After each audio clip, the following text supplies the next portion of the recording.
Dari cara penyampaian sosok guru saya, mentor saya dalam bidang dakwah, almarhum Tuan Guru Haji Abdul Waris ini berbekas pada diri saya ya untuk menjadi ya sosok dai yang mumpuni ya ke depan. Apa sebabnya? Karena saya selalu dilatih oleh beliau. Sebelum beliau ceramah, sebelum beliau pidato, sebelum beliau berikan pengajian, pasti saya dulu tampil. Tapi dulu saya tampil untuk memberikan ya pengantar pengajian. Padahal saya masih kelas 1 sanawiyah. Saya kelas 2 sanawiyah, kelas 3 sanawiyah. Pengajian yang saya pakai adalah pakai bahasa Arab. Ya, saya pengantar pakai bahasa Arab. Apa tujuannya? Beliau menyuruh saya pidato pakai bahasa Arab untuk memotivasi anak-anak kampung itu untuk nuntut ilmu, untuk mondok. Nanti itulah bahan beliau untuk menggait ya, mengajak masyarakat untuk memondokkan anaknya mengaji di pondok pesantren. Coba lihat tuh Pak Rozi, masih kecil sudah bisa bahasa Arab, sudah bisa pidato, bisa ngomong di depan orang. Ini kenapa? Karena dia mondok ngaji. Bahasa-bahasa itu yang beliau lontarkan di depan masyarakat. Itu yang membekas pada diri saya. Sehingga sesungguhnya awal karir saya jadi dai ya dari situ, dari sejak sanawiyah. Dari sosok guru yang membimbing, membina selama saya di sanawiyah. Dedikasi adalah sebuah perjalanan panjang yang tak mengenal henti. Bagi sosok ini, dakwah bukan sekedar kata-kata di atas mimbar, melainkan nafas pengabdian yang telah ia mulai sejak masa muda. Di dunia akademik, rekam jejaknya adalah bukti nyata komitmen terhadap kualitas.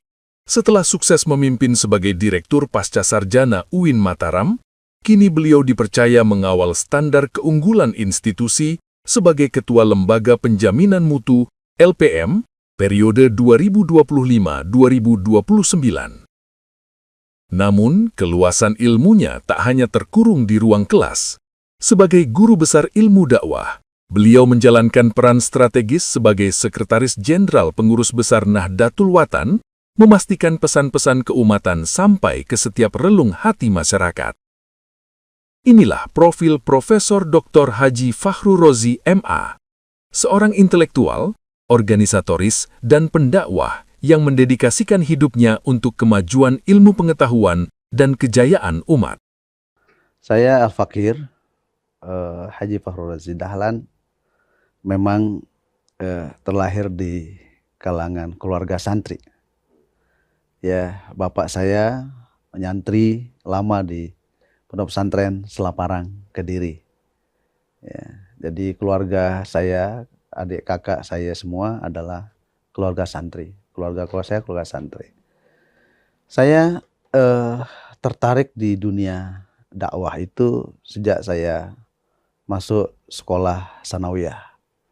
Saya sekolah sanawiyah di Curanjaler tahun 1980-an. Ya, tepatnya saya tamat tahun 88 sanawiyah.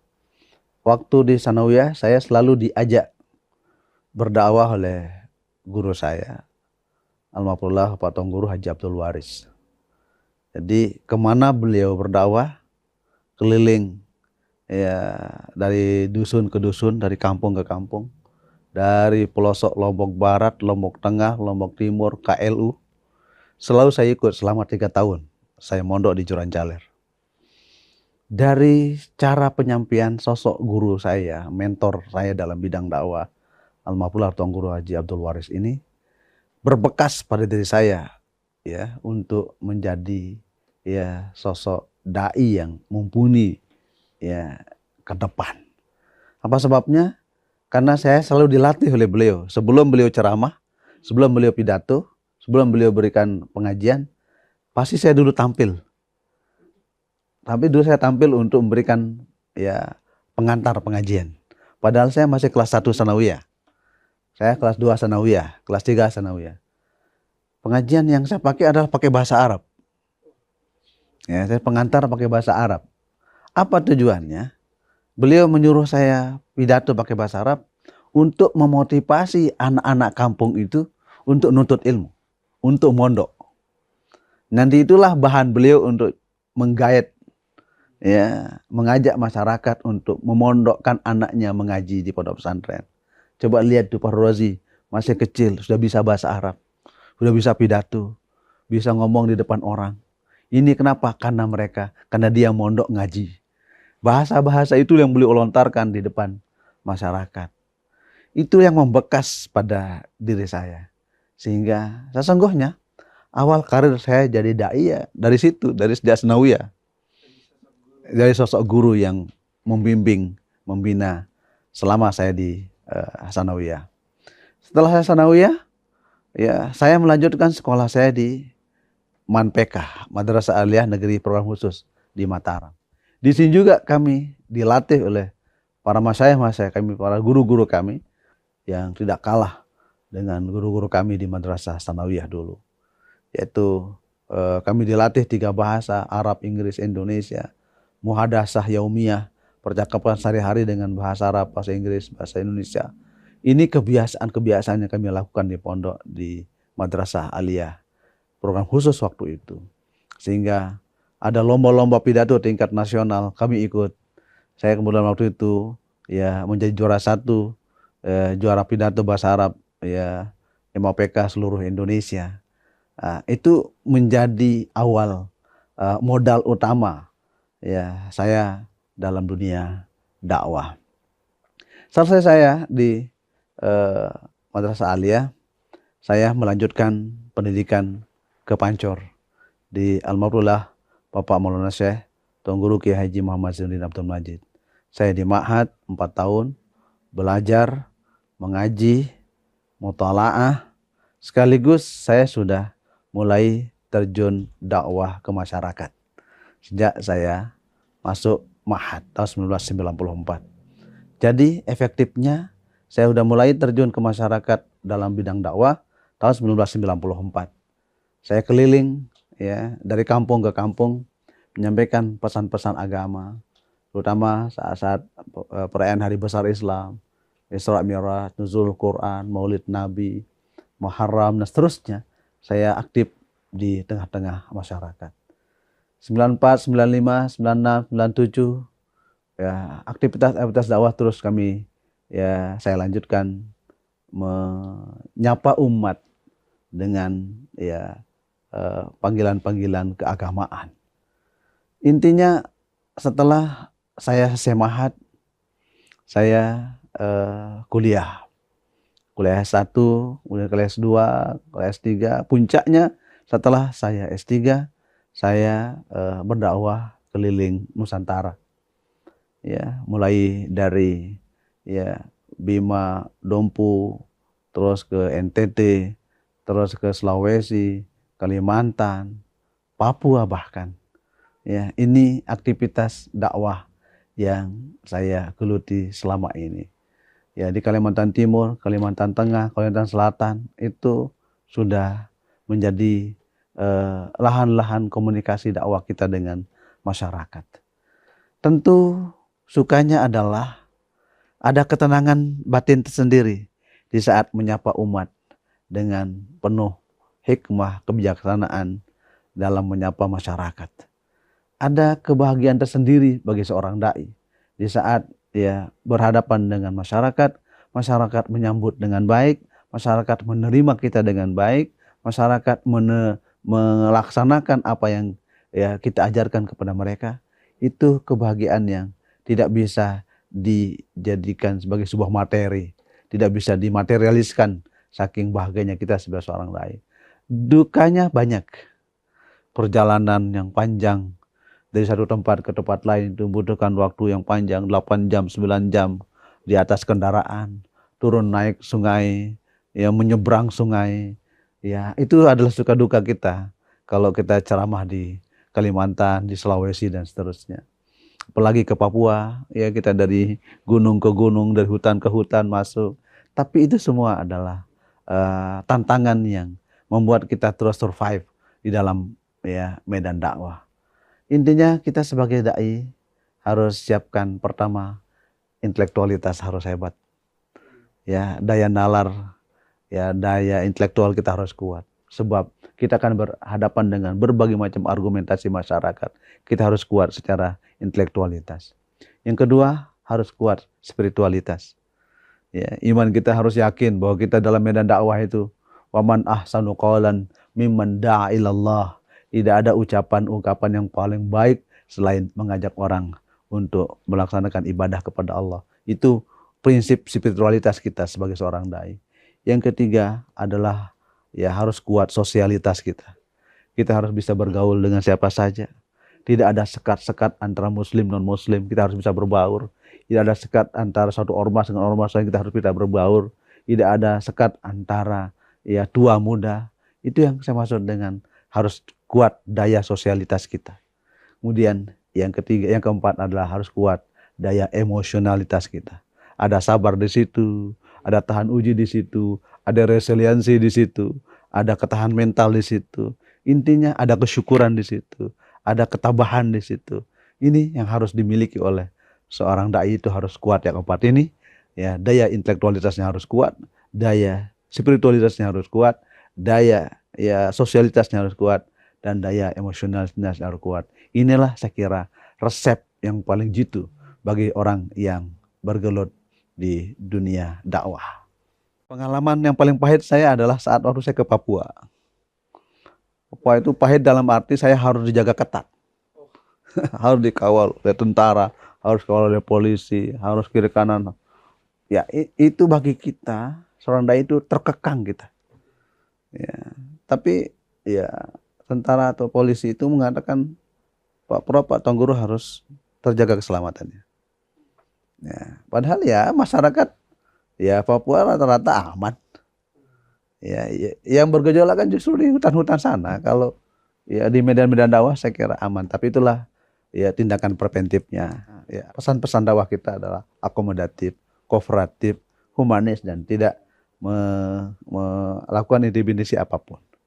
Dan memang mereka sudah membaca profiling kita kan, bahwa seorang dai itu memang dia punya profil yang bisa diterima oleh masyarakat. Justru tidak mungkin saya diundang ke ya Papua, ke Papua Barat, Papua Tengah, Papua Pegunungan kalau tidak diawali dengan profiling. Ya, sehingga kita bisa diterima di kalangan masyarakat yang heterogen, masyarakat yang majemuk, masyarakat yang multikultural. Intinya adalah di dalam berdakwah itu sampaikan pesan-pesan yang sesuai dengan situasi dan kondisi. Itu yang disebut dalam ilmu dakwah dengan ilmu muqtadal hal. Sampaikan apa kebutuhan masyarakat, sampaikan apa keluhan masyarakat, sampaikan apa realitas yang terjadi, dan berikan solusi terhadap persoalan-persoalan yang mereka hadapi. Itu yang paling dibutuhkan oleh masyarakat, bukan retoris, bukan yang berapi-api, bukan yang menggebu-gebu. Justru itu bisa menjauhkan mereka dari pesan-pesan agama yang baik. Ya, manis banyak. Pertama, sambutan masyarakat. Begitu ya turun dari bandara, sudah kita disambut, dihormati, disegani. Ya, terus jamuan-jamuan masyarakat yang terkadang di luar ekspektasi. Nah, itu semua adalah gambaran ya keberterimaan mereka tentang sosok yang mereka tanda kutip mereka kagumi, mereka mau dengarkan nasihatnya. Kemudian yang titik senangnya adalah masyarakat itu kalau kita di luar daerah itu selalu ramai. Antusiasme masyarakat tinggi sekali. Itu yang mengobati rasa capek kita. Perjalanan dari satu tempat ke tempat 9 jam naik mobil. Nah, tapi begitu kita sampai ke lokasi, hilang penat kita yang berjam-jam di darat itu.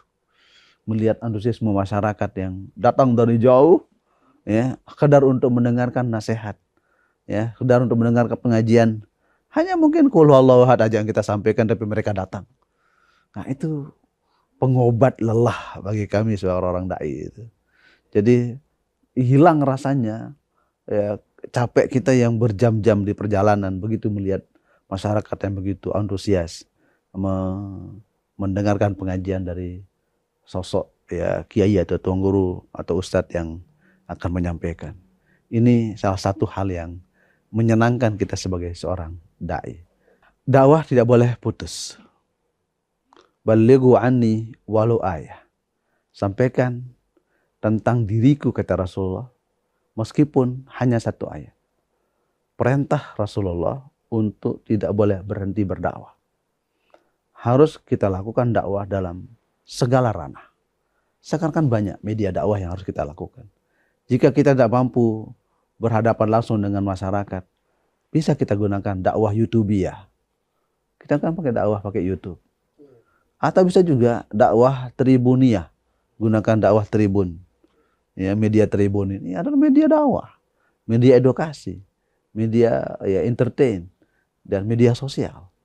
Jadi banyak cara kita untuk menyampaikan pesan-pesan dakwah itu. Melalui via grup, IG, Instagram, TikTok, itu adalah wasailud dakwah. Adalah media-media dakwah, sarana-sarana dakwah, pesan-pesan kemanusiaan, pesan-pesan keagamaan yang bisa kita sampaikan kepada banyak orang. Begitu kita kirim pesan kepada teman, sahabat, bersabarlah dalam menghadapi kehidupan. Kemudian kita share di grup, itu juga adalah sedang berdakwah, menyampaikan kesabaran, ketakwaan, keimanan kepada banyak orang. Sehingga intinya semua orang itu berkewajiban untuk berdakwah, minimal berdakwah untuk dirinya sendiri. Tantangan yang paling krusial ya, esensial di dalam berdakwah itu adalah tantangan melalui media. Media ini juga tantangan. Kalau bahasa Imam Ghazali adalah awaik. Rintangan yang harus dihadapi dalam media dakwah itu adalah ya bagaimana ya pola hidup, pola sikap dan mentalitas seseorang. Ini yang harus ya diperbaiki. Ya, paling berat cobaan kita adalah persoalan mindset, paradigma. Seringkali orang kalau berdakwah lewat YouTube, lewat ini dianggap pamer, dianggap riya, dianggap ya show up terhadap apa yang dia miliki. Padahal itu sudah media, sarana untuk menyampaikan pesan-pesan dakwah. Seringkali saya lihat netizen, saya baca netizen, ya kiai-kiai besar kita punya channel, dianggap bahwa itu komersialisasi agama. Kenapa itu muncul bahasa itu? Karena mindset, paradigma mereka tidak memandang itu sebagai paradigma universalitas agama. Ini tantangan berat bagi kita, baik tantangan internal kita sebagai sama muslim maupun tantangan eksternal kita yang semuanya sesungguhnya bermuara pada paradigma. Cara pandang seseorang melihat sesuatu. Kalau cara pandang kita terbuka, open minded terhadap persoalan, saya kira landai semua, tidak akan ada persoalan. Tapi saat narrow minded, pesannya ya pandangannya picik, sempit, maka itu yang menyebabkan ya persoalan-persoalan ini tersendak di lapangan ya karena ada yang berpandangan picik tentang persoalan itu. Ini tantangan paling berat bagi kita adalah persoalan paradigmatik ya, world view, cara pandang mereka terhadap persoalan yang sedang hangat di tengah-tengah masyarakat. Jika ya pandangan kita holistik, syamil, kamil terhadap paradigma, maka akan muncul paradigma rahmatan lil alamin. Ya, kesejukan semesta, keharmonisan semesta bagi siapapun mereka, ya dalam jenis apapun, dalam jabatan apapun, dalam stratum apapun. Jika paradigma kita selalu muncul paradigma positif dalam melihat segala fenomena, itulah sesungguhnya yang menyebabkan ya, kita hidup baldatun thayyibatun wa rabbun ghafur. Download Tribun X sekarang. Menghadirkan lokal menjadi Indonesia.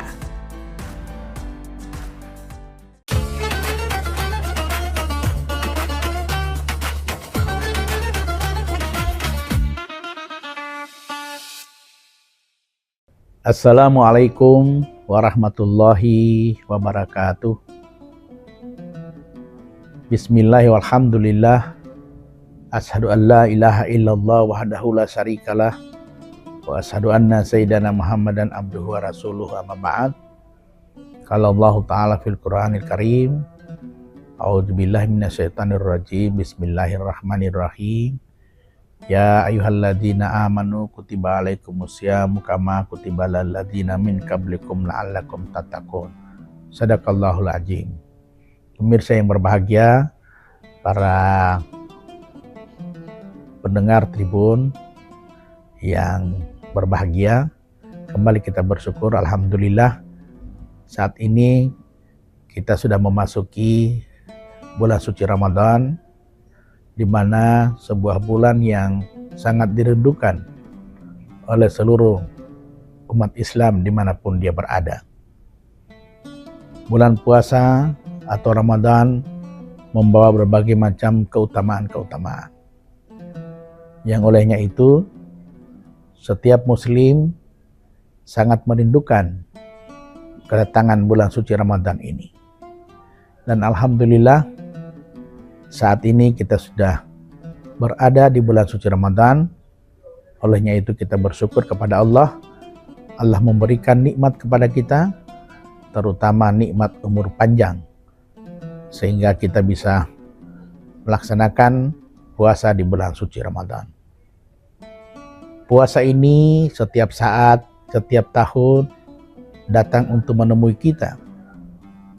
Kalau kita mau hitung-hitung bahwa sudah berapa kalikah kita didatangi oleh bulan suci Ramadan.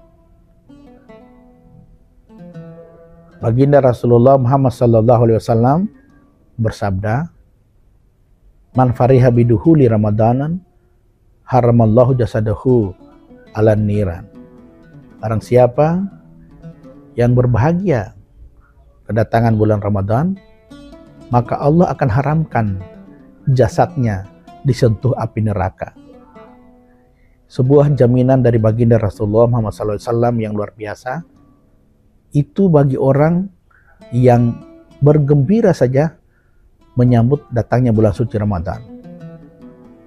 Maka oleh sebab itu, kegembiraan kita kedatangan bulan suci Ramadan, maka kita akan harus nampakkan dengan amal-amal yang akan kita laksanakan di bulan suci Ramadan. Kita hitung-hitung saat ini sudah berapa kalikah Ramadan menemui kita? Kalau kita hitung dalam usia yang masuk akil balik, umur 12 tahun.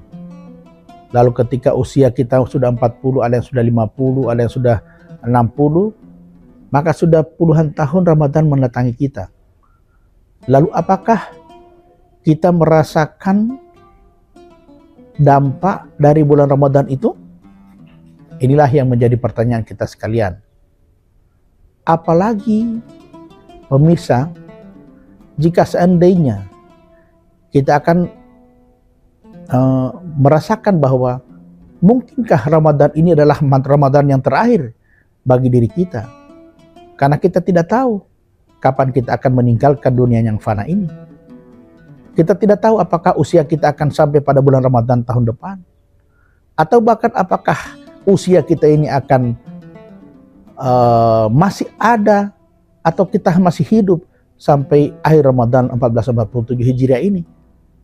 Maka inilah maknanya para pemirsa sekalian, bahwa kita niatkan ketika kita akan kedatangan Ramadan seperti saat ini, kita niatkan bahwa Ramadan kali ini adalah Ramadan yang terakhir.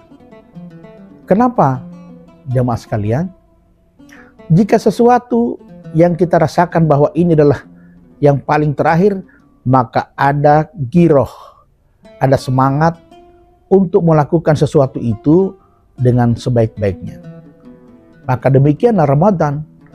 Ketika Ramadan 1447 Hijriah kali ini kita anggap sebagai Ramadan yang terakhir dalam usia kita, dalam hidup kita, maka ada giroh, ada semangat untuk kita bisa meraih dan mengambil amalia-amalia Ramadan untuk kelak menjadi bekal kita menghadap Allah Subhanahu wa Ta'ala. Maka oleh sebab itu, jamaah sekalian yang dirahmati Allah Subhanahu wa Ta'ala, mari kita laksanakan puasa ini dengan sebaik-baiknya. Kita diingatkan oleh baginda Rasulullah Muhammad SAW dalam sebuah sabdanya, "Kam min sha'imin laisa lahu min siyami ilal ju'i wal atas." Tidak sedikit orang yang berpuasa dia tidak mendapatkan apa-apa, tetapi kecuali mendapatkan lapar dan haus.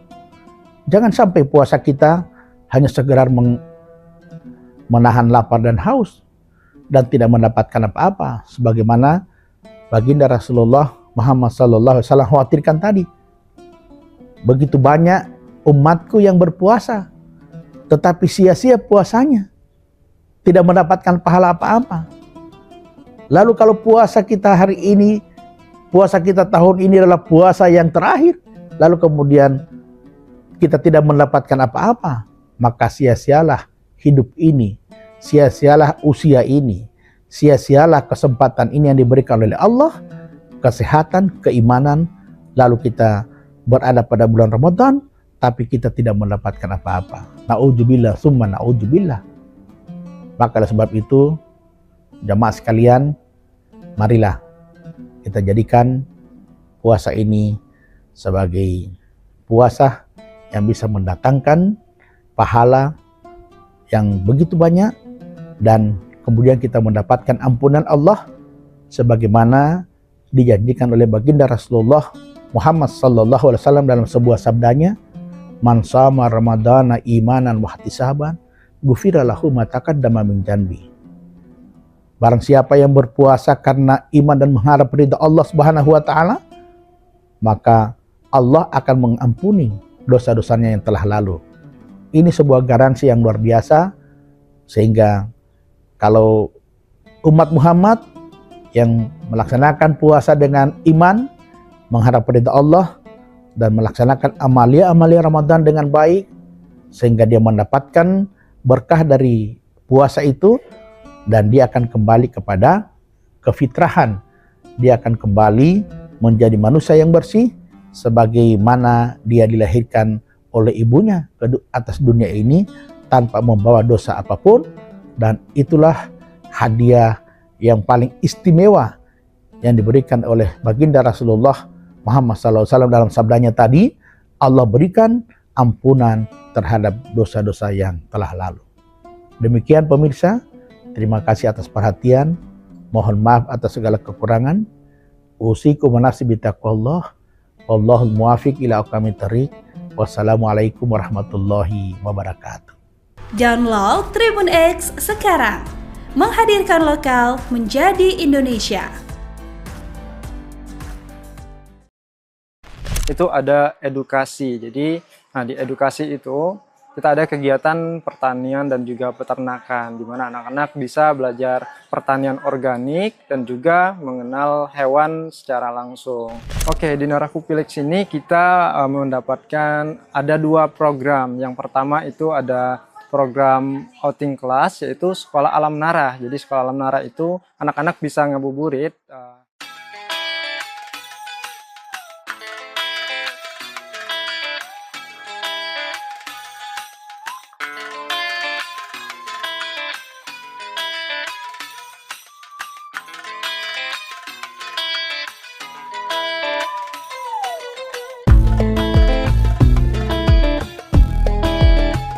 Assalamualaikum warahmatullahi wabarakatuh. Saya Ihwana Mutuhamiko, reporter dari Warta Kota Network. Saat ini saya sedang ada di Depok. Mau ketemu siapa saya hari ini? Bukan ketemu Ayu Ting Ting, bukan ketemu Ayah Ojak, tapi saya lagi ada di Narakupu Village yang ada di Sawangan, Depok. Untuk rekan-rekan semuanya bisa ikut aku hari ini jalan-jalan di Narakupu Village.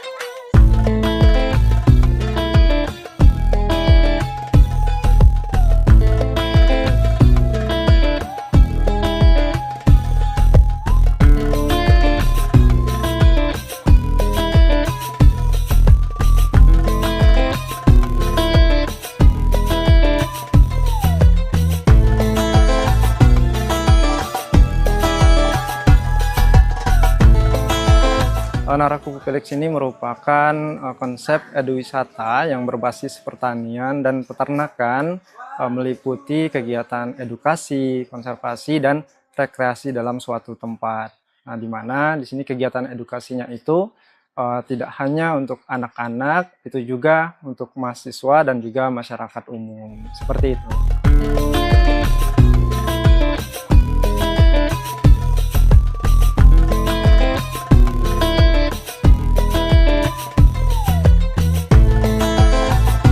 Narakuku Village ini merupakan ada unit bisnis yang dimiliki oleh Narakuku Village. Yang pertama itu ada edukasi. Jadi, di edukasi itu kita ada kegiatan pertanian dan juga peternakan, di mana anak-anak bisa belajar pertanian organik dan juga mengenal hewan secara langsung.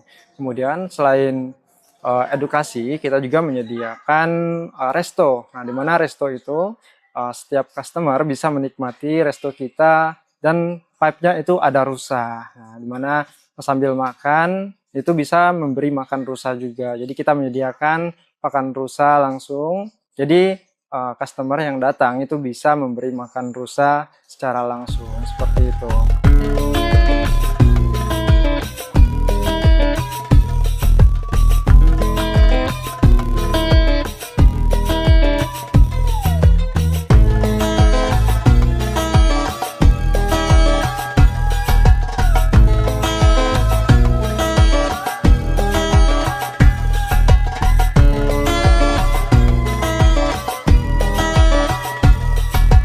Oke, untuk customer yang datang ke sini, itu customer reguler, itu bisa datang langsung ke Narakuku Village, tidak perlu reservasi.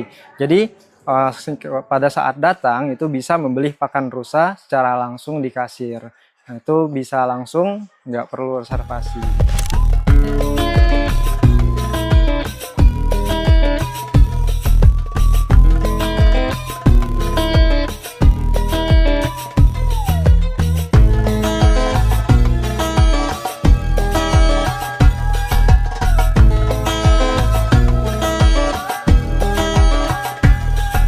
Oke, di Narakuku Village ini kita mendapatkan ada 2 program. Yang pertama itu ada program outing class, yaitu Sekolah Alam Nara. Jadi Sekolah Alam Nara itu anak-anak bisa ngabuburit di Narakuku Village ini berupa belajar berkebun dan juga berinteraksi dengan hewan secara langsung. Nah, kemudian yang kedua kita menyediakan menu paket bukber gitu. Nah, paket bukber ini customer yang datang bisa reservasi langsung dan juga bisa memilih paket-paket bukber hanya khusus di bulan Ramadan saja.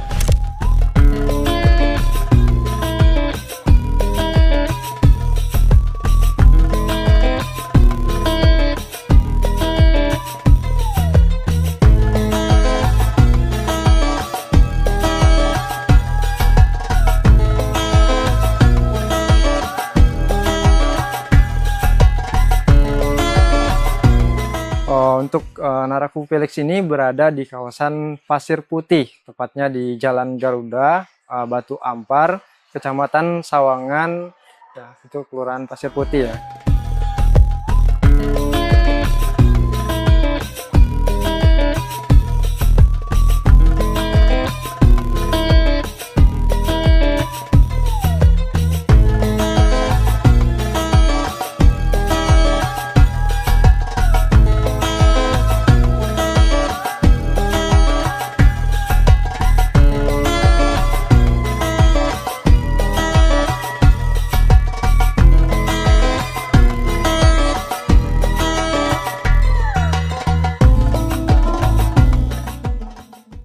Download Tribun X sekarang, menghadirkan lokal menjadi Indonesia.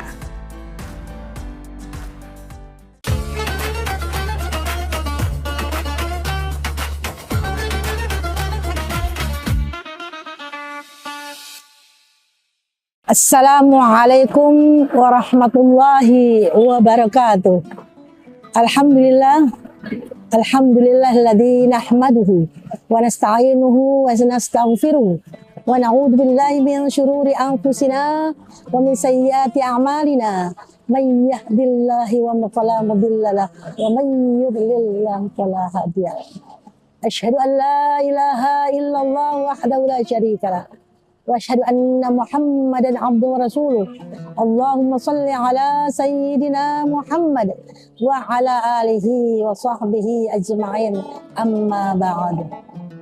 Para shaim dan shaimah rahimakumullah. Puji syukur kita panjatkan kehadirat Allah Subhanahu wa taala atas rahmat, taufik, hidayah, inayah kepada kita semua sehingga hari ini. Dalam suasana puasa Ramadan, kita melaksanakan puasa dengan khusyuk dalam rangka mencari ridha Allah dan untuk mencapai tujuan kehidupan kita sebagai orang yang beriman, la'allakum tattaqun. Pada abad 20-21 ada pembahasan di dalam fikih yang berjudul fikih awaliyah. Fikih ini membahas tentang amal-amal yang diprioritaskan dalam suatu ibadah. Menurut salah satu uraian dari Qatadah menyampaikan bahwa amal-amal yang dikerjakan oleh hamba Allah mempunyai prioritas yang berbeda-beda dan semua amal mempunyai fadilah yang berbeda-beda pula. Afdalul amal, afdalul ibadu, al-amal salih. Keutamaan suatu ibadah terletak dari amal saleh. Pada prinsipnya, di bulan suci Ramadan adalah bulan yang penuh hikmah. Bulan yang dipenuh ampunan dan maghfirah dari Allah Subhanahu wa taala. Bulan yang dinantikan selama 11 bulan dan kita sudah memasuki bulan suci Ramadan. Suatu bulan yang di dalamnya terdapat bermacam-macam fadilah amal ibadah yang kadang-kadang kita bisa melewatkan begitu saja. Untuk itu pada kesempatan ini kami ingin menguraikan fadilah amal atau keutamaan amal yang diprioritaskan dalam ibadah pada bulan suci Ramadan. Di dalam Al-Quran, Al-Qasas ayat 68, Allah berfirman, "Wa rabbuka yakhluqu ma yasha'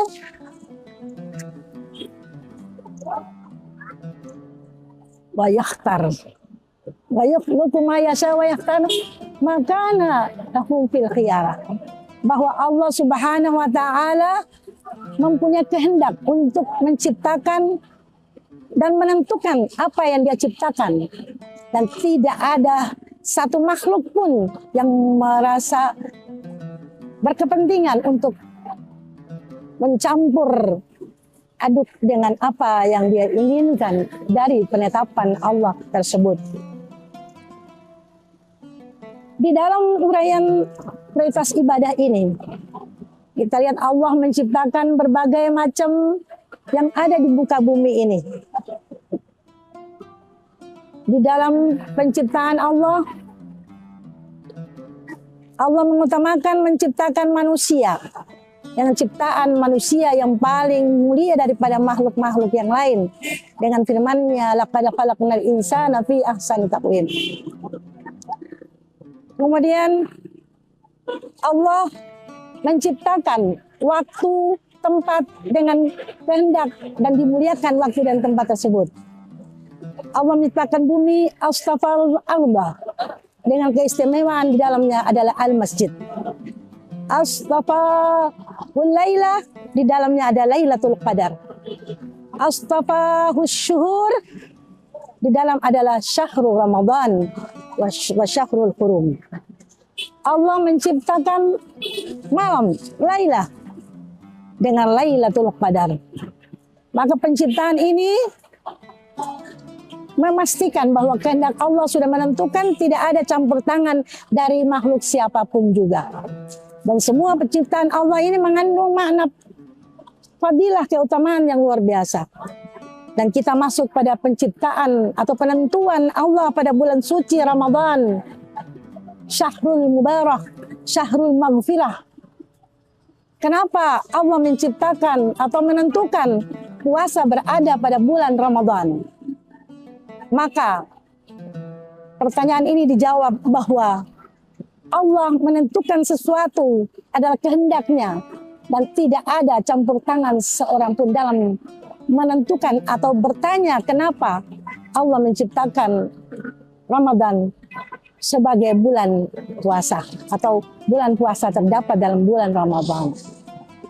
Di dalam bulan Ramadan banyak hal-hal yang kita dapatkan dan sangat rugi apabila kita lewatkan. Yaitu pertama, di dalam bulan Ramadan terdapat kewajiban berpuasa. Puasa wajib. Kita tahu bahwa puasa wajib selain dari bulan Ramadan itu ada puasa kafarat, ada kafarat haji, ada kafarat sumpah, ada puasa nazar, ada puasa qadha, dan ini merupakan puasa wajib yang dilakukan.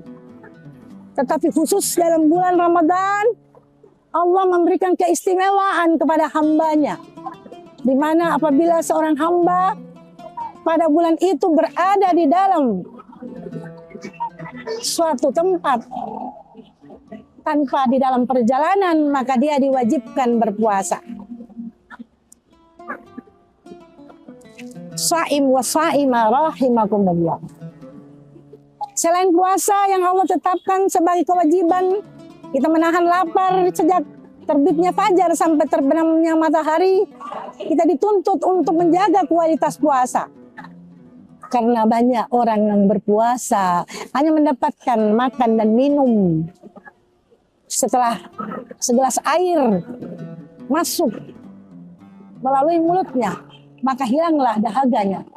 Setelah sepiring makanan masuk di dalam mulutnya, masuk dalam perutnya, maka hilanglah lapar. Padahal puasa tidak dituntut seperti itu. Sebagai hamba yang beriman, yang bertakwa, untuk mencapai la'allakum tattaqun, maka dia harus menjaga kualitas puasa. Apa itu kualitas puasa? Yang kita harus menjaga adalah hal-hal yang akan mengurangi bahkan menghabiskan pahala puasa itu sendiri. Seperti kita berbicara tanpa memikirkan di mana apakah pembicaraan kita itu akan mengurangi pahala puasa. Maka disuruh jagalah lisan. Man kana yu'minu billahi wal yaumil akhir falyaqul khairan aw liyasmut.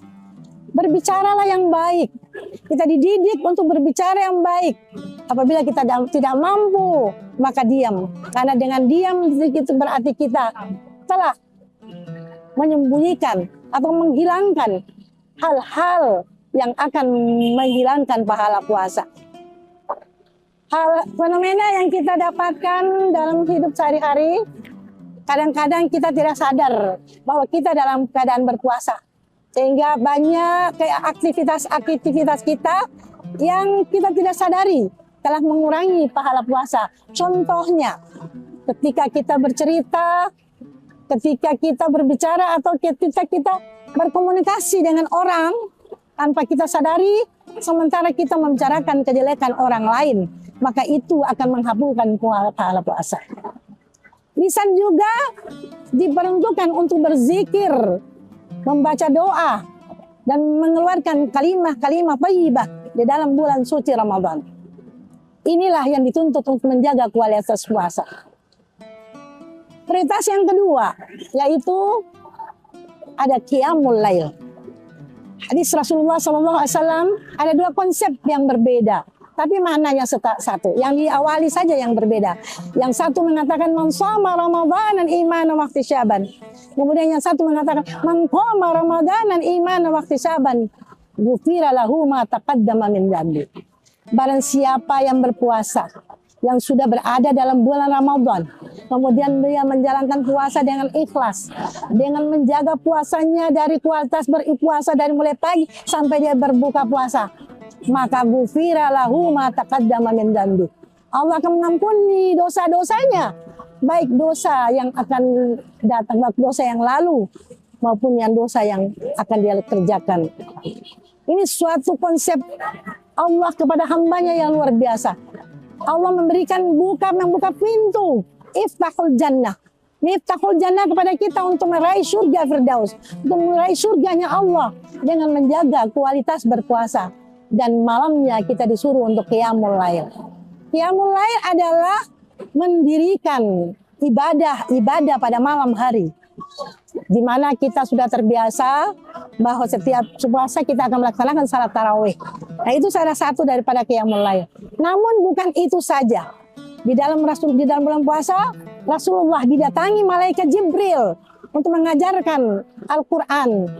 Dan mulai dari awal Ramadan sampai akhir, kita mengambil iktibar dari perjalanan Rasulullah dengan Jibril ini, dengan melaksanakan tadarus Al-Quran setiap malam. Betapa ruginya apabila dalam bulan puasa kita hanya berpuasa, kita tanpa membaca Al-Quran. Bacalah Al-Quran, walaupun sedikit, dan perbanyaklah baca Al-Quran di malam hari. Itulah sebabnya. Maka puasa itu lebih afdal apabila kita beribadah pada malam hari yang disebut dengan qiyamul lail. Di samping itu, kita masih bisa melaksanakan salat tahajud, berdoa, dan berzikir di malam hari. Sha'im wa sha'imah rahimakumullah. Prioritas amalan berikutnya adalah sedekah. Kadang-kadang kita menganggap sedekah itu adalah hal yang biasa. Kalau kita memberikan sesuatu kepada orang, ada beberapa pemikiran yang kita terlintas di pikiran kita. Kemana uang saya? Dan kapan uang saya ini akan kembali? Padahal Allah selalu menegur kepada hambanya. Setiap apa yang diberikan oleh hambanya, diberikan oleh Allah berlipat ganda. Dalam salah satu ayat, masalul ladina yunfikuna amwalahum fi sabilillah kamasali habbatin ambatat sab'a sanabila fi kulli sumbulatin mi'atu habbah.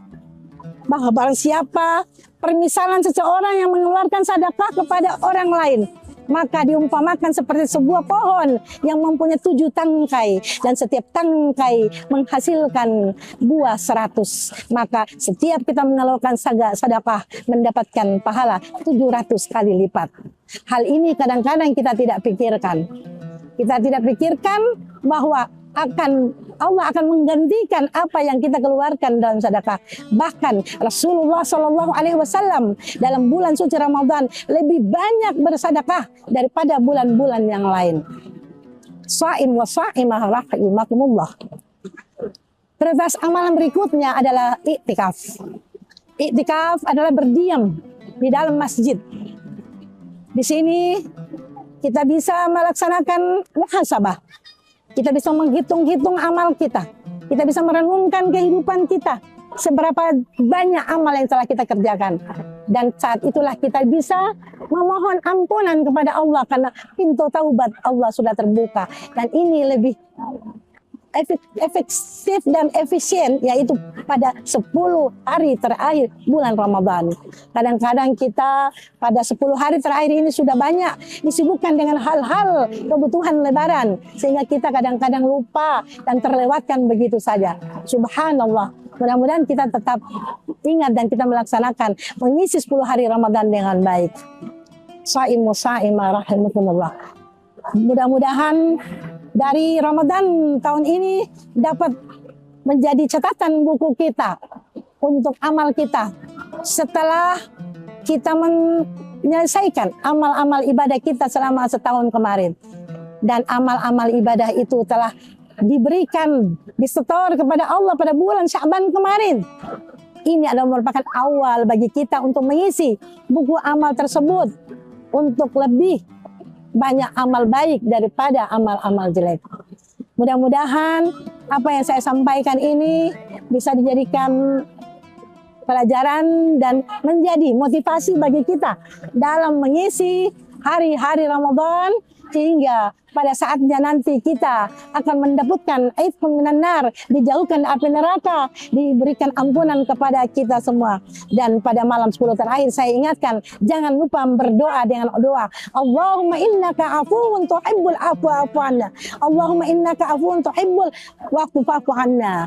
Ya Allah ya Karim. Mudah-mudahan dengan doa itu kita akan mendapatkan ampunan dari Allah Subhanahu wa taala. Demikian, billahi taufiq wal hidayah. Assalamualaikum warahmatullahi wabarakatuh. Download Tribun X sekarang. Na'udzubika min سخطك والنار أشهد أن لا إله إلا الله ونستغفر الله نسألك رضاك والجنة ونعوذ بك من سخطك والنار نشهد أن لا إله إلا الله ونستغفر الله نسألك رضاك والجنة ونعوذ بك من سخطك والنار اللهم إنك عفو كريم تحب العفو فاعف عنا يا كريم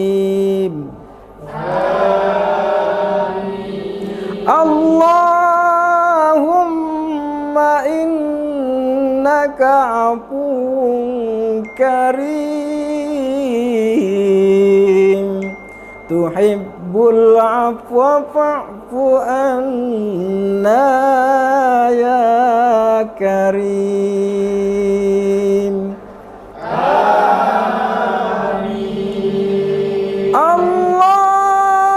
اللهم إنك عفو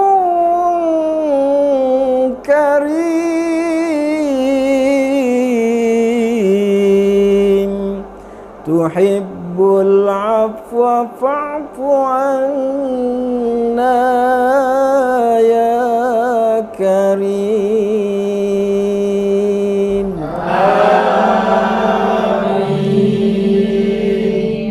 نشهد أن لا إله إلا الله ونستغفر الله نسألك رضاك والجنة ونعوذ بك من سخطك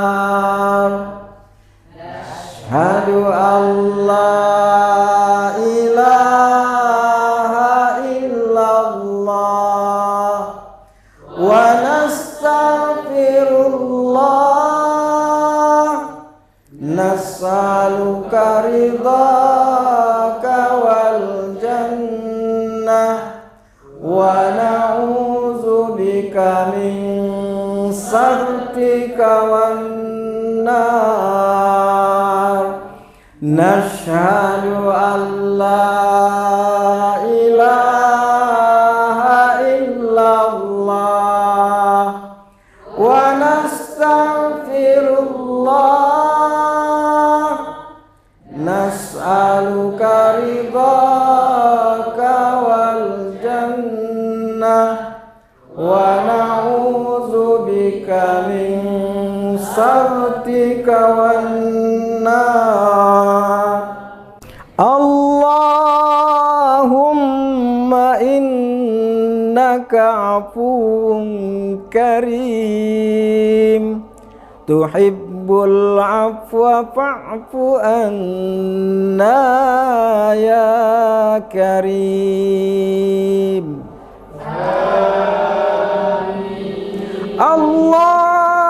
اللهم إنك عفو كريم تحب العفو فاعف عنا يا كريم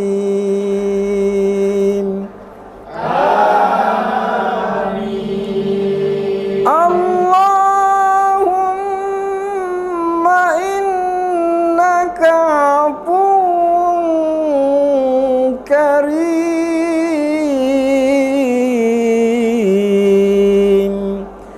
tuhibbul afwa fa'fu anna ya karim.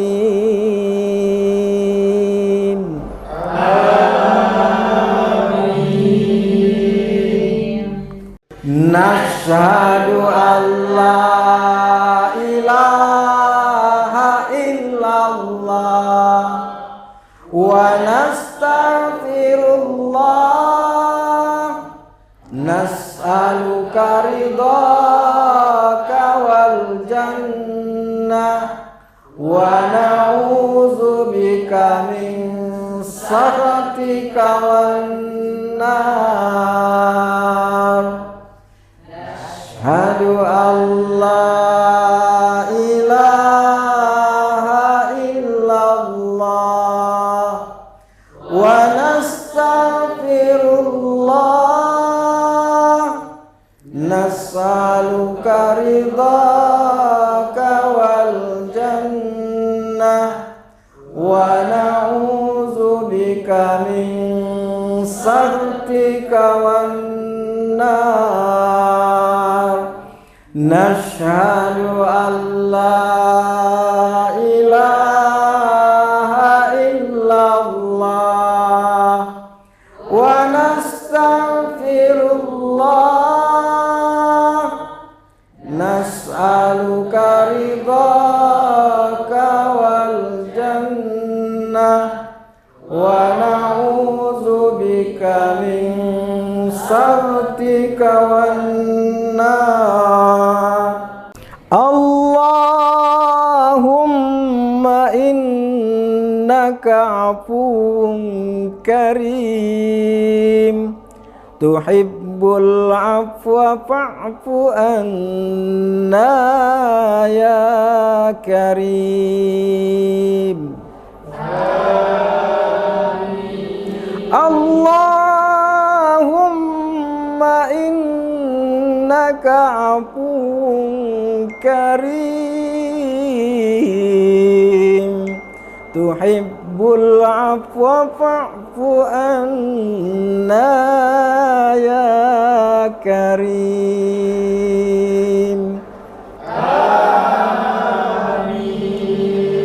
Allahumma innaka afuwun karim,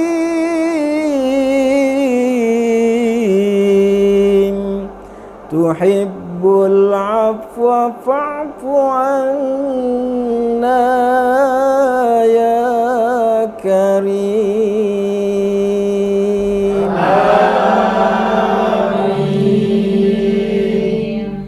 Nashhadu an la ilaha illallah wa nastaghfirullah, nas'aluka ridhaka wal jannah wa na'udzubika min sakhatika wan nar. Asyhadu an la ilaha illallah wa nastaghfirullah, nas'aluka ridhaka wal jannah wa na'udzubika min sakhatika wan nar.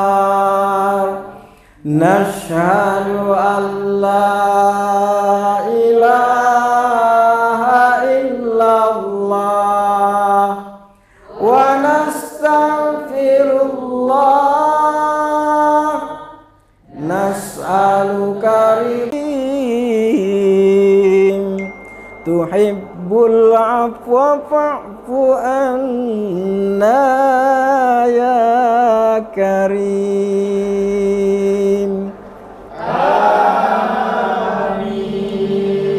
Allahumma innaka afuwun karim,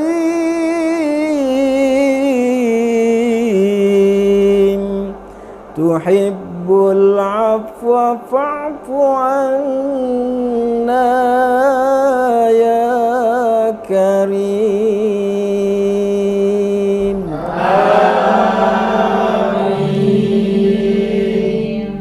Nashhadu an la ilaha illallah wa nastaghfirullah, nas'aluka ridhaka wal jannah wa na'udzubika min sakhatika wan nar. Asyhadu an la ilaha illallah wa nastaghfirullah, nas'aluka ridhaka wal jannah wa na'udzubika min sakhatika wan nar.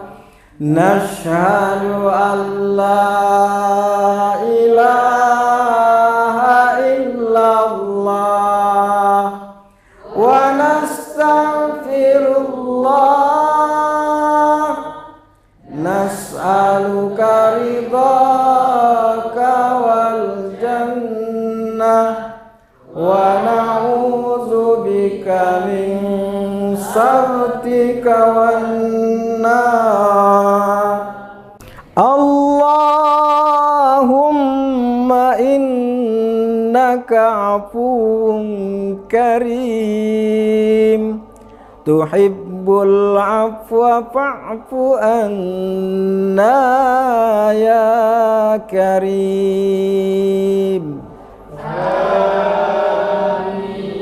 Allahumma innaka afuwun karim, tuhibbul afwa fa'fu anna ya karim.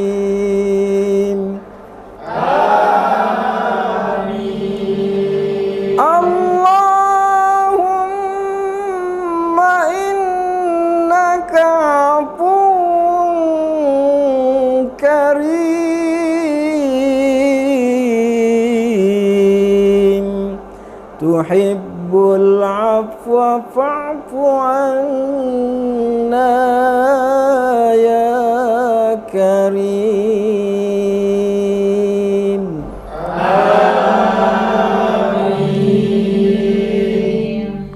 Nashhadu an la ilaha illallah wa nastaghfirullah, nas'aluka ridhaka wal jannah wa na'udzubika min sakhatika wan nar.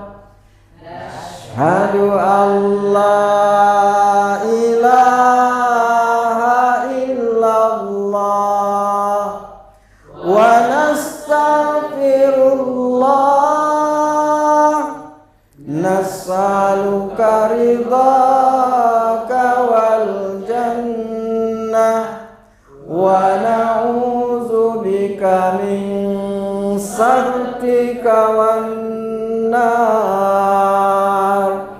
Nashhadu an la ilaha illallah wa nastaghfirullah, nas'aluka ridhaka wal jannah wa na'udzubika min sakhatika wan nar. Allahumma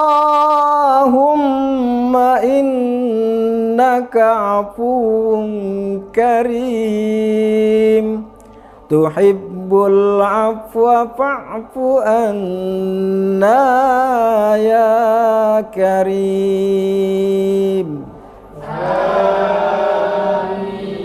Allahumma innaka afuwun karim, tuhibbul afwa fa'fu anna ya karim.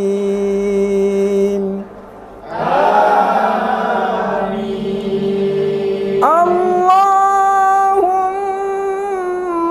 innaka afuwun karim,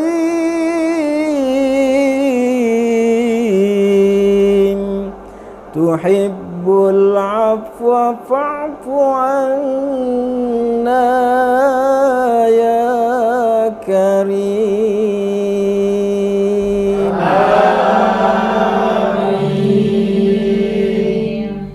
Nashhadu an la ilaha illallah wa nastaghfirullah, nas'aluka ridhaka wal jannah wa na'udzubika min sakhatika wan nar.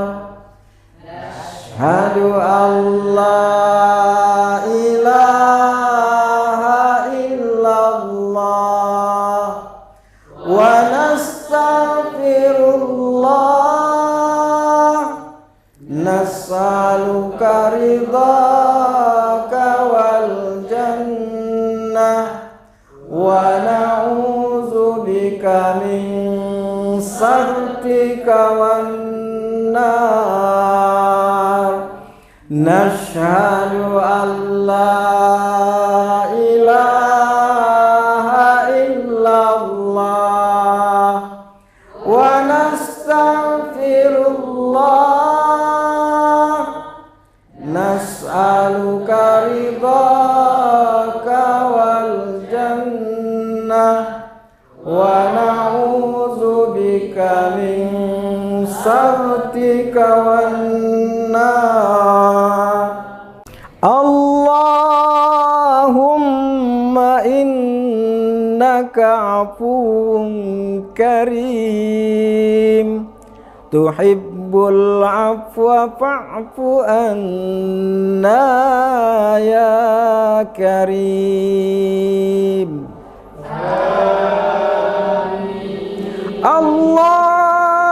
Allahumma innaka afuwun karim,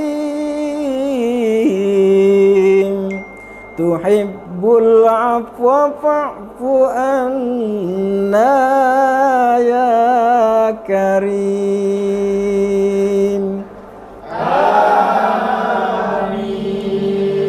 Allahumma innaka afuwun karim,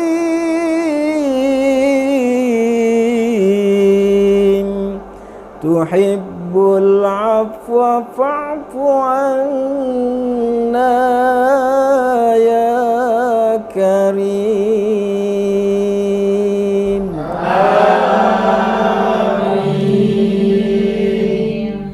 Nashhadu an la ilaha illallah wa nastaghfirullah, nas'aluka ridhaka wal jannah wa na'udzubika min sakhatika wan nar. Asyhadu an la ilaha illallah wa nastaghfirullah, nas'aluka ridhaka wal jannah wa na'udzubika اللهم لك سمنا وعلى رزقك أفطرنا ذهب الدمع وابتلت العروق وثبت الأجر إن شاء الله. الله أكبر الله أكبر الله أكبر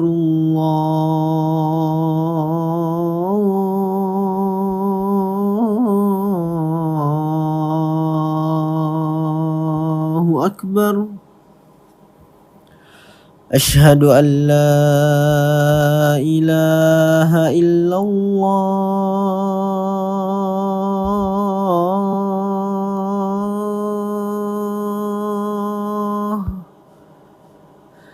أشهد أن لا إله إلا الله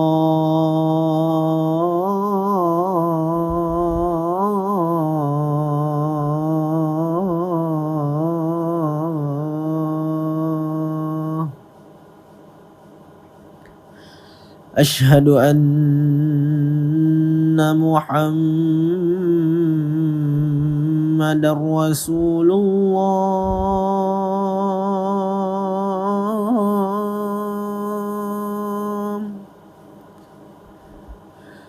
أشهد أن محمد رسول الله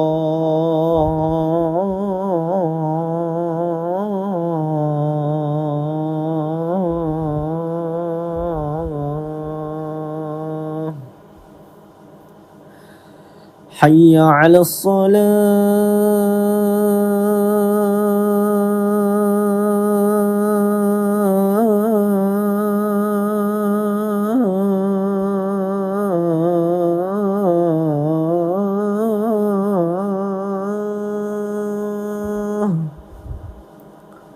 حي على الصلاة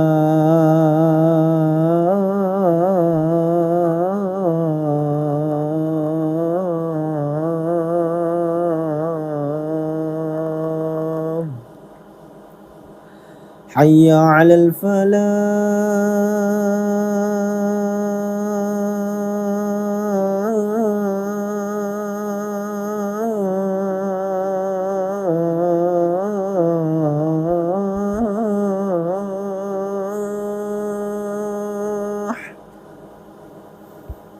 حي على الفلاح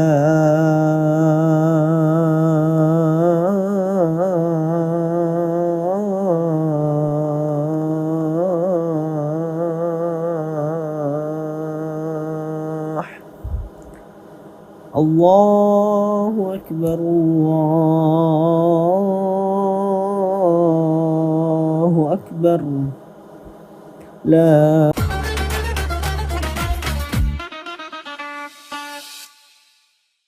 Assalamualaikum warahmatullahi wabarakatuh. Alhamdulillah, alhamdulillahilladzi nahmaduhu wa nasta'inuhu wa nastaghfiruh wa na'udzu billahi min syururi anfusina wa min sayyiati a'malina. May yahdihillahu fala mudilla lahu wa may yudlil fala hadiya lahu. Asyhadu an la ilaha illallah wahdahu la syarika lahu wa asyhadu anna Muhammadan abduhu wa rasuluh. Allahumma salli ala sayyidina Muhammad wa ala alihi wa sahbihi ajma'in, amma ba'du. Para shaim dan shaimah rahimakumullah, puji syukur kita panjatkan kehadirat Allah Subhanahu wa taala atas rahmat, taufik, hidayah, inayah kepada kita semua sehingga hari ini. Dalam suasana puasa Ramadan, kita melaksanakan puasa dengan khusyuk dalam rangka mencari ridha Allah dan untuk mencapai tujuan kehidupan kita sebagai orang yang beriman, la'allakum tattaqun. Pada abad 20-21 ada pembahasan di dalam fikih yang berjudul Fikih Awwaliyah. Fikih ini membahas tentang amal-amal yang diprioritaskan dalam suatu ibadah.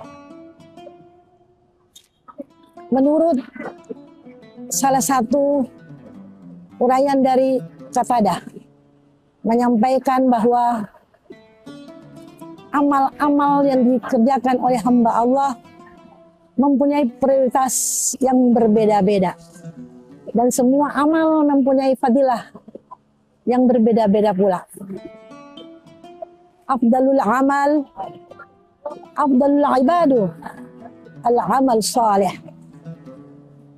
Keutamaan suatu ibadah terletak dari amal saleh. Pada prinsipnya, di bulan suci Ramadan adalah bulan yang penuh hikmah. Bulan yang penuh ampunan dan maghfirah dari Allah Subhanahu wa taala. Bulan yang dinantikan selama 11 bulan, dan kita sudah memasuki bulan suci Ramadan. Suatu bulan yang di dalamnya terdapat bermacam-macam fadilah amal ibadah yang kadang-kadang kita bisa melewatkan begitu saja. Untuk itu pada kesempatan ini kami ingin menguraikan fadilah amal atau keutamaan amal yang diprioritaskan dalam ibadah pada bulan suci Ramadan. Di dalam Al-Quran, Al-Qasas ayat 68, Allah berfirman, "Wa rabbuka yakhluqu ma yasha'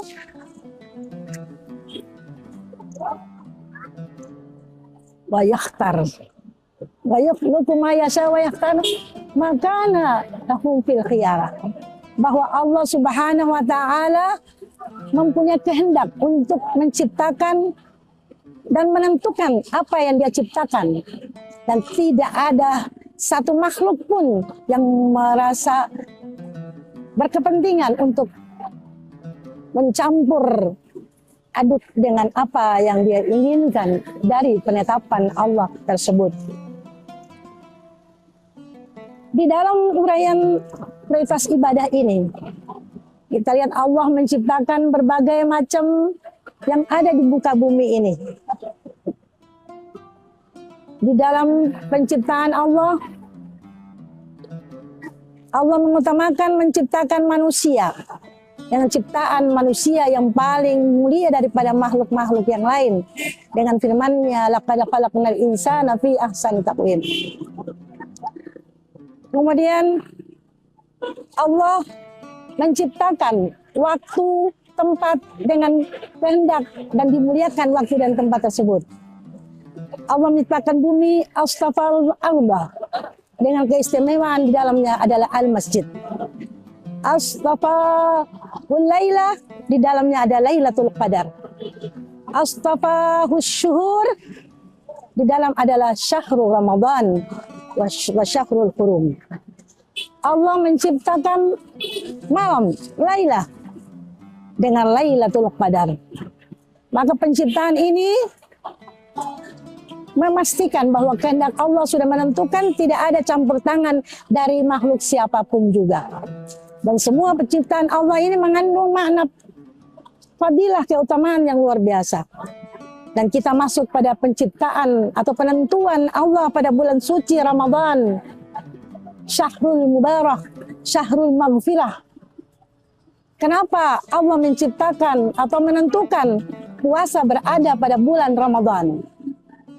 Maka pertanyaan ini dijawab bahwa Allah menentukan sesuatu adalah kehendaknya, dan tidak ada campur tangan seorang pun dalam menentukan atau bertanya kenapa Allah menciptakan Ramadan sebagai bulan puasa, atau bulan puasa terdapat dalam bulan Ramadan. Di dalam bulan Ramadan banyak hal-hal yang kita dapatkan dan sangat rugi apabila kita lewatkan. Yaitu pertama, di dalam bulan Ramadan terdapat kewajiban berpuasa. puasa wajib. Kita tahu bahwa puasa wajib selain dari bulan Ramadan itu ada puasa kafarat, ada kafarat haji, ada kafarat sumpah, ada puasa nazar, ada puasa qadha, dan ini merupakan puasa wajib yang dilakukan. Tetapi khusus dalam bulan Ramadan, Allah memberikan keistimewaan kepada hambanya, di mana apabila seorang hamba pada bulan itu berada di dalam suatu tempat tanpa di dalam perjalanan, maka dia diwajibkan berpuasa. Shaim wa shaima rahimakumullah. Selain puasa yang Allah tetapkan sebagai kewajiban, kita menahan lapar sejak terbitnya fajar sampai terbenamnya matahari, kita dituntut untuk menjaga kualitas puasa. Karena banyak orang yang berpuasa hanya mendapatkan makan dan minum. Setelah segelas air masuk melalui mulutnya, maka hilanglah dahaganya. Setelah sepiring makanan masuk di dalam mulutnya, masuk dalam perutnya, maka hilanglah lapar. Padahal puasa tidak dituntut seperti itu. Sebagai hamba yang beriman, yang bertakwa, untuk mencapai la'allakum tattaqun, maka dia harus menjaga kualitas puasa. Apa itu kualitas puasa? Yang kita harus menjaga adalah hal-hal yang akan mengurangi bahkan menghabiskan pahala puasa itu sendiri. Seperti kita berbicara tanpa memikirkan di mana apakah pembicaraan kita itu akan mengurangi pahala puasa. Maka disuruh jagalah lisan. Man kana yu'minu billahi wal yaumil akhir falyaqul khairan aw liyasmut. Berbicaralah yang baik. Kita dididik untuk berbicara yang baik. Apabila kita tidak mampu, maka diam. Karena dengan diam itu berarti kita telah menyembunyikan atau menghilangkan hal-hal yang akan menghilangkan pahala puasa. Fenomena yang kita dapatkan dalam hidup sehari-hari, kadang-kadang kita tidak sadar bahwa kita dalam keadaan berpuasa. Sehingga banyak kayak aktivitas-aktivitas kita yang kita tidak sadari telah mengurangi pahala puasa. Contohnya, ketika kita bercerita, ketika kita berbicara, atau ketika kita berkomunikasi dengan orang tanpa kita sadari, sementara kita membicarakan kejelekan orang lain, maka itu akan menghapuskan pahala puasa. Lisan juga diperuntukkan untuk berzikir, membaca doa, dan mengeluarkan kalimah-kalimah thayyibah di dalam bulan suci Ramadan. Inilah yang dituntut untuk menjaga kualitas puasa. Prioritas yang kedua, yaitu ada qiyamul lail. Hadis Rasulullah SAW ada dua konsep yang berbeda, tapi maknanya satu. Yang diawali saja yang berbeda. Yang satu mengatakan man shoma ramadanan imanan wa ihtisaban. Kemudian yang satu mengatakan man qama ramadanan imanan wa ihtisaban ghufira lahu ma taqaddama min dhanbi. Barang siapa yang berpuasa, yang sudah berada dalam bulan Ramadan, kemudian dia menjalankan puasa dengan ikhlas, dengan menjaga puasanya dari kualitas berpuasa dari mulai pagi sampai dia berbuka puasa, maka ghufira lahu ma taqaddama min dhanbi. Allah akan mengampuni dosa-dosanya, baik dosa yang akan datang, baik dosa yang lalu maupun yang dosa yang akan dia kerjakan. Ini suatu konsep Allah kepada hambanya yang luar biasa. Allah memberikan membuka pintu iftahul jannah. Miftahul jannah kepada kita untuk meraih surga Firdaus, untuk meraih surganya Allah dengan menjaga kualitas berpuasa. Dan malamnya kita disuruh untuk qiyamul lail. Qiyamul lail adalah mendirikan ibadah pada malam hari, di mana kita sudah terbiasa bahwa setiap puasa kita akan melaksanakan salat tarawih. Nah, itu salah satu daripada qiyamul lail. Namun bukan itu saja. Di dalam bulan puasa, Rasulullah didatangi malaikat Jibril untuk mengajarkan Al-Quran. Dan mulai dari awal Ramadan sampai akhir, kita mengambil iktibar dari perjalanan Rasulullah dengan Jibril ini. dengan melaksanakan tadarus Al-Quran setiap malam. Betapa ruginya apabila dalam bulan puasa kita hanya berpuasa, kita tanpa membaca Al-Quran. Bacalah Al-Quran walaupun sedikit dan perbanyaklah baca Al-Quran di malam hari. Itulah sebabnya. Maka puasa itu lebih afdal apabila kita beribadah pada malam hari yang disebut dengan qiyamul lail. Di samping itu, kita masih bisa melaksanakan salat tahajud, berdoa dan berzikir di malam hari. Sha'im wa sha'ima rahimakumullah. Prioritas amalan berikutnya adalah sedekah. Kadang-kadang kita menganggap sedekah itu adalah hal yang biasa. Kalau kita memberikan sesuatu kepada orang, ada beberapa pemikiran yang kita terlintas di pikiran kita. Kemana uang saya? Dan kapan uang saya ini akan kembali? Padahal Allah selalu menegur kepada hambanya. Setiap apa yang diberikan oleh hambanya, diberikan oleh Allah berlipat ganda. Dalam salah satu ayat, masalul ladina yunfikuna amwalahum fi sabilillah kamasali habbatin ambatat sab'a sanabila fi kulli sumbulatin mi'atu. Fi kulli sumbulatin mi'atu habbah. Bahwa barang siapa permisalan seseorang yang mengeluarkan sedekah kepada orang lain, maka diumpamakan seperti sebuah pohon yang mempunyai 7 tangkai dan setiap tangkai menghasilkan buah 100. Maka setiap kita mengeluarkan sedekah mendapatkan pahala 700 kali lipat. Hal ini kadang-kadang kita tidak pikirkan. Kita tidak pikirkan bahwa Allah akan menggantikan apa yang kita keluarkan dalam sedekah. Bahkan Rasulullah SAW dalam bulan suci Ramadan lebih banyak bersedekah daripada bulan-bulan yang lain.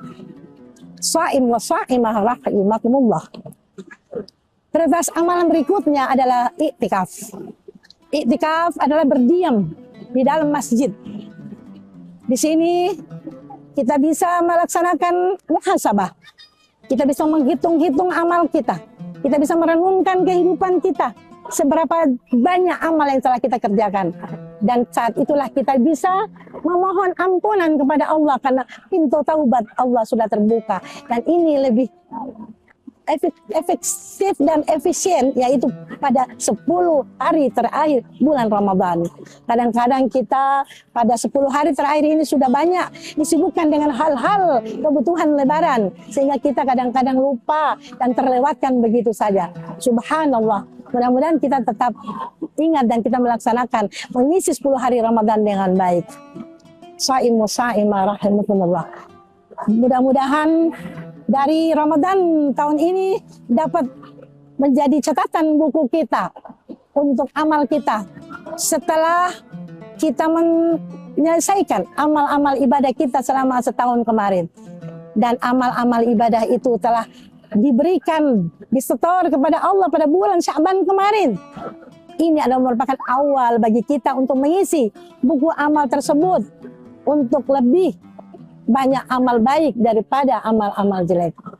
Mudah-mudahan apa yang saya sampaikan ini bisa dijadikan pelajaran dan menjadi motivasi bagi kita dalam mengisi hari-hari Ramadan, sehingga pada saatnya nanti kita akan mendapatkan aitkum minan nar, dijauhkan api neraka, diberikan ampunan kepada kita semua. Dan pada malam 10 terakhir saya ingatkan, jangan lupa berdoa dengan doa Allahumma innaka afuwun tuhibbul afwa afu anna. Allahumma innaka afuwun tuhibbul wa'fu anna. Ya Allah ya Karim. Mudah-mudahan dengan doa itu kita akan mendapatkan ampunan dari Allah Subhanahu wa taala. Demikian, billahi taufiq wal hidayah. Assalamualaikum warahmatullahi wabarakatuh. Download Tribun X sekarang. Menghadirkan lokal menjadi Indonesia.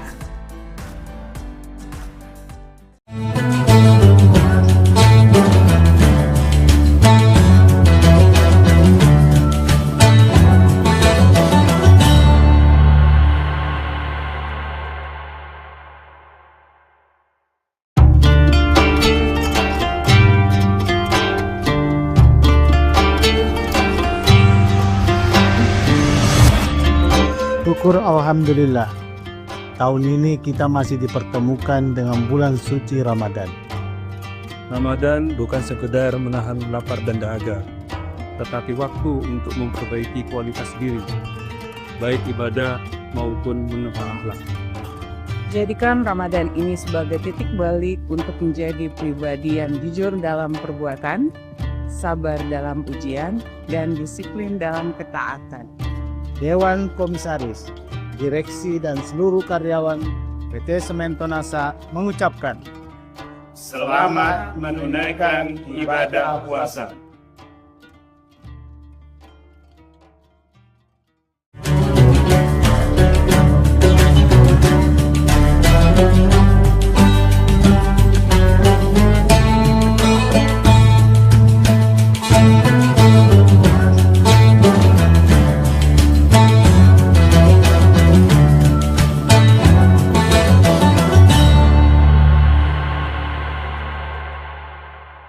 Assalamualaikum warahmatullahi wabarakatuh. Tribuners, seperti apa kabar Anda di bulan suci Ramadan kali ini? Senang sekali saya Ilu Devisania dapat kembali menyapa Tribuners. Kali ini dalam program Syiar Ramadan yang spesial ditayangkan oleh Tribun Timur, Mata Lokal Menjangkau Indonesia. Setiap harinya kita akan menghadirkan berbagai tema menarik, dan hari ini tema kita merupakan harapan dan ampunan Allah bagi hambanya yang sedang merasa lelah. Kemudian kita akan membahas tema ini bersama dengan Pak Ustadz Kiai Haji Sabarudin LC yang sudah bersama kita di studio pada hari ini. Assalamualaikum Pak Ustadz. Waalaikumsalam warahmatullahi wabarakatuh. Baik, kabarnya seperti apa Pak? Ya Alhamdulillah, semoga kita tetap istiqomah. Baik, Alhamdulillah. Dan Pak Ustadz, tema kita hari ini adalah terkait dengan harapan dan ampunan Allah bagi hambanya yang lelah. Sebenarnya kalau kita mungkin merasa lelah, putus asa, mungkin pasrah begitu Pak Ustadz, apakah ini bisa menjadi pintu yang mengarahkan kita menuju ampunan Allah Subhanahu wa taala, atau malah ini menjadi salah satu tantangan bagi keimanan kita dalam menghadapi ujian dari Allah Subhanahu wa taala? Silakan. Bismillahirrahmanirrahim. Hamdan wa syukranillah, salatan wa salaman ala rasulil amabad. Tentunya kita sebagai umat manusia diberikan kemuliaan oleh Allah Subhanahu wa taala yang berbeda dengan makhluk yang lain. Ketika malaikat hanya dibekali akal tapi tidak dibekali nafsu. Makanya para malaikat ketika dia beribadah kepada Allah, la ya'sunallaha ma amarahum wa yaf'aluna ma yu'marun, ketika disuruh oleh Allah untuk sujud, maka dia sujud sampai hari kiamat. Ada makhluk yang hanya dibekali nafsu tapi tidak dibekali akal. Itulah hewan. Manusia diberikan kemuliaan oleh Allah. Diciptakan makhluk yang paling mulia. Dan sebaik-baik penciptaan adalah manusia, karena manusia dibekali akal dan juga dibekali nafsu. Akan tetapi nafsu yang ada dalam diri kita, itu ada yang menyuruh kita untuk melakukan kebaikan. Maka itu disebut dengan nafsul mutmainnah. Ada jiwa yang menyuruh kita untuk melakukan dosa. Maka itu disebut dengan nafsul ammarah.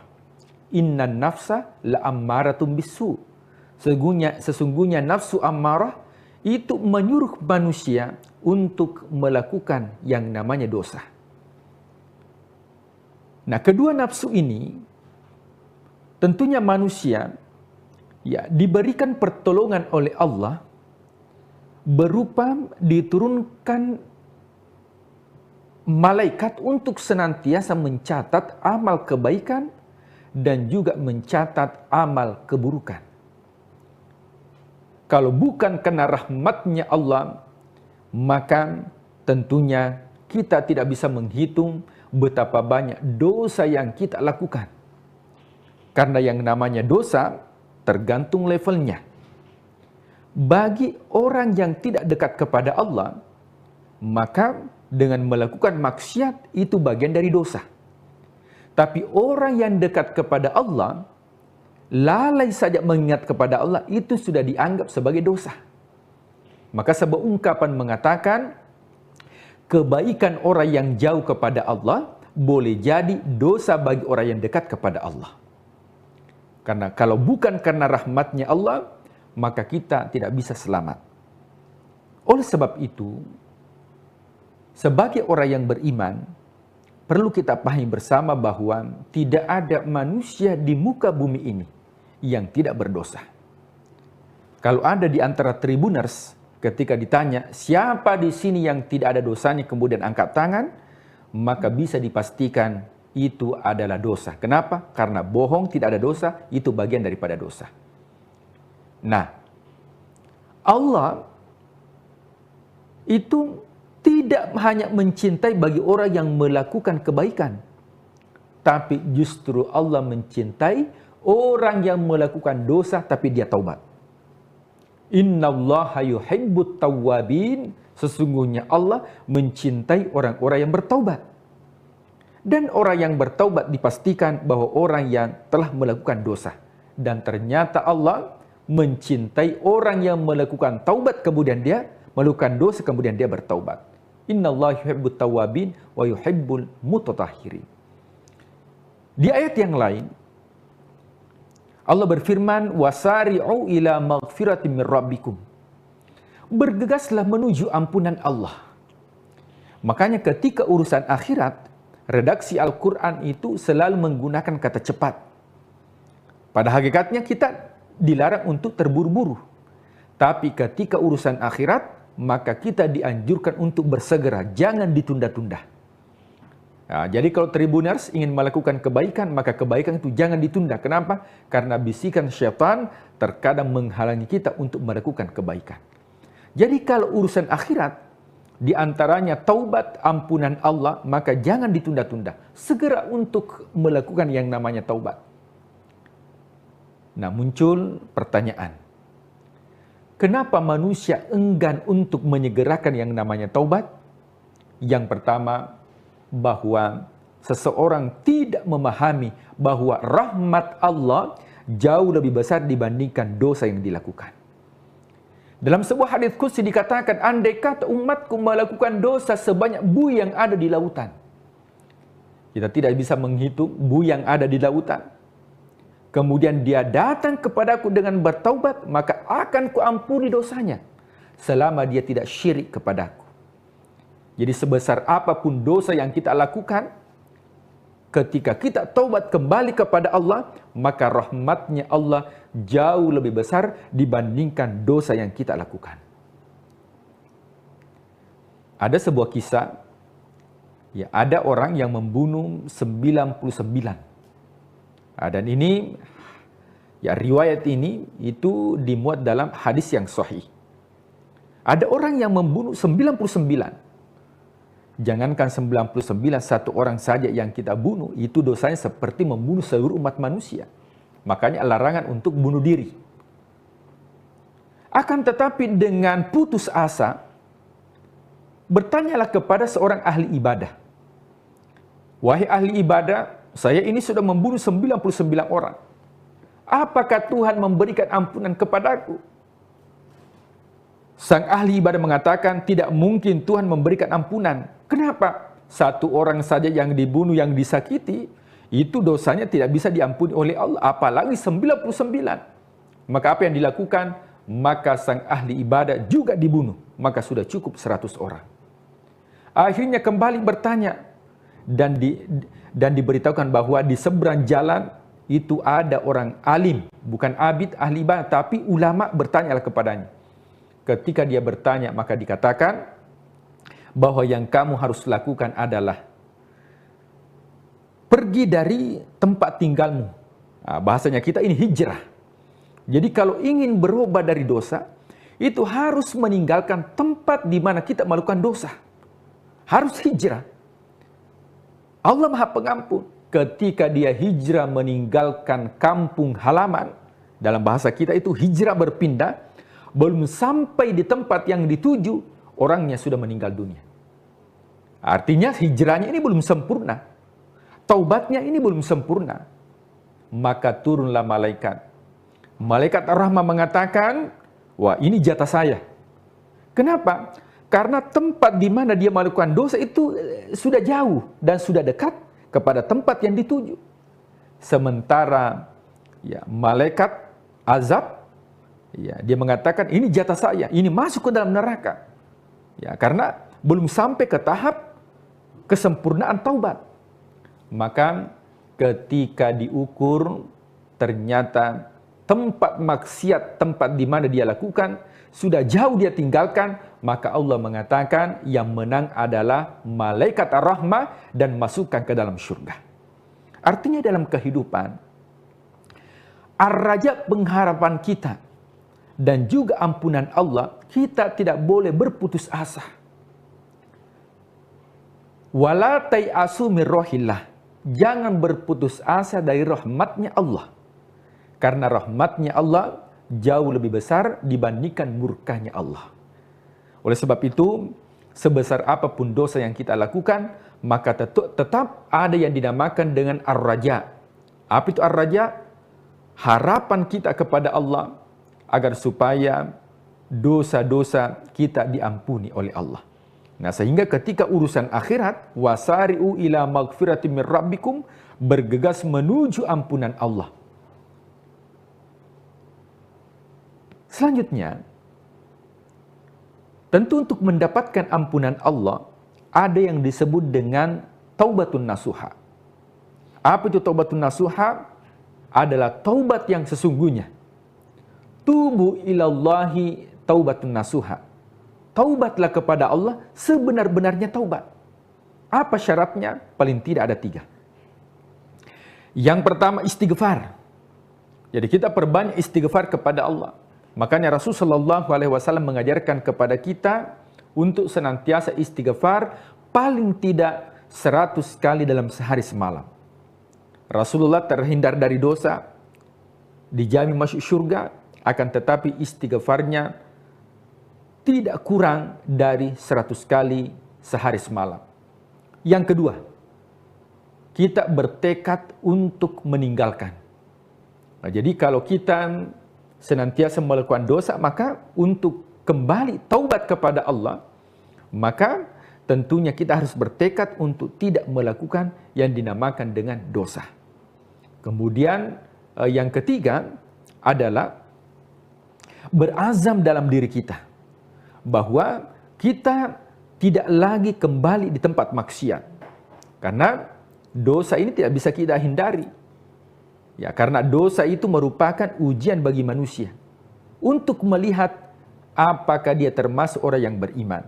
Nah, kita tidak bisa mengukur diri kita apakah kita orang yang beriman kalau tidak diciptakan yang namanya dosa. Makanya Allah menciptakan dosa, Allah menciptakan neraka, Allah menciptakan iblis, menciptakan syaitan. Tujuannya untuk apa? Yaitu untuk melihat hambanya ayyukum ahsanu amala, di mana hamba tersebut yang paling terbaik amalnya. Di antaranya amal kita adalah taubat dan kembali kepada Allah Subhanahu wa ta'ala. Nabi Adam alaihissalam, tentunya kita kenal beliau merupakan penghuni surga. Akan tetapi dikeluarkan dari surga karena satu dosa yang dilakukan. Sementara kita banyak dosa yang kita lakukan. Sementara kita mau masuk surga, apalagi surga Firdaus. Maka yang mesti kita lakukan adalah jangan berputus asa dari rahmatnya Allah, karena kebaikan surga itu diberikan kepada orang-orang yang kembali kepada Allah, yaitu orang-orang yang melakukan taubat. Kemudian, Tribuners yang dimuliakan Allah Subhanahu wa ta'ala, ar-raja, atau bahasanya diterjemahkan pengharapan. Kita mengharapkan Allah, khususnya di bulan suci Ramadan. Allah memberikan ampunan bukan hanya di malam hari. Allah memberikan ampunan di siang hari, 24 jam Allah memberikan ampunan kepada kita. Makanya momentum bulan suci Ramadan, mari perbanyak ibadah, perbanyak taubat, khususnya hubungan kepada Allah. Tapi yang menjadi masalah adalah hubungan sesama manusia. Kalau kita berdosa kepada Allah, maka Allah mudah untuk mengampuni. Kalau kita berdosa kepada Allah, Allah mudah untuk memaafkan. Kenapa? Allah memiliki sifat yang disebut dengan Ar-Rahman, yang disebut dengan sifat Ar-Rahim. Akan tetapi yang menjadi masalah besar adalah ketika ada dosa sesama manusia, maka dosa sesama manusia itu baru bisa dimaafkan apabila memenuhi dua syarat. Yang pertama, diberikan maaf, dan yang kedua, ketika itu berkaitan dengan barang, maka baru bisa terampuni atau dimaafkan kecuali barang itu dikembalikan atau diikhlaskan bagi orang yang kita ambil barang tersebut. Wallahu a'lam bishawab. Iya, baik. Jadi ketika kita merasa lelah, kita harus bisa melihat dari beberapa sisi yang berbeda begitu ya Pak Ustadz ya. Bagaimana kita mungkin lebih melihat sisi baiknya kalau kita lelah, mungkin tidak kita berputus asa, kemudian juga kita tidak menyalahkan Allah atas takdir yang kita terima, tapi ini bisa menjadi muhasabah diri begitu ya, apa yang sebenarnya belum kita lakukan atau kurang kita lakukan, dan semoga melalui ibadah di bulan suci Ramadan ini kita bisa lebih baik lagi.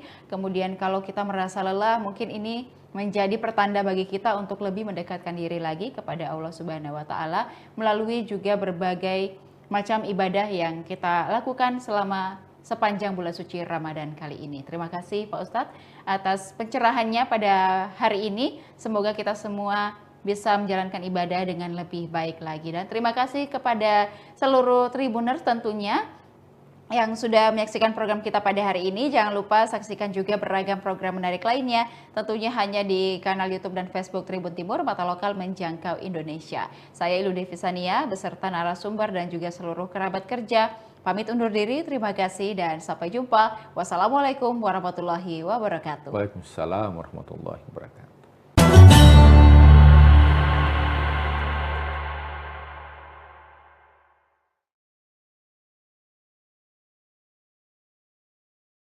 Dari cara penyampaian sosok guru saya, mentor saya dalam bidang dakwah, Almarhum Tuan Guru Haji Abdul Waris ini berbekas pada diri saya ya untuk menjadi ya sosok dai yang mumpuni ya ke depan.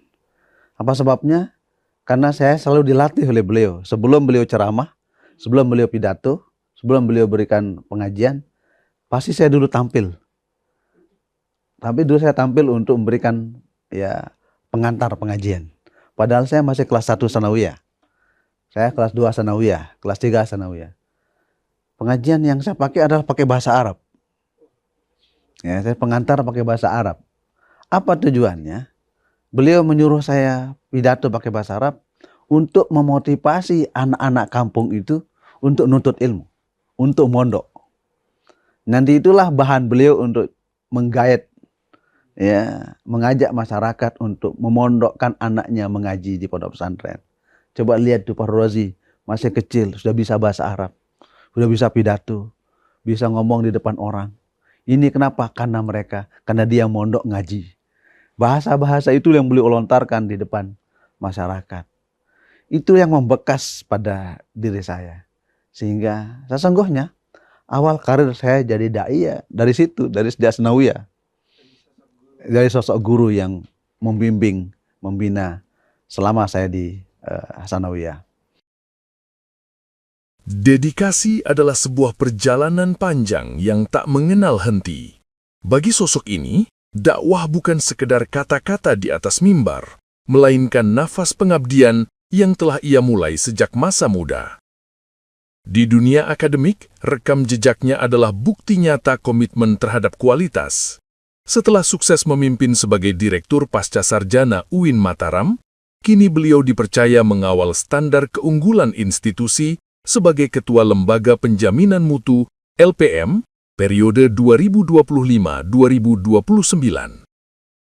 Namun, keluasan ilmunya tak hanya terkurung di ruang kelas. Sebagai guru besar ilmu dakwah, beliau menjalankan peran strategis sebagai Sekretaris Jenderal Pengurus Besar Nahdlatul Watan, memastikan pesan-pesan keumatan sampai ke setiap relung hati masyarakat. Inilah profil Profesor Dr. Haji Fahru Rozi MA, seorang intelektual, organisatoris, dan pendakwah yang mendedikasikan hidupnya untuk kemajuan ilmu pengetahuan dan kejayaan umat. Saya Al-Fakir, Haji Fahru Rozi Dahlan, memang terlahir di kalangan keluarga santri. ya bapak saya nyantri lama di Pondok Pesantren Selaparang, Kediri. Ya, jadi keluarga saya, adik kakak saya semua adalah keluarga santri. Keluarga saya keluarga santri. Saya tertarik di dunia dakwah itu sejak saya masuk sekolah sanawiyah. Saya sekolah sanawiyah di Curanjaler tahun 1980-an, ya tepatnya saya tamat tahun 88 sanawiyah. Waktu di sanawiyah saya selalu diajak berdakwah oleh guru saya, almarhum Pak Tuan Guru Haji Abdul Waris. Jadi kemana beliau berdakwah, keliling ya dari dusun ke dusun, dari kampung ke kampung, dari pelosok Lombok Barat, Lombok Tengah, Lombok Timur, KLU. Selalu saya ikut selama 3 tahun. Saya mondok di Curanjaler. Dari cara penyampaian sosok guru saya, mentor saya dalam bidang dakwah, almarhum Tuan Guru Haji Abdul Waris ini berbekas pada diri saya, ya, untuk menjadi ya sosok dai yang mumpuni ya ke depan. Apa sebabnya? Karena saya selalu dilatih oleh beliau. Sebelum beliau ceramah, sebelum beliau pidato, sebelum beliau berikan pengajian, pasti saya dulu tampil. Tapi dulu saya tampil untuk memberikan ya pengantar pengajian. Padahal saya masih kelas 1 sanawiyah. Saya kelas 2 sanawiyah, kelas 3 sanawiyah. Pengajian yang saya pakai adalah pakai bahasa Arab. Ya, saya pengantar pakai bahasa Arab. Apa tujuannya? Beliau menyuruh saya pidato pakai bahasa Arab untuk memotivasi anak-anak kampung itu untuk nuntut ilmu, untuk mondok. Nanti itulah bahan beliau untuk menggait, ya, mengajak masyarakat untuk memondokkan anaknya mengaji di pondok pesantren. Coba lihat tuh Pak Rozi, masih kecil sudah bisa bahasa Arab, sudah bisa pidato, bisa ngomong di depan orang. Ini kenapa? Karena dia mondok ngaji. Bahasa-bahasa itu yang beliau lontarkan di depan masyarakat. Itu yang membekas pada diri saya. Sehingga sesungguhnya awal karir saya jadi dai ya dari situ, dari sejak sanawiyah. Dari sosok guru yang membimbing, membina selama saya di sanawiyah. Setelah saya sanawiyah, ya saya melanjutkan sekolah saya di MANPK, Madrasah Aliyah Negeri Program Khusus di Mataram. Di sini juga kami dilatih oleh para masyayikh kami, para guru-guru kami yang tidak kalah dengan guru-guru kami di Madrasah Sanawiyah dulu. Yaitu kami dilatih 3 bahasa, Arab, Inggris, Indonesia, muhadasah yaumiyah, percakapan sehari-hari dengan bahasa Arab, bahasa Inggris, bahasa Indonesia. Ini kebiasaan yang kami lakukan di pondok di Madrasah Aliyah, program khusus waktu itu. Sehingga ada lomba-lomba pidato tingkat nasional, kami ikut. Saya kemudian waktu itu ya menjadi juara 1, juara pidato bahasa Arab ya MAPK seluruh Indonesia. Itu menjadi awal modal utama ya saya dalam dunia dakwah. Selesai saya di Madrasah Aliyah, saya melanjutkan pendidikan ke Pancor di almarhum Bapak Maulana Syekh Tuan Guru Kiai Haji Muhammad Zainuddin Abdul Majid. Saya di Ma'had 4 tahun belajar, mengaji, mutalaah, sekaligus saya sudah mulai terjun dakwah ke masyarakat sejak saya masuk Ma'had tahun 1994. Jadi efektifnya saya sudah mulai terjun ke masyarakat dalam bidang dakwah tahun 1994. Saya keliling ya dari kampung ke kampung menyampaikan pesan-pesan agama, terutama saat-saat perayaan Hari Besar Islam, Isra Mi'raj, Nuzul Quran, Maulid Nabi, Muharram, dan seterusnya. Saya aktif di tengah-tengah masyarakat. 94, 95, 96, 97 ya aktivitas dakwah terus kami ya saya lanjutkan menyapa umat dengan ya panggilan-panggilan keagamaan. Intinya setelah saya selesai Ma'had, saya kuliah S1, kemudian kelas 2, kelas 3. Puncaknya setelah saya S3, saya berdakwah keliling Nusantara. Ya, mulai dari ya Bima, Dompu, terus ke NTT, terus ke Sulawesi, Kalimantan, Papua bahkan. Ya, ini aktivitas dakwah yang saya geluti selama ini. Ya, di Kalimantan Timur, Kalimantan Tengah, Kalimantan Selatan itu sudah menjadi lahan-lahan komunikasi dakwah kita dengan masyarakat. Tentu sukanya adalah ada ketenangan batin tersendiri di saat menyapa umat dengan penuh hikmah, kebijaksanaan dalam menyapa masyarakat. Ada kebahagiaan tersendiri bagi seorang dai di saat dia berhadapan dengan masyarakat, masyarakat menyambut dengan baik, masyarakat menerima kita dengan baik, masyarakat melaksanakan apa yang ya kita ajarkan kepada mereka. Itu kebahagiaan yang tidak bisa dijadikan sebagai sebuah materi, tidak bisa dimaterialiskan saking bahagianya kita sebagai seorang dai. Dukanya banyak, perjalanan yang panjang dari satu tempat ke tempat lain itu membutuhkan waktu yang panjang, 8 jam, 9 jam di atas kendaraan, turun naik sungai, ya menyeberang sungai. Ya, itu adalah suka duka kita kalau kita ceramah di Kalimantan, di Sulawesi dan seterusnya. Apalagi ke Papua, ya kita dari gunung ke gunung, dari hutan ke hutan masuk. Tapi itu semua adalah tantangan yang membuat kita terus survive di dalam ya medan dakwah. Intinya kita sebagai dai harus siapkan pertama intelektualitas harus hebat. Ya, daya nalar, ya daya intelektual kita harus kuat. Sebab kita akan berhadapan dengan berbagai macam argumentasi masyarakat.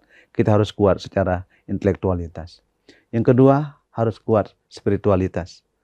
Ya, iman kita harus yakin bahwa kita dalam medan dakwah itu waman ahsanu qawlan mimman da'a ilallah. Tidak ada ucapan-ungkapan yang paling baik selain mengajak orang untuk melaksanakan ibadah kepada Allah. Itu prinsip spiritualitas kita sebagai seorang dai. Yang ketiga adalah ya harus kuat sosialitas kita. Kita harus bisa bergaul dengan siapa saja. Tidak ada sekat-sekat antara muslim non muslim, kita harus bisa berbaur. Tidak ada sekat antara satu ormas dengan ormas lain, kita harus bisa berbaur. Tidak ada sekat antara ya tua muda. Itu yang saya maksud dengan harus kuat daya sosialitas kita. Kemudian yang ketiga, yang keempat adalah harus kuat daya emosionalitas kita. Ada sabar di situ, ada tahan uji di situ, ada resiliensi di situ, ada ketahan mental di situ. Intinya ada kesyukuran di situ, ada ketabahan di situ. Ini yang harus dimiliki oleh seorang dai, itu harus kuat yang keempat ini. Ya, daya intelektualitasnya harus kuat, daya spiritualitasnya harus kuat, daya ya sosialitasnya harus kuat, dan daya emosionalnya harus kuat. Inilah saya kira resep yang paling jitu bagi orang yang bergelut di dunia dakwah. Pengalaman yang paling pahit saya adalah saat waktu saya ke Papua. Papua itu pahit dalam arti saya harus dijaga ketat. Harus dikawal oleh tentara, harus dikawal oleh polisi, harus kiri kanan. Ya, itu bagi kita, seorang dai itu terkekang kita. Ya, tapi ya tentara atau polisi itu mengatakan Pak Prof, Pak Tuan Guru harus terjaga keselamatannya. Ya, padahal ya masyarakat ya Papua rata-rata aman. Ya, yang bergejolak kan justru di hutan-hutan sana. Kalau ya di medan-medan dakwah saya kira aman. Tapi itulah ya tindakan preventifnya. Ya, pesan-pesan dakwah kita adalah akomodatif, kooperatif, humanis, dan tidak melakukan intimidasi apapun. Dan memang mereka sudah membaca profiling kita kan, bahwa seorang dai itu memang dia punya profil yang bisa diterima oleh masyarakat. Justru tidak mungkin saya diundang ke ya, Papua, ke Papua Barat, Papua Tengah, Papua Pegunungan kalau tidak diawali dengan profiling. Ya, sehingga kita bisa diterima di kalangan masyarakat yang heterogen, masyarakat yang majemuk, masyarakat yang multikultural. Intinya adalah di dalam berdakwah itu sampaikan pesan-pesan yang sesuai dengan situasi dan kondisi. Itu yang disebut dalam ilmu dakwah dengan ilmu muqtadal hal. Sampaikan apa kebutuhan masyarakat, sampaikan apa keluhan masyarakat, sampaikan apa realitas yang terjadi, dan berikan solusi terhadap persoalan-persoalan yang mereka hadapi. Itu yang paling dibutuhkan oleh masyarakat, bukan retoris, bukan yang berapi-api, bukan yang menggebu-gebu. Justru itu bisa menjauhkan mereka dari pesan-pesan agama yang baik. Ya, manis banyak. Pertama, sambutan masyarakat. Begitu ya turun dari bandara, sudah kita disambut, dihormati, disegani. Ya, terus jamuan-jamuan masyarakat yang terkadang di luar ekspektasi. Nah, itu semua adalah gambaran ya keberterimaan mereka tentang sosok yang mereka dalam kutip mereka kagumi, mereka mau dengarkan nasihatnya. Kemudian yang titik senangnya adalah masyarakat itu kalau kita di luar daerah itu selalu ramai. Antusiasme masyarakat tinggi sekali. Itu yang mengobati rasa capek kita. Perjalanan dari satu tempat ke tempat 9 jam naik mobil. Nah, tapi begitu kita sampai ke lokasi, hilang penat kita yang berjam-jam di darat itu. Melihat antusiasme masyarakat yang datang dari jauh, ya, sekedar untuk mendengarkan nasihat, ya, sekedar untuk mendengarkan pengajian. Hanya mungkin qul huwallahu ahad aja yang kita sampaikan, tapi mereka datang. Nah, itu pengobat lelah bagi kami sebagai orang dai itu. Jadi hilang rasanya ya, capek kita yang berjam-jam di perjalanan begitu melihat masyarakat yang begitu antusias mendengarkan pengajian dari sosok ya kiai atau tuan guru atau ustadz yang akan menyampaikan. Ini salah satu hal yang menyenangkan kita sebagai seorang dai. Dakwah tidak boleh putus. Balighu anni walau ayah.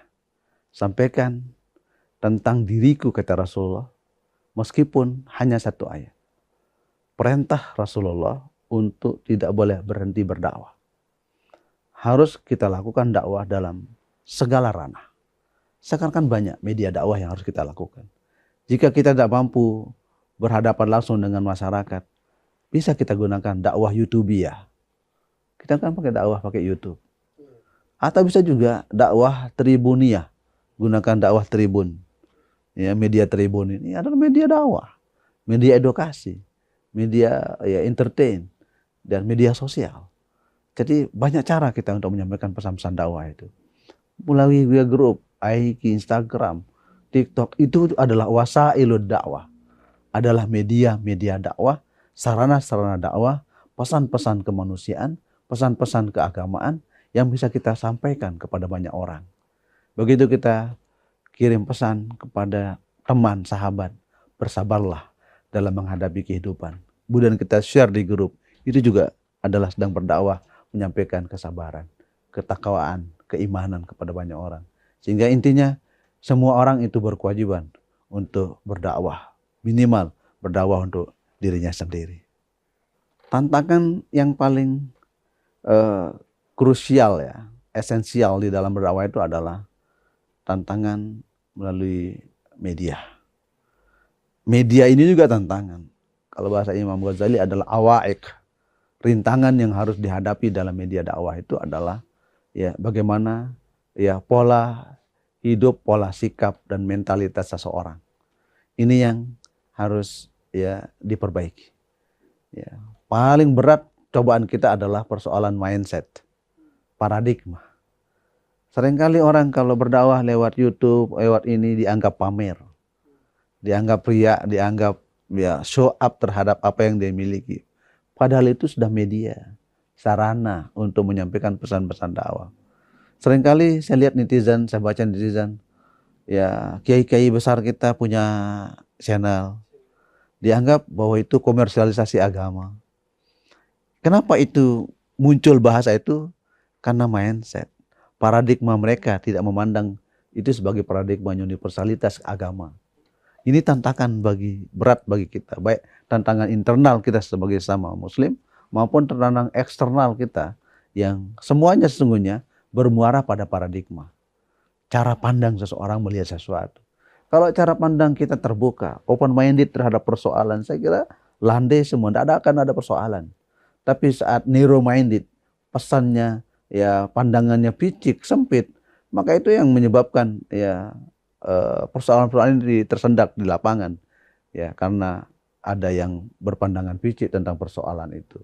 Ini tantangan paling berat bagi kita adalah persoalan paradigmatik, ya, worldview, cara pandang mereka terhadap persoalan yang sedang hangat di tengah-tengah masyarakat. Jika ya pandangan kita holistik, syamil, kamil terhadap paradigma, maka akan muncul paradigma rahmatan lil alamin. Ya, kesejukan semesta, keharmonisan semesta bagi siapapun mereka, ya, dalam jenis apapun, dalam jabatan apapun, dalam stratum apapun. Jika paradigma kita selalu muncul paradigma positif dalam melihat segala fenomena, itulah sesungguhnya yang menyebabkan ya, kita hidup baldatun thayyibatun wa rabbun ghafur. Download Tribun X sekarang, menghadirkan lokal menjadi Indonesia.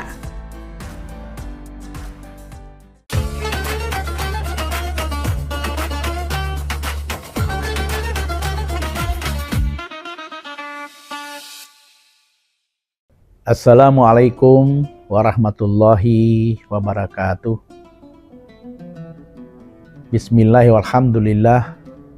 Ashhadu an la ilaha illallah wahdahu la syarikalah wa ashhadu anna sayyidana Muhammadan abduhu wa rasuluhu amma ba'd. Qala Allah Ta'ala fil Qur'anil Karim. A'udzubillahi minasyaitonir rajim. Bismillahirrahmanirrahim. Ya ayyuhalladzina amanu kutiba alaikumusyamu kama kutiba alal ladzina min qablikum la'allakum tattaqun. Shadaqallahul azim. Pemirsa yang berbahagia, para pendengar Tribun yang berbahagia, kembali kita bersyukur, alhamdulillah saat ini kita sudah memasuki bulan suci Ramadan, di mana sebuah bulan yang sangat dirindukan oleh seluruh umat Islam dimanapun dia berada. Bulan puasa atau Ramadan membawa berbagai macam keutamaan-keutamaan, yang olehnya itu setiap muslim sangat merindukan kedatangan bulan suci Ramadan ini. Dan alhamdulillah saat ini kita sudah berada di bulan suci Ramadan. Olehnya itu kita bersyukur kepada Allah. Allah memberikan nikmat kepada kita, terutama nikmat umur panjang, sehingga kita bisa melaksanakan puasa di bulan suci Ramadan. Puasa ini setiap saat, setiap tahun datang untuk menemui kita. Kalau kita mau hitung-hitung bahwa sudah berapa kalikah kita didatangi oleh bulan suci Ramadan.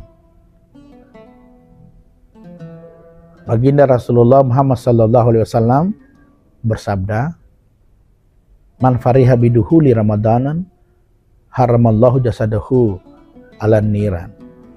Barang siapa yang berbahagia kedatangan bulan Ramadan, maka Allah akan haramkan jasadnya disentuh api neraka. Sebuah jaminan dari baginda Rasulullah Muhammad SAW yang luar biasa. Itu bagi orang yang bergembira saja menyambut datangnya bulan suci Ramadan.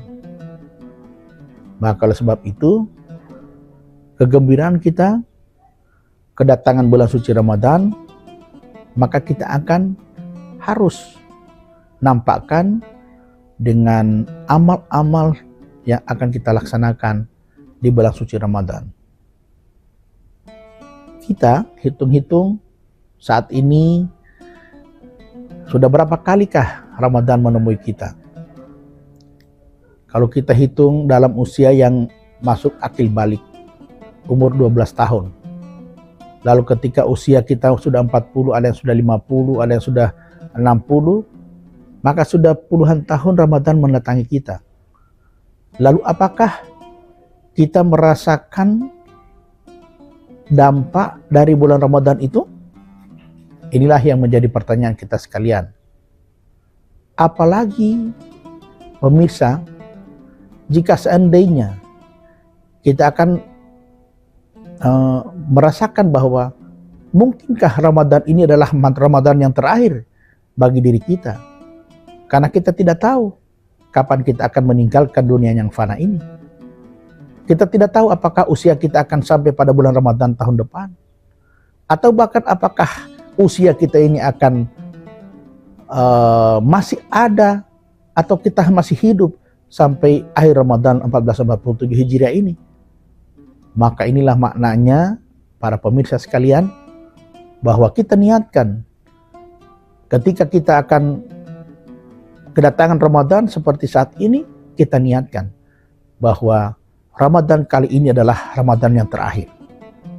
Kenapa, jamaah sekalian? Jika sesuatu yang kita rasakan bahwa ini adalah yang paling terakhir, maka ada giroh, ada semangat untuk melakukan sesuatu itu dengan sebaik-baiknya. Maka demikianlah Ramadan.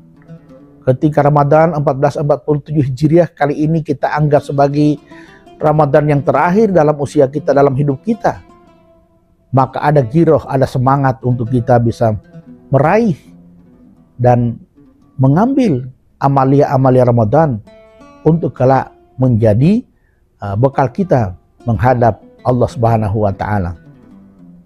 Maka oleh sebab itu, jamaah sekalian yang dirahmati Allah Subhanahu wa Ta'ala, mari kita laksanakan puasa ini dengan sebaik-baiknya. Kita diingatkan oleh baginda Rasulullah Muhammad SAW dalam sebuah sabdanya, "Kam min sha'imin laisa lahu min siyami ilal ju'i wal atas." Tidak sedikit orang yang berpuasa, dia tidak mendapatkan apa-apa, tetapi kecuali mendapatkan lapar dan haus. Jangan sampai puasa kita hanya sekedar menahan lapar dan haus dan tidak mendapatkan apa-apa, sebagaimana baginda Rasulullah Muhammad SAW khawatirkan tadi. Begitu banyak umatku yang berpuasa, tetapi sia-sia puasanya, tidak mendapatkan pahala apa-apa. Lalu kalau puasa kita hari ini, puasa kita tahun ini adalah puasa yang terakhir, lalu kemudian kita tidak mendapatkan apa-apa, maka sia-sialah hidup ini, sia-sialah usia ini, sia-sialah kesempatan ini yang diberikan oleh Allah, kesehatan, keimanan, lalu kita berada pada bulan Ramadan, tapi kita tidak mendapatkan apa-apa. Na'udzubillah, summa na'udzubillah.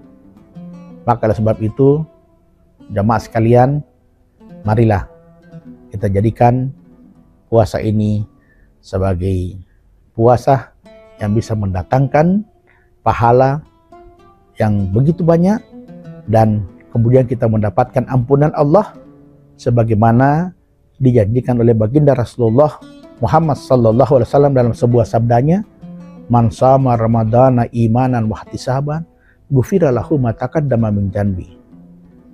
Barang siapa yang berpuasa karena iman dan mengharap ridha Allah Subhanahu wa Ta'ala, maka Allah akan mengampuni dosa-dosanya yang telah lalu. Ini sebuah garansi yang luar biasa, sehingga kalau umat Muhammad yang melaksanakan puasa dengan iman, mengharap ridha Allah, dan melaksanakan amalia-amalia Ramadan dengan baik, sehingga dia mendapatkan berkah dari puasa itu, dan dia akan kembali kepada kefitrahan. Dia akan kembali menjadi manusia yang bersih, sebagaimana dia dilahirkan oleh ibunya ke atas dunia ini tanpa membawa dosa apapun. Dan itulah hadiah yang paling istimewa yang diberikan oleh baginda Rasulullah Muhammad SAW dalam sabdanya tadi, Allah berikan ampunan terhadap dosa-dosa yang telah lalu. Demikian pemirsa, terima kasih atas perhatian, mohon maaf atas segala kekurangan. Usikum wa nafsi bitaqwallah, wallahul muwafiq ila aqwamit thariq. Wassalamualaikum warahmatullahi wabarakatuh. Download Tribun X sekarang, menghadirkan lokal menjadi Indonesia. Itu ada edukasi. Jadi, di edukasi itu kita ada kegiatan pertanian dan juga peternakan, di mana anak-anak bisa belajar pertanian organik dan juga mengenal hewan secara langsung. Oke, di Narakupilex ini kita mendapatkan ada 2 program. Yang pertama itu ada program outing class, yaitu Sekolah Alam Nara. Jadi Sekolah Alam Nara itu anak-anak bisa ngabuburit.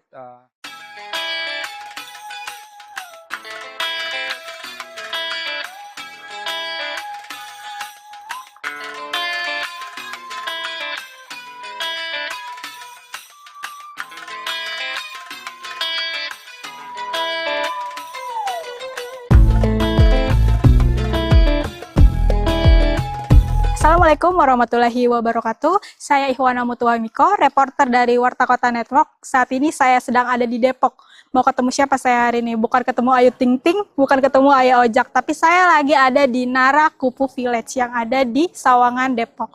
Untuk rekan-rekan semuanya bisa ikut aku hari ini jalan-jalan di Narakupu Village.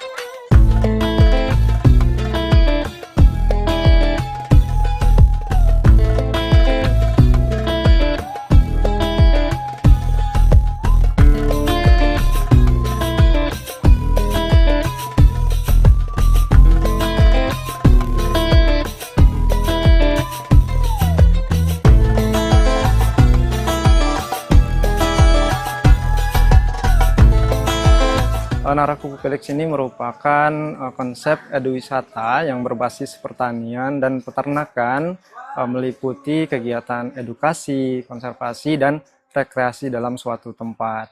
Nah, di mana di sini kegiatan edukasinya itu tidak hanya untuk anak-anak, itu juga untuk mahasiswa dan juga masyarakat umum. Seperti itu.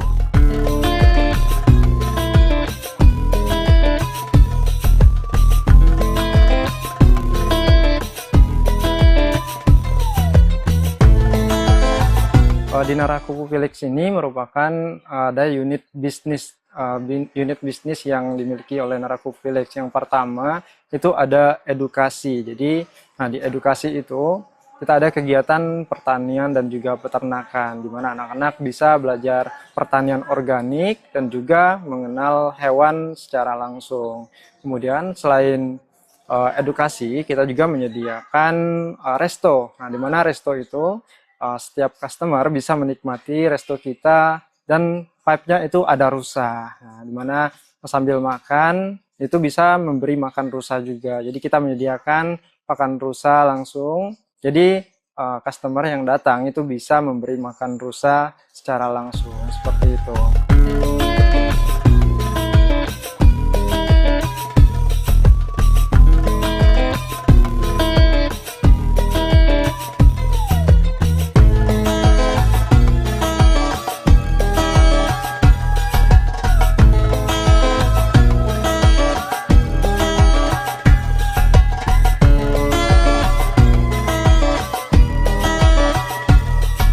Oke, untuk customer yang datang ke sini, itu customer reguler, itu bisa datang langsung ke Narakupu Village, tidak perlu reservasi.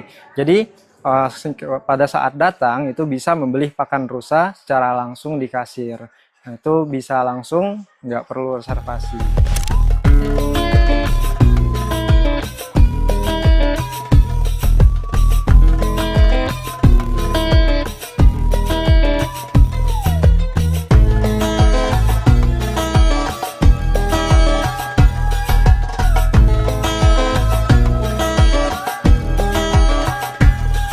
Oke, di Narakupu Village ini kita mendapatkan ada 2 program. Yang pertama itu ada program outing class, yaitu Sekolah Alam Nara. Jadi Sekolah Alam Nara itu anak-anak bisa ngabuburit di Narakupu Village ini berupa belajar berkebun dan juga berinteraksi dengan hewan secara langsung.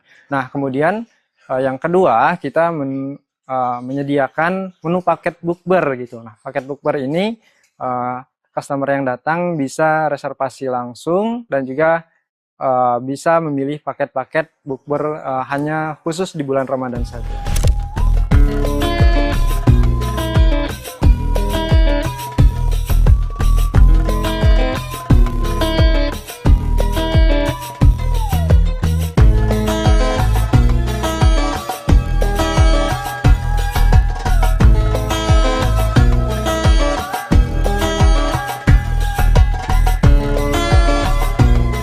Untuk Naraku Felix ini berada di kawasan Pasir Putih, tepatnya di Jalan Garuda, Batu Ampar, Kecamatan Sawangan, ya, itu Kelurahan Pasir Putih ya.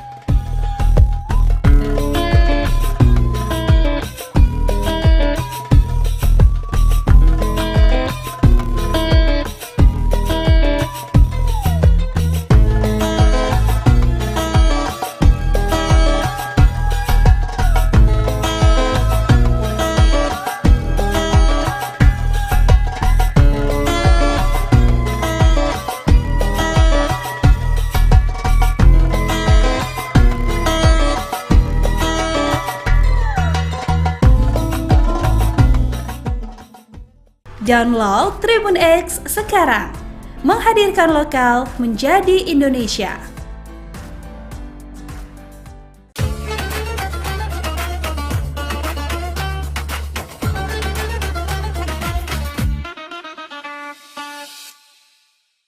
Assalamualaikum warahmatullahi wabarakatuh. Alhamdulillah, alhamdulillahilladzi nahmaduhu wa nasta'inuhu wa nastaghfiruh wa na'udzu billahi min syururi anfusina wa min sayyiati a'malina. May yahdihillahu fala mudilla lahu wa may yudlil fala hadiya lahu. Asyhadu an la ilaha illallah wahdahu la syarika lahu wa asyhadu anna Muhammadan abduhu wa rasuluh. Allahumma salli ala sayyidina Muhammad wa ala alihi wa sahbihi ajma'in, amma ba'du. Para shaim dan shaimah rahimakumullah, puji syukur kita panjatkan kehadirat Allah Subhanahu wa taala atas rahmat, taufik, hidayah, inayah kepada kita semua sehingga hari ini dalam suasana puasa Ramadan kita melaksanakan puasa dengan khusyuk dalam rangka mencari ridha Allah dan untuk mencapai tujuan kehidupan kita sebagai orang yang beriman, la'allakum tattaqun. Pada abad 20-21 ada pembahasan di dalam fikih yang berjudul fikih awaliyah. Fikih ini membahas tentang amal-amal yang diprioritaskan dalam suatu ibadah. Menurut salah satu uraian dari Qatadah menyampaikan bahwa amal-amal yang dikerjakan oleh hamba Allah mempunyai prioritas yang berbeda-beda dan semua amal mempunyai fadilah yang berbeda-beda pula. Afdalul amal, afdalul ibadu, al-amal salih. Keutamaan suatu ibadah terletak dari amal salih. Pada prinsipnya, di bulan suci Ramadan adalah bulan yang penuh hikmah, bulan yang dipenuh ampunan dan maghfirah dari Allah Subhanahu wa taala. Bulan yang dinantikan selama 11 bulan dan kita sudah memasuki bulan suci Ramadan. Suatu bulan yang di dalamnya terdapat bermacam-macam fadilah amal ibadah yang kadang-kadang kita bisa melewatkan begitu saja. Untuk itu pada kesempatan ini kami ingin menguraikan fadilah amal atau keutamaan amal yang diprioritaskan dalam ibadah pada bulan suci Ramadan. Di dalam Al-Quran Al-Qasas ayat 68 Allah berfirman, wa rabbuka yakhluqu ma yasha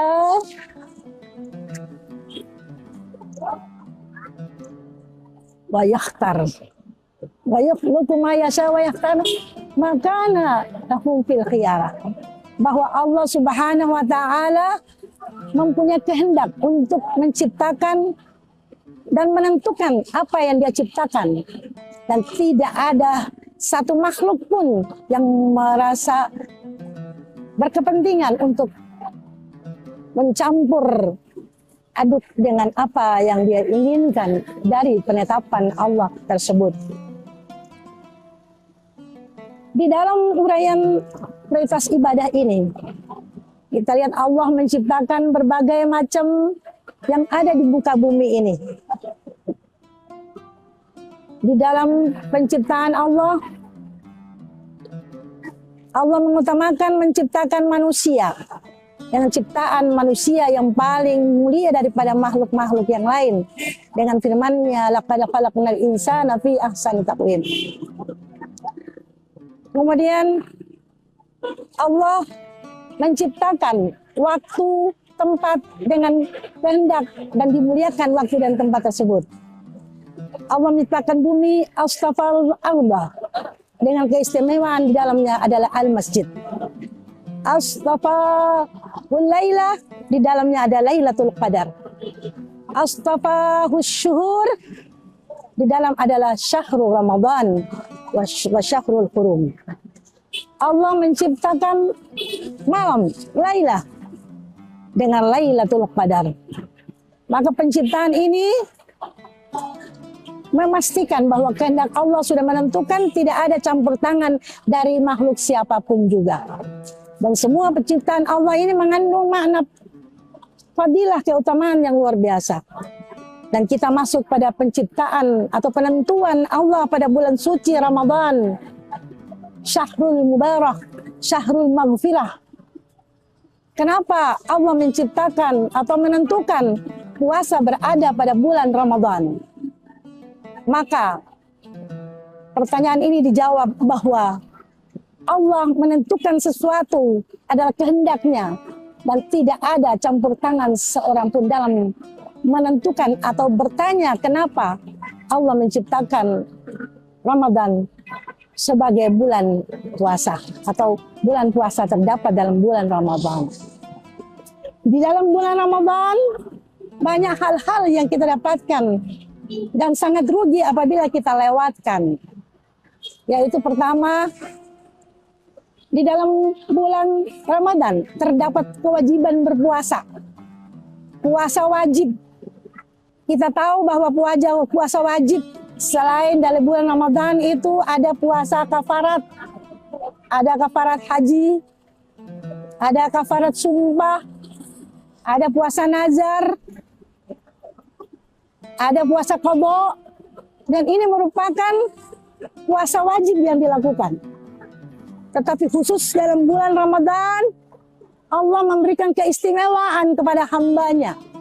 Di mana apabila seorang hamba pada bulan itu berada di dalam suatu tempat tanpa di dalam perjalanan, maka dia diwajibkan berpuasa. Shaim wa shaima rahimakumullah. Selain puasa yang Allah tetapkan sebagai kewajiban, kita menahan lapar sejak terbitnya fajar sampai terbenamnya matahari. Kita dituntut untuk menjaga kualitas puasa.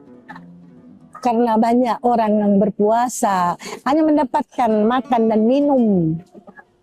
Setelah segelas air masuk melalui mulutnya, maka hilanglah dahaganya. Setelah sepiring makanan masuk di dalam mulutnya, masuk dalam perutnya, maka hilanglah lapar. Padahal puasa tidak dituntut seperti itu. Sebagai hamba yang beriman, yang bertakwa, untuk mencapai la'allakum tattaqun, maka dia harus menjaga kualitas puasa. Apa itu kualitas puasa? Yang kita harus menjaga adalah hal-hal yang akan mengurangi bahkan menghabiskan pahala puasa itu sendiri. Seperti kita berbicara tanpa memikirkan di mana apakah pembicaraan kita itu akan mengurangi pahala puasa. Maka disuruh jagalah lisan. Man kana yu'minu billahi wal yaumil akhir falyaqul khairan aw liyasmut. Berbicaralah yang baik. Kita dididik untuk berbicara yang baik. Apabila kita tidak mampu, maka diam. Karena dengan diam itu berarti kita telah menyembunyikan atau menghilangkan hal-hal yang akan menghilangkan pahala puasa. Hal fenomena yang kita dapatkan dalam hidup sehari-hari, kadang-kadang kita tidak sadar bahwa kita dalam keadaan berpuasa. Sehingga banyak aktivitas-aktivitas kita yang kita tidak sadari telah mengurangi pahala puasa. Contohnya, ketika kita bercerita, ketika kita berbicara, atau ketika kita berkomunikasi dengan orang tanpa kita sadari, sementara kita membicarakan kejelekan orang lain, maka itu akan menghapuskan pahala puasa. Lisan juga diperuntukkan untuk berzikir, membaca doa, dan mengeluarkan kalimah-kalimah thayyibah di dalam bulan suci Ramadan. Inilah yang dituntut untuk menjaga kualitas puasa. Prioritas yang kedua, yaitu ada qiyamul lail. Hadis Rasulullah SAW ada dua konsep yang berbeda, tapi maknanya satu. Yang diawali saja yang berbeda. Yang satu mengatakan man shoma ramadanan imanan wa ihtisaban. Kemudian yang satu mengatakan man qama ramadanan imanan wa ihtisaban ghufira lahu ma taqaddama min dzambi. Barang siapa yang berpuasa, yang sudah berada dalam bulan Ramadan, kemudian dia menjalankan puasa dengan ikhlas, dengan menjaga puasanya dari kualitas berpuasa dari mulai pagi sampai dia berbuka puasa, maka ghufira lahu ma taqaddama min dzambi. Allah akan mengampuni dosa-dosanya, baik dosa yang akan datang, baik dosa yang lalu maupun yang dosa yang akan dia kerjakan. Ini suatu konsep Allah kepada hambanya yang luar biasa. Allah memberikan membuka pintu iftahul jannah. Iftahul jannah kepada kita untuk meraih surga Firdaus, untuk meraih surganya Allah dengan menjaga kualitas berpuasa. Dan malamnya kita disuruh untuk qiyamul lail. Qiyamul lail adalah mendirikan ibadah pada malam hari, di mana kita sudah terbiasa bahwa setiap puasa kita akan melaksanakan salat tarawih. Nah, itu salah satu daripada qiyamul lail. Namun bukan itu saja. Di dalam bulan puasa, Rasulullah didatangi malaikat Jibril untuk mengajarkan Al-Quran. Dan mulai dari awal Ramadan sampai akhir, kita mengambil iktibar dari perjalanan Rasulullah dengan Jibril ini, dengan melaksanakan tadarus Al-Quran setiap malam. Betapa ruginya apabila dalam bulan puasa kita hanya berpuasa, kita tanpa membaca Al-Quran. Bacalah Al-Quran, walaupun sedikit, dan perbanyaklah baca Al-Quran di malam hari. Itulah sebabnya. Maka puasa itu lebih afdal apabila kita beribadah pada malam hari yang disebut dengan qiyamul lail. Di samping itu, kita masih bisa melaksanakan salat tahajud, berdoa, dan berzikir di malam hari. Sha'im wa sha'ima rahimakumullah. Prioritas amalan berikutnya adalah sedekah. Kadang-kadang kita menganggap sedekah itu adalah hal yang biasa. Kalau kita memberikan sesuatu kepada orang, ada beberapa pemikiran yang kita terlintas di pikiran kita. Kemana uang saya? Dan kapan uang saya ini akan kembali? Padahal Allah selalu menegur kepada hambanya. Setiap apa yang diberikan oleh hambanya, diberikan oleh Allah berlipat ganda. Dalam salah satu ayat, masalul ladina yunfikuna amwalahum fi sabilillah kamasali habbatin ambatat sab'a sanabila fi kulli sumbulatin mi'atu habbah. Bahwa barang siapa permisalan seseorang yang mengeluarkan sedekah kepada orang lain, maka diumpamakan seperti sebuah pohon yang mempunyai 7 tangkai, dan setiap tangkai menghasilkan buah 100. Maka setiap kita mengeluarkan sedekah mendapatkan pahala 700 kali lipat. Hal ini kadang-kadang kita tidak pikirkan. Kita tidak pikirkan bahwa Allah akan menggantikan apa yang kita keluarkan dalam sedekah. Bahkan Rasulullah SAW dalam bulan suci Ramadan lebih banyak bersedekah daripada bulan-bulan yang lain. Sha'im wa sha'imah rahimakumullah. Prioritas amalan berikutnya adalah iktikaf. Iktikaf adalah berdiam di dalam masjid. Di sini kita bisa melaksanakan muhasabah. Kita bisa menghitung-hitung amal kita. Kita bisa merenungkan kehidupan kita. Seberapa banyak amal yang telah kita kerjakan. Dan saat itulah kita bisa memohon ampunan kepada Allah karena pintu taubat Allah sudah terbuka. Dan ini lebih efektif dan efisien, yaitu pada 10 hari terakhir bulan Ramadan. Kadang-kadang kita pada 10 hari terakhir ini sudah banyak disibukkan dengan hal-hal kebutuhan lebaran, sehingga kita kadang-kadang lupa dan terlewatkan begitu saja. Subhanallah. Mudah-mudahan kita tetap ingat dan kita melaksanakan mengisi 10 hari Ramadan dengan baik. Sa'imu sa'imah rahimakumullah. Mudah-mudahan dari Ramadan tahun ini dapat menjadi catatan buku kita untuk amal kita setelah kita menyelesaikan amal-amal ibadah kita selama setahun kemarin. Dan amal-amal ibadah itu telah diberikan, disetor kepada Allah pada bulan Sya'ban kemarin. Ini adalah merupakan awal bagi kita untuk mengisi buku amal tersebut untuk lebih banyak amal baik daripada amal-amal jelek. Mudah-mudahan apa yang saya sampaikan ini bisa dijadikan pelajaran dan menjadi motivasi bagi kita dalam mengisi hari-hari Ramadan, sehingga pada saatnya nanti kita akan mendapatkan aitkum minan nar, dijauhkan dari api neraka, diberikan ampunan kepada kita semua. Dan pada malam 10 terakhir saya ingatkan, jangan lupa berdoa dengan doa Allahumma innaka afuwun tuhibbul afwa fa'fu anna. Allahumma innaka afuwun tuhibbul fa'fu anna. Ya Allah ya Karim. Mudah-mudahan dengan doa itu kita akan mendapatkan ampunan dari Allah Subhanahu wa taala. Demikian, billahi taufiq wal hidayah. Assalamualaikum warahmatullahi wabarakatuh. Download Tribun X sekarang. Menghadirkan lokal menjadi Indonesia.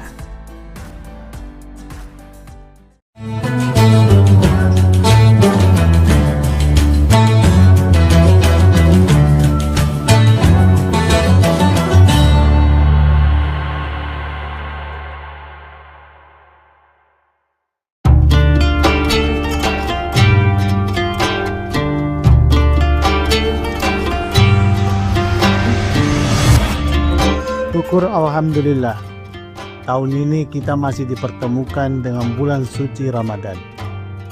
Ramadan bukan sekedar menahan lapar dan dahaga, tetapi waktu untuk memperbaiki kualitas diri, baik ibadah maupun menata akhlak.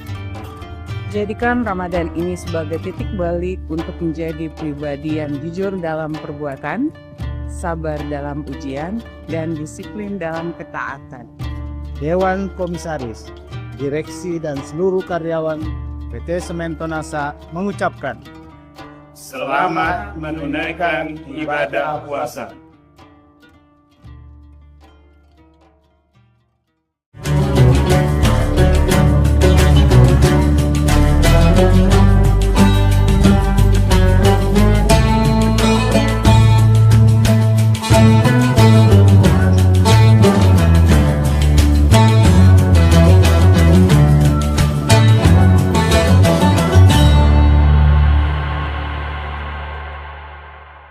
Assalamualaikum warahmatullahi wabarakatuh. Tribuners, seperti apa kabar Anda di bulan suci Ramadan kali ini? Senang sekali saya Ilu Devisania dapat kembali menyapa Tribuners kali ini dalam program Syiar Ramadan yang spesial ditayangkan oleh Tribun Timur, mata lokal menjangkau Indonesia. Setiap harinya kita akan menghadirkan berbagai tema menarik, dan hari ini tema kita merupakan harapan dan ampunan Allah bagi hambanya yang sedang merasa lelah. Kemudian kita akan membahas tema ini bersama dengan Pak Ustadz Kiai Haji Sabarudin LC yang sudah bersama kita di studio pada hari ini. Assalamualaikum Pak Ustadz. Waalaikumsalam warahmatullahi wabarakatuh. Baik, kabarnya seperti apa Pak? Ya Alhamdulillah, semoga kita tetap istiqomah. Baik, baik, Alhamdulillah. Dan Pak Ustadz, tema kita hari ini adalah terkait dengan harapan dan ampunan Allah bagi hambanya yang lelah. Sebenarnya kalau kita mungkin merasa lelah, putus asa, mungkin pasrah begitu Pak Ustadz, apakah ini bisa menjadi pintu yang mengarahkan kita menuju ampunan Allah Subhanahu wa taala, atau malah ini menjadi salah satu tantangan bagi keimanan kita dalam menghadapi ujian dari Allah Subhanahu wa taala? Silakan. Bismillahirrahmanirrahim. Hamdan wa syukranillah, salatan wa salaman ala rasulil amabad. Tentunya kita sebagai umat manusia diberikan kemuliaan oleh Allah Subhanahu wa taala yang berbeda dengan makhluk yang lain. Ketika malaikat hanya dibekali akal tapi tidak dibekali nafsu. Makanya para malaikat ketika dia beribadah kepada Allah, la ya'sunallaha ma amarahum wa yaf'aluna ma yu'marun, ketika disuruh oleh Allah untuk sujud, maka dia sujud sampai hari kiamat. Ada makhluk yang hanya dibekali nafsu, tapi tidak dibekali akal. Itulah hewan. Manusia diberikan kemuliaan oleh Allah. Diciptakan makhluk yang paling mulia.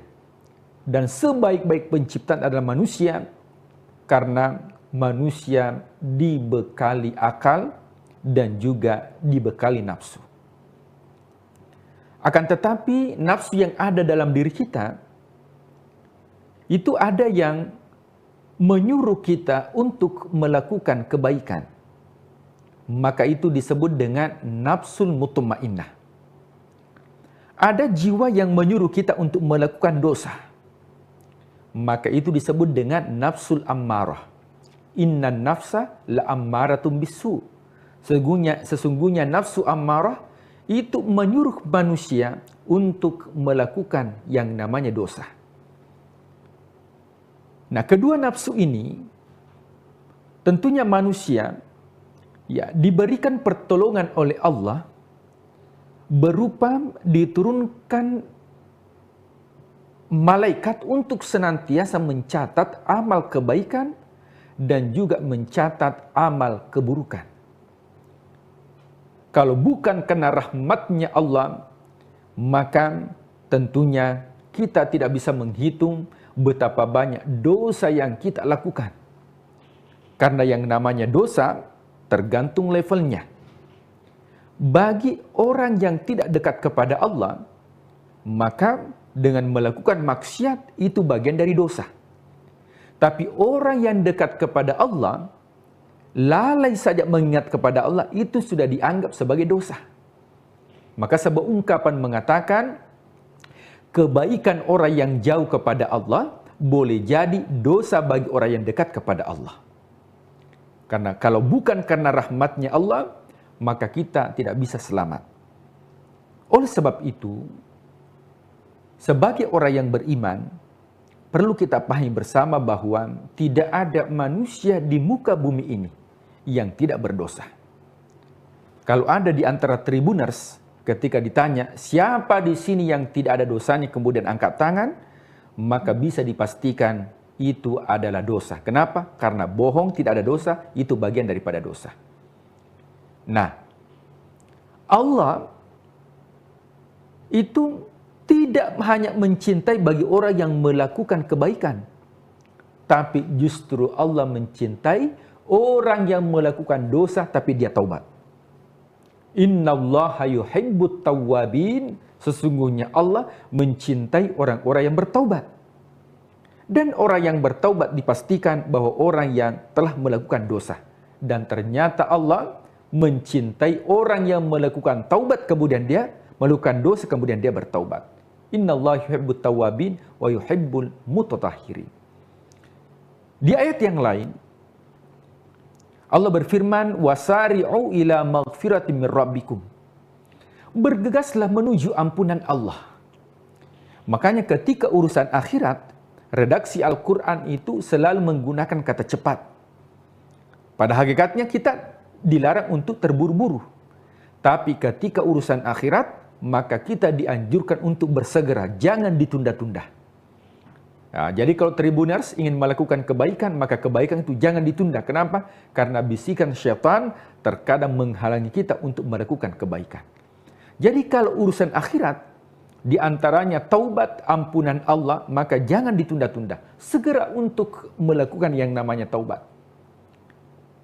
Nah, muncul pertanyaan. Kenapa manusia enggan untuk menyegerakan yang namanya taubat? Yang pertama, bahwa seseorang tidak memahami bahwa rahmat Allah jauh lebih besar dibandingkan dosa yang dilakukan.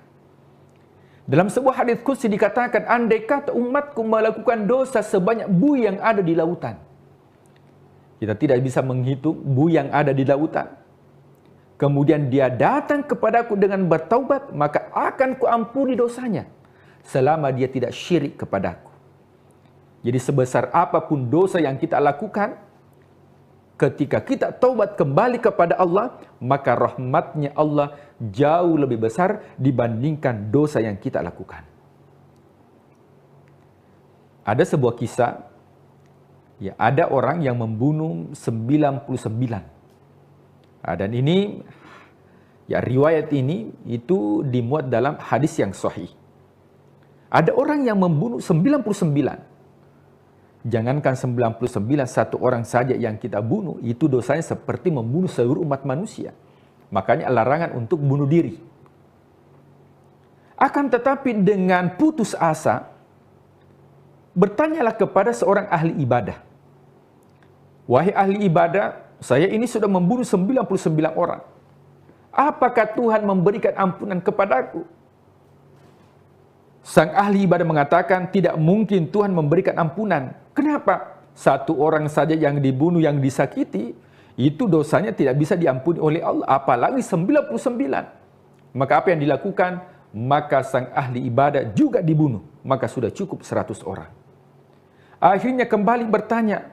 Dan diberitahukan bahwa di seberang jalan itu ada orang alim, bukan abid ahli ibadah, tapi ulama. Bertanyalah kepadanya. Ketika dia bertanya, maka dikatakan bahwa yang kamu harus lakukan adalah pergi dari tempat tinggalmu. Bahasanya kita ini hijrah. Jadi kalau ingin berubah dari dosa, itu harus meninggalkan tempat di mana kita melakukan dosa. Harus hijrah. Allah Maha Pengampun. Ketika dia hijrah meninggalkan kampung halaman, dalam bahasa kita itu hijrah berpindah, belum sampai di tempat yang dituju, orangnya sudah meninggal dunia. Artinya hijrahnya ini belum sempurna. Taubatnya ini belum sempurna. Maka turunlah malaikat. Malaikat Ar-Rahmah mengatakan, wah, ini jatah saya. Kenapa? Karena tempat di mana dia melakukan dosa itu sudah jauh dan sudah dekat kepada tempat yang dituju. Sementara ya, malaikat azab, ya, dia mengatakan ini jatah saya, ini masuk ke dalam neraka. Ya, karena belum sampai ke tahap kesempurnaan taubat. Maka ketika diukur, ternyata tempat maksiat, tempat di mana dia lakukan, sudah jauh dia tinggalkan, maka Allah mengatakan yang menang adalah malaikat ar-rahmah dan masukkan ke dalam surga. Artinya dalam kehidupan, ar-raja pengharapan kita dan juga ampunan Allah, kita tidak boleh berputus asa. Wala tai'asu min rohillah. Jangan berputus asa dari rahmatnya Allah. Karena rahmatnya Allah jauh lebih besar dibandingkan murkanya Allah. Oleh sebab itu, sebesar apapun dosa yang kita lakukan, maka tetap ada yang dinamakan dengan ar-raja. Apa itu ar-raja? Harapan kita kepada Allah agar supaya dosa-dosa kita diampuni oleh Allah.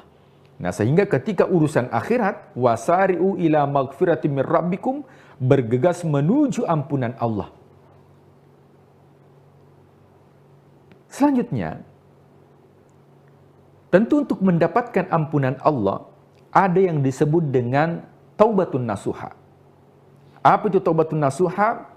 Adalah taubat yang sesungguhnya. Tubu ilallahi taubatun nasuha.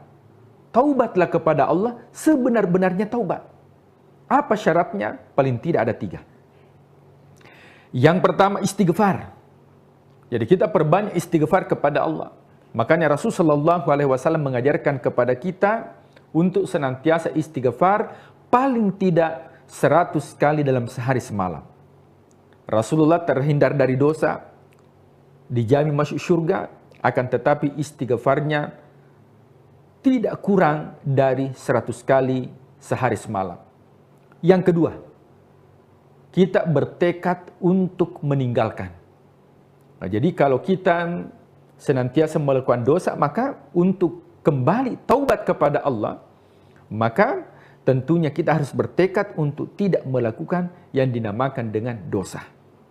Kemudian yang ketiga adalah berazam dalam diri kita bahwa kita tidak lagi kembali di tempat maksiat. Karena dosa ini tidak bisa kita hindari. Ya, karena dosa itu merupakan ujian bagi manusia untuk melihat apakah dia termasuk orang yang beriman. Nah, kita tidak bisa mengukur diri kita apakah kita orang yang beriman kalau tidak diciptakan yang namanya dosa. Makanya Allah menciptakan dosa, Allah menciptakan neraka, Allah menciptakan iblis, menciptakan syaitan. Tujuannya untuk apa? Yaitu untuk melihat hambanya ayyukum ahsanu amala, di mana hamba tersebut yang paling terbaik amalnya. Di antaranya amal kita adalah taubat dan kembali kepada Allah Subhanahu wa ta'ala. Nabi Adam alaihissalam, tentunya kita kenal beliau merupakan penghuni surga. Akan tetapi dikeluarkan dari surga karena satu dosa yang dilakukan. Sementara kita banyak dosa yang kita lakukan. Sementara kita mau masuk surga, apalagi surga Firdaus. Maka yang mesti kita lakukan adalah jangan berputus asa dari rahmatnya Allah, karena kebaikan surga itu diberikan kepada orang-orang yang kembali kepada Allah, yaitu orang-orang yang melakukan taubat. Kemudian, Tribuners yang dimuliakan Allah Subhanahu wa ta'ala, ar-raja, atau bahasanya diterjemahkan pengharapan. Kita mengharapkan Allah, khususnya di bulan suci Ramadan. Allah memberikan ampunan bukan hanya di malam hari. Allah memberikan ampunan di siang hari, 24 jam Allah memberikan ampunan kepada kita. Makanya momentum bulan suci Ramadan, mari perbanyak ibadah, perbanyak taubat, khususnya hubungan kepada Allah. Tapi yang menjadi masalah adalah hubungan sesama manusia. Kalau kita berdosa kepada Allah, maka Allah mudah untuk mengampuni. Kalau kita berdosa kepada Allah, Allah mudah untuk memaafkan. Kenapa? Allah memiliki sifat yang disebut dengan Ar-Rahman, yang disebut dengan sifat Ar-Rahim. Akan tetapi yang menjadi masalah besar adalah ketika ada dosa sesama manusia, maka dosa sesama manusia itu baru bisa dimaafkan apabila memenuhi dua syarat. Yang pertama, diberikan maaf. Dan yang kedua, ketika itu berkaitan dengan barang, maka baru bisa terampuni atau dimaafkan, kecuali barang itu dikembalikan atau diikhlaskan bagi orang yang kita ambil barang tersebut. Wallahu a'lam bishawab. Iya Pak, jadi ketika kita merasa lelah, kita harus bisa melihat dari beberapa sisi yang berbeda begitu ya Pak Ustadz ya. Bagaimana kita mungkin lebih melihat sisi baiknya, kalau kita lelah mungkin tidak kita berputus asa, kemudian juga kita tidak menyalahkan Allah atas takdir yang kita terima, tapi ini bisa menjadi muhasabah diri begitu ya, apa yang sebenarnya belum kita lakukan atau kurang kita lakukan, dan semoga melalui ibadah di bulan suci Ramadan ini kita bisa lebih baik lagi. Kemudian kalau kita merasa lelah, mungkin ini menjadi pertanda bagi kita untuk lebih mendekatkan diri lagi kepada Allah Subhanahu wa taala melalui juga berbagai macam ibadah yang kita lakukan selama sepanjang bulan suci Ramadan kali ini. Terima kasih Pak Ustadz atas pencerahannya pada hari ini. Semoga kita semua bisa menjalankan ibadah dengan lebih baik lagi. Dan terima kasih kepada seluruh Tribuners tentunya yang sudah menyaksikan program kita pada hari ini. Jangan lupa saksikan juga beragam program menarik lainnya, tentunya hanya di kanal YouTube dan Facebook Tribun Timur, Mata Lokal Menjangkau Indonesia. Saya Ilu Devisania beserta narasumber dan juga seluruh kerabat kerja pamit undur diri. Terima kasih dan sampai jumpa. Wassalamualaikum warahmatullahi wabarakatuh. Waalaikumsalam warahmatullahi wabarakatuh.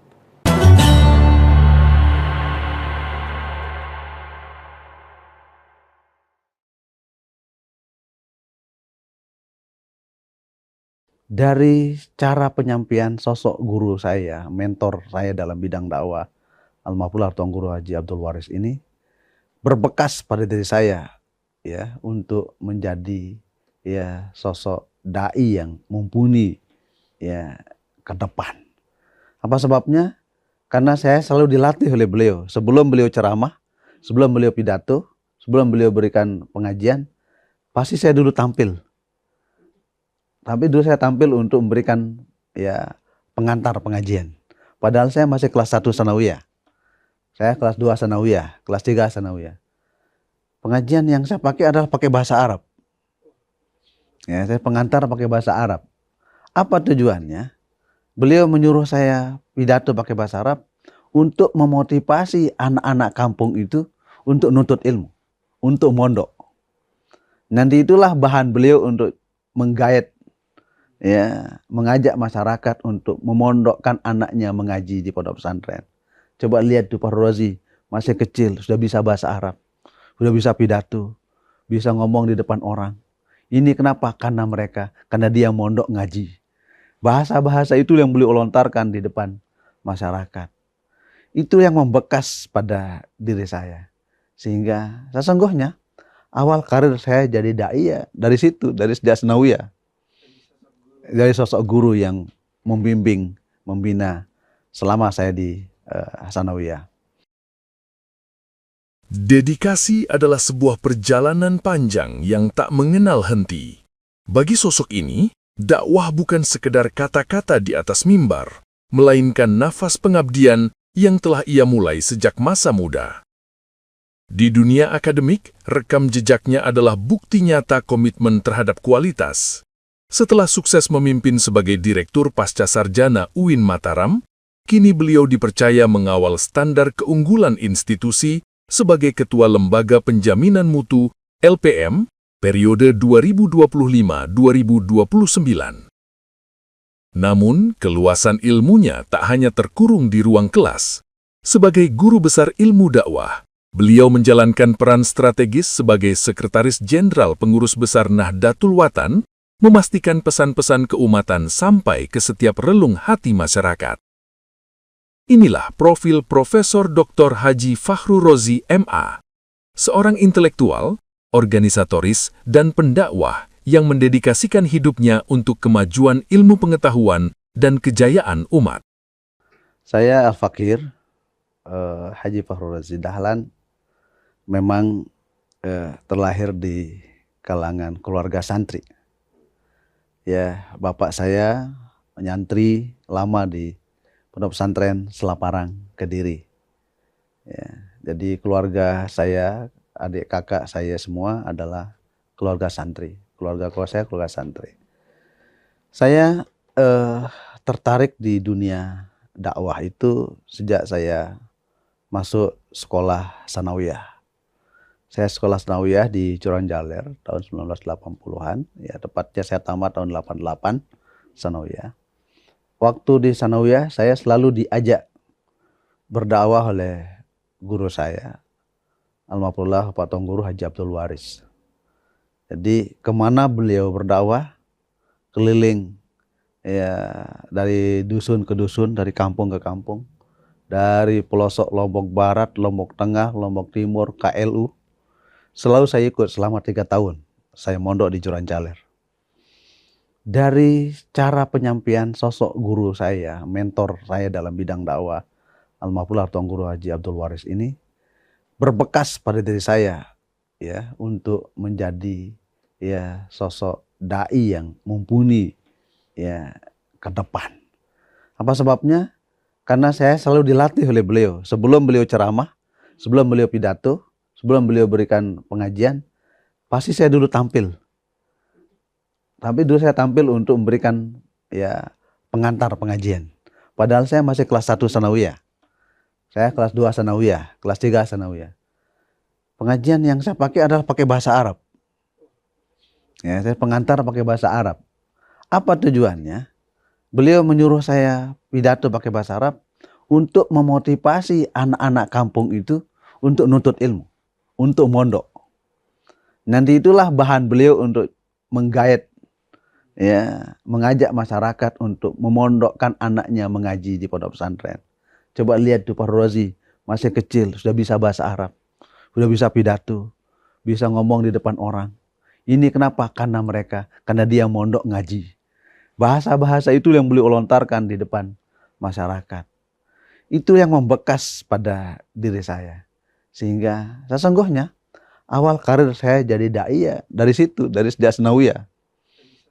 Dari sosok guru yang membimbing, membina selama saya di Hasanawiyah. Setelah saya Hasanawiyah, ya saya melanjutkan sekolah saya di Manpeka, Madrasah Aliyah Negeri Program Khusus di Mataram.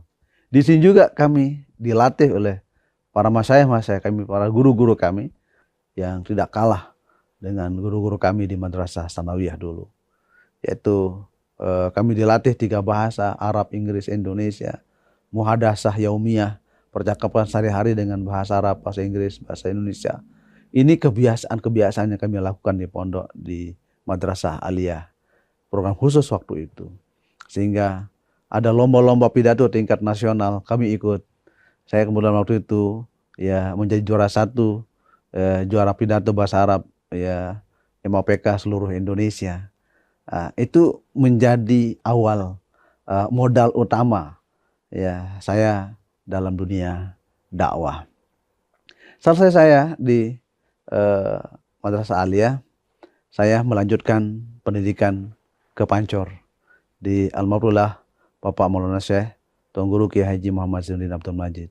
Saya di Ma'had 4 tahun belajar, mengaji, mutalaah, sekaligus saya sudah mulai terjun dakwah ke masyarakat sejak saya masuk Ma'had tahun 1994.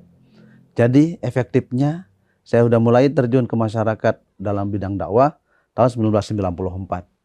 Saya keliling ya dari kampung ke kampung menyampaikan pesan-pesan agama, terutama saat-saat perayaan Hari Besar Islam, Isra Mi'raj, Nuzul Quran, Maulid Nabi, Muharram, dan seterusnya.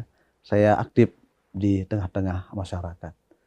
94, 95, 96, 97, ya aktivitas dakwah terus kami ya saya lanjutkan menyapa umat dengan ya panggilan-panggilan keagamaan. Intinya setelah saya selesai Ma'had, saya kuliah S1, kemudian kelas 2, kelas 3, puncaknya setelah saya S3, saya berdakwah keliling Nusantara. Ya, mulai dari ya Bima, Dompu, terus ke NTT, terus ke Sulawesi, Kalimantan, Papua bahkan. Ya, ini aktivitas dakwah yang saya geluti selama ini. Ya, di Kalimantan Timur, Kalimantan Tengah, Kalimantan Selatan itu sudah menjadi lahan-lahan komunikasi dakwah kita dengan masyarakat. Tentu sukanya adalah ada ketenangan batin tersendiri di saat menyapa umat dengan penuh hikmah, kebijaksanaan dalam menyapa masyarakat. Ada kebahagiaan tersendiri bagi seorang dai di saat ya berhadapan dengan masyarakat, masyarakat menyambut dengan baik, masyarakat menerima kita dengan baik, masyarakat melaksanakan apa yang ya kita ajarkan kepada mereka. Itu kebahagiaan yang tidak bisa dijadikan sebagai sebuah materi, tidak bisa dimaterialiskan saking bahagianya kita sebagai seorang dai. Dukanya banyak, perjalanan yang panjang dari satu tempat ke tempat lain itu membutuhkan waktu yang panjang, 8 jam, 9 jam di atas kendaraan, turun naik sungai, ya menyeberang sungai. Ya, itu adalah suka duka kita kalau kita ceramah di Kalimantan, di Sulawesi dan seterusnya.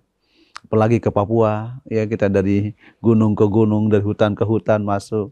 Tapi itu semua adalah tantangan yang membuat kita terus survive di dalam ya medan dakwah.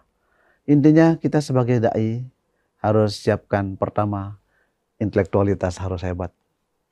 Ya, daya nalar, ya daya intelektual kita harus kuat. Sebab kita akan berhadapan dengan berbagai macam argumentasi masyarakat. Kita harus kuat secara intelektualitas. Yang kedua, harus kuat spiritualitas. Ya, iman kita harus yakin bahwa kita dalam medan dakwah itu waman ahsanu qawlan mimman da'a ilallah. Tidak ada ucapan-ungkapan yang paling baik selain mengajak orang untuk melaksanakan ibadah kepada Allah. Itu prinsip spiritualitas kita sebagai seorang dai. Yang ketiga adalah ya harus kuat sosialitas kita. Kita harus bisa bergaul dengan siapa saja. Tidak ada sekat-sekat antara muslim non-muslim, kita harus bisa berbaur. Tidak ada sekat antara satu ormas dengan ormas lain, kita harus bisa berbaur. Tidak ada sekat antara ya tua muda. Itu yang saya maksud dengan harus kuat daya sosialitas kita. Kemudian yang ketiga, yang keempat adalah harus kuat daya emosionalitas kita. Ada sabar di situ, ada tahan uji di situ, ada resiliensi di situ, ada ketahan mental di situ. Intinya ada kesyukuran di situ, ada ketabahan di situ. Ini yang harus dimiliki oleh seorang dai, itu harus kuat yang keempat ini. Ya, daya intelektualitasnya harus kuat, daya spiritualitasnya harus kuat, daya ya sosialitasnya harus kuat, dan daya emosionalnya harus kuat. Inilah saya kira resep yang paling jitu bagi orang yang bergelut di dunia dakwah. Pengalaman yang paling pahit saya adalah saat waktu saya ke Papua. Papua itu pahit dalam arti saya harus dijaga ketat. Harus dikawal oleh tentara, harus dikawal oleh polisi, harus kiri kanan. Ya, itu bagi kita, seorang dai itu terkekang kita. Ya, tapi ya tentara atau polisi itu mengatakan Pak Tuan Guru harus terjaga keselamatannya. Ya, padahal ya masyarakat ya Papua rata-rata aman. Ya, yang bergejolak kan justru di hutan-hutan sana. Kalau ya di medan-medan dakwah saya kira aman. Tapi itulah ya tindakan preventifnya. Ya, pesan-pesan dakwah kita adalah akomodatif, kooperatif, humanis, dan tidak melakukan intimidasi apapun. Dan memang mereka sudah membaca profiling kita kan, bahwa seorang dai itu memang dia punya profil yang bisa diterima oleh masyarakat.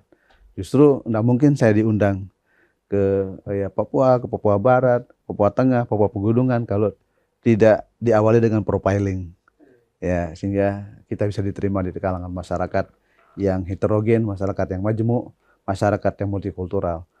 Intinya adalah di dalam berdakwah itu sampaikan pesan-pesan yang sesuai dengan situasi dan kondisi. Itu yang disebut dalam ilmu dakwah dengan ilmu muqtadal hal. Sampaikan apa kebutuhan masyarakat, sampaikan apa keluhan masyarakat, sampaikan apa realitas yang terjadi, dan berikan solusi terhadap persoalan-persoalan yang mereka hadapi. Itu yang paling dibutuhkan oleh masyarakat, bukan retoris, bukan yang berapi-api, bukan yang menggebu-gebu. Justru itu bisa menjauhkan mereka dari pesan-pesan agama yang baik. Ya, manis banyak. Pertama, sambutan masyarakat. Begitu ya turun dari bandara, sudah kita disambut, dihormati, disegani. Ya, terus jamuan-jamuan masyarakat yang terkadang di luar ekspektasi. Nah, itu semua adalah gambaran ya keberterimaan mereka tentang sosok yang mereka, tanda kutip, mereka kagumi, mereka mau dengarkan nasihatnya.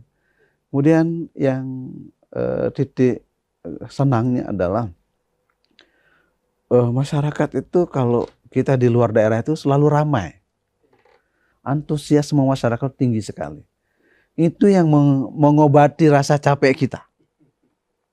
Perjalanan dari satu tempat ke tempat 9 jam naik mobil. Wah, tapi begitu kita sampai ke lokasi, hilang penat kita yang berjam-jam di darat itu. Melihat antusiasme masyarakat yang datang dari jauh, ya, sekedar untuk mendengarkan nasihat, ya, sekedar untuk mendengarkan pengajian. Hanya mungkin qul huwallahu ahad aja yang kita sampaikan, tapi mereka datang. Nah, itu pengobat lelah bagi kami sebagai orang dai itu.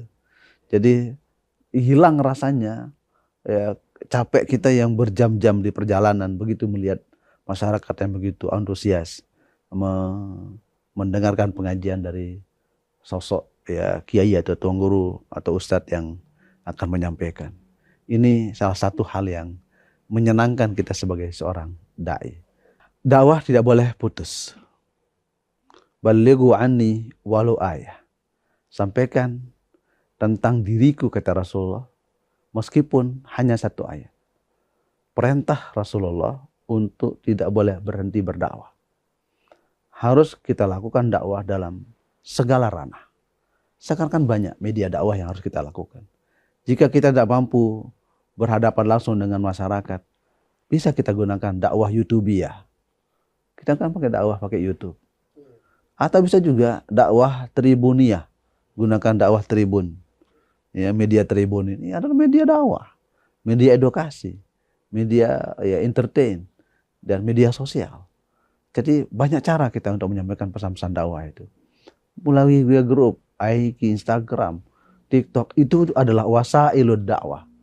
Adalah media-media dakwah, sarana-sarana dakwah, pesan-pesan kemanusiaan, pesan-pesan keagamaan yang bisa kita sampaikan kepada banyak orang.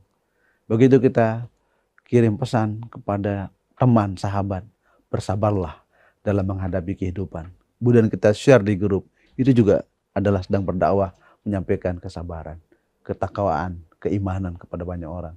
Sehingga intinya semua orang itu berkewajiban untuk berdakwah, minimal berdakwah untuk dirinya sendiri. Tantangan yang paling krusial ya, esensial di dalam berdakwah itu adalah tantangan melalui media. Media ini juga tantangan. Kalau bahasa Imam Ghazali adalah awaik. Rintangan yang harus dihadapi dalam media dakwah itu adalah ya bagaimana ya pola hidup, pola sikap dan mentalitas seseorang. Ini yang harus ya diperbaiki. Ya, paling berat cobaan kita adalah persoalan mindset, paradigma. Seringkali orang kalau berdakwah lewat YouTube, lewat ini dianggap pamer, dianggap riya, dianggap ya show up terhadap apa yang dia miliki. Padahal itu sudah media, sarana untuk menyampaikan pesan-pesan dakwah. Seringkali saya lihat netizen, saya baca netizen, ya kiai-kiai besar kita punya channel, dianggap bahwa itu komersialisasi agama. Kenapa itu muncul bahasa itu? Karena mindset, paradigma mereka tidak memandang itu sebagai paradigma universalitas agama. Ini tantangan berat bagi kita, baik tantangan internal kita sebagai sama muslim maupun tantangan eksternal kita yang semuanya sesungguhnya bermuara pada paradigma. Cara pandang seseorang melihat sesuatu. Kalau cara pandang kita terbuka, open minded terhadap persoalan, saya kira landai semua, tidak akan ada persoalan. Tapi saat narrow minded, pesannya ya pandangannya picik, sempit, maka itu yang menyebabkan ya persoalan-persoalan ini tersendak di lapangan, ya karena ada yang berpandangan picik tentang persoalan itu. Ini tantangan paling berat bagi kita adalah persoalan paradigmatik, ya worldview, cara pandang mereka terhadap persoalan yang sedang hangat di tengah-tengah masyarakat. Jika ya pandangan kita holistik, syamil, kamil terhadap paradigma, maka akan muncul paradigma rahmatan lil alamin. Ya, kesejukan semesta, keharmonisan semesta bagi siapapun mereka, ya dalam jenis apapun, dalam jabatan apapun, dalam stratum apapun. Jika paradigma kita selalu muncul paradigma positif dalam melihat segala fenomena, itulah sesungguhnya yang menyebabkan ya, kita hidup baldatun thayyibatun wa rabbun ghafur. Download Tribun X sekarang. Menghadirkan lokal menjadi Indonesia.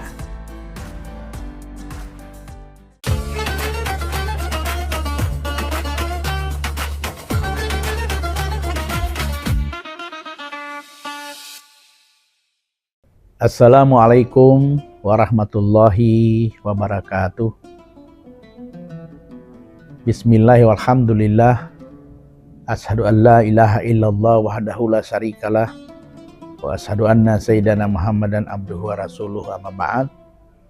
Qala Allah Ta'ala fil Qur'anil Karim. A'udzubillahi minasyaitonir rajim. Bismillahirrahmanirrahim. Ya ayyuhalladzina amanu kutiba alaikumusyamu kama kutiba alal ladzina min qablikum la'allakum tattaqun. Shadaqallahul azim. Pemirsa yang berbahagia, para pendengar Tribun yang berbahagia, kembali kita bersyukur alhamdulillah saat ini kita sudah memasuki bulan suci Ramadan, di mana sebuah bulan yang sangat dirindukan oleh seluruh umat Islam dimanapun dia berada. Bulan puasa atau Ramadan membawa berbagai macam keutamaan-keutamaan. yang olehnya itu setiap muslim sangat merindukan kedatangan bulan suci Ramadan ini. Dan alhamdulillah saat ini kita sudah berada di bulan suci Ramadan. Olehnya itu kita bersyukur kepada Allah. Allah memberikan nikmat kepada kita, terutama nikmat umur panjang, sehingga kita bisa melaksanakan puasa di bulan suci Ramadan. Puasa ini setiap saat, setiap tahun datang untuk menemui kita. Kalau kita mau hitung-hitung bahwa sudah berapa kalikah kita didatangi oleh bulan suci Ramadan. Baginda Rasulullah Muhammad SAW bersabda, "Man fariha biduhuli Ramadanan, haramallahu jasadahu ala niran." Barang siapa yang berbahagia kedatangan bulan Ramadan, maka Allah akan haramkan jasadnya disentuh api neraka. Sebuah jaminan dari baginda Rasulullah Muhammad SAW yang luar biasa. Itu bagi orang yang bergembira saja menyambut datangnya bulan suci Ramadan. Maka oleh sebab itu, kegembiraan kita kedatangan bulan suci Ramadan, maka kita akan harus nampakkan dengan amal-amal yang akan kita laksanakan di bulan suci Ramadan. Kita hitung-hitung saat ini sudah berapa kalikah Ramadan menemui kita? Kalau kita hitung dalam usia yang masuk akil balik, umur 12 tahun. Lalu ketika usia kita sudah 40, ada yang sudah 50, ada yang sudah 60, maka sudah puluhan tahun Ramadan mendatangi kita. Lalu apakah kita merasakan dampak dari bulan Ramadan itu? Inilah yang menjadi pertanyaan kita sekalian. Apalagi pemirsa, jika seandainya kita akan merasakan bahwa mungkinkah Ramadan ini adalah Ramadan yang terakhir bagi diri kita. Karena kita tidak tahu kapan kita akan meninggalkan dunia yang fana ini. Kita tidak tahu apakah usia kita akan sampai pada bulan Ramadan tahun depan. Atau bahkan apakah usia kita ini akan masih ada atau kita masih hidup sampai akhir Ramadan 1447 Hijriah ini. Maka inilah maknanya para pemirsa sekalian, bahwa kita niatkan ketika kita akan kedatangan Ramadan seperti saat ini, kita niatkan bahwa Ramadan kali ini adalah Ramadan yang terakhir. Kenapa jemaah sekalian? Jika sesuatu yang kita rasakan bahwa ini adalah yang paling terakhir, maka ada giroh, ada semangat untuk melakukan sesuatu itu dengan sebaik-baiknya. Maka demikianlah Ramadan. Ketika Ramadan 1447 Hijriah kali ini kita anggap sebagai Ramadan yang terakhir dalam usia kita, dalam hidup kita, maka ada giroh, ada semangat untuk kita bisa meraih dan mengambil amalia-amalia Ramadan untuk kelak menjadi bekal kita menghadap Allah Subhanahu wa Ta'ala. Maka oleh sebab itu, jamaah sekalian yang dirahmati Allah Subhanahu wa Ta'ala, mari kita laksanakan puasa ini dengan sebaik-baiknya. Kita diingatkan oleh baginda Rasulullah Muhammad SAW dalam sebuah sabdanya, "Kam min so'imin laisa lahu min siyami ilal ju'i wal atas." Tidak sedikit orang yang berpuasa, dia tidak mendapatkan apa-apa, tetapi kecuali mendapatkan lapar dan haus. Jangan sampai puasa kita hanya sekedar menahan lapar dan haus dan tidak mendapatkan apa-apa, sebagaimana baginda Rasulullah Muhammad SAW khawatirkan tadi. Begitu banyak umatku yang berpuasa, tetapi sia-sia puasanya, tidak mendapatkan pahala apa-apa. Lalu kalau puasa kita hari ini puasa kita tahun ini adalah puasa yang terakhir, lalu kemudian kita tidak mendapatkan apa-apa, maka sia-sialah hidup ini, sia-sialah usia ini, sia-sialah kesempatan ini yang diberikan oleh Allah, kesehatan, keimanan, lalu kita berada pada bulan Ramadan, tapi kita tidak mendapatkan apa-apa. Na'udzubillah, summa na'udzubillah.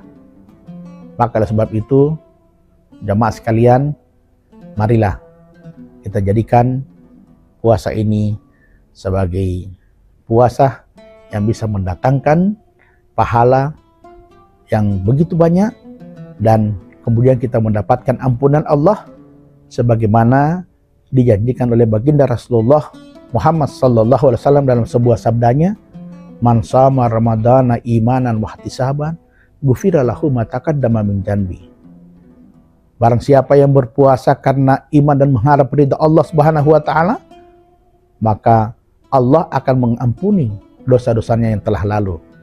Ini sebuah garansi yang luar biasa, sehingga kalau umat Muhammad yang melaksanakan puasa dengan iman, mengharap ridha Allah, dan melaksanakan amalia-amalia Ramadan dengan baik, sehingga dia mendapatkan berkah dari puasa itu, dan dia akan kembali kepada kefitrahan.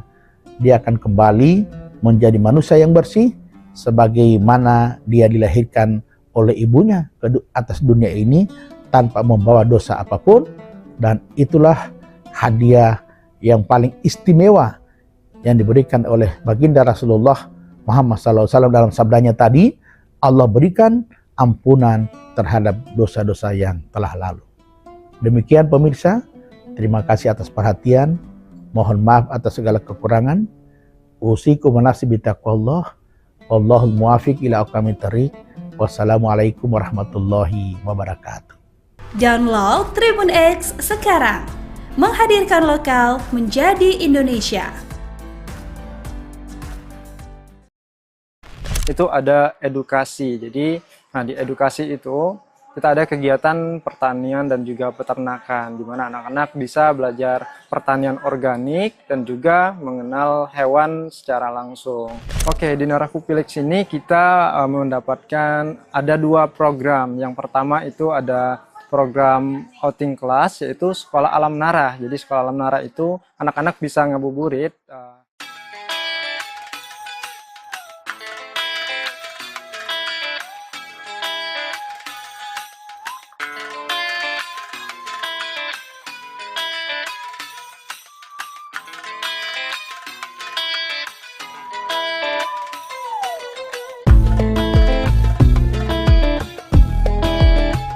Assalamualaikum warahmatullahi wabarakatuh. Saya Ihwana Mutuwamiko, reporter dari Warta Kota Network. Saat ini saya sedang ada di Depok.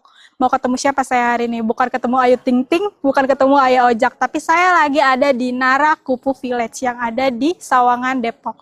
Untuk rekan-rekan semuanya bisa ikut aku hari ini jalan-jalan di Narakupu Village.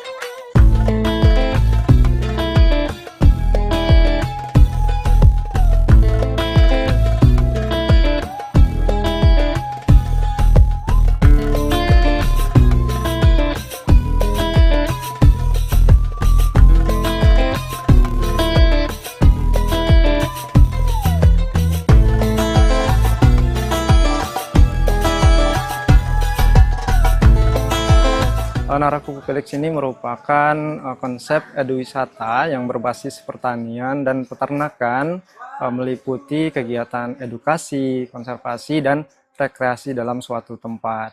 Nah, di mana di sini kegiatan edukasinya itu tidak hanya untuk anak-anak, itu juga untuk mahasiswa dan juga masyarakat umum. Seperti itu. Ya, itu ada rusa. Nah, di mana sambil makan itu bisa memberi makan rusa juga. Jadi kita menyediakan pakan rusa langsung.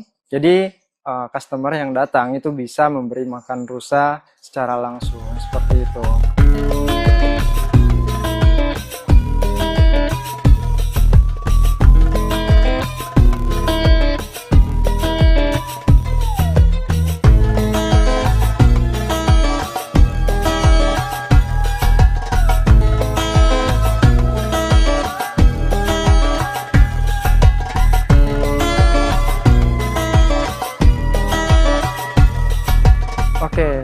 untuk customer yang datang ke sini, itu customer reguler, itu bisa datang langsung ke Narakuku Village, tidak perlu reservasi. Jadi pada saat datang itu bisa membeli pakan rusa secara langsung di kasir. Nah, itu bisa langsung, nggak perlu reservasi.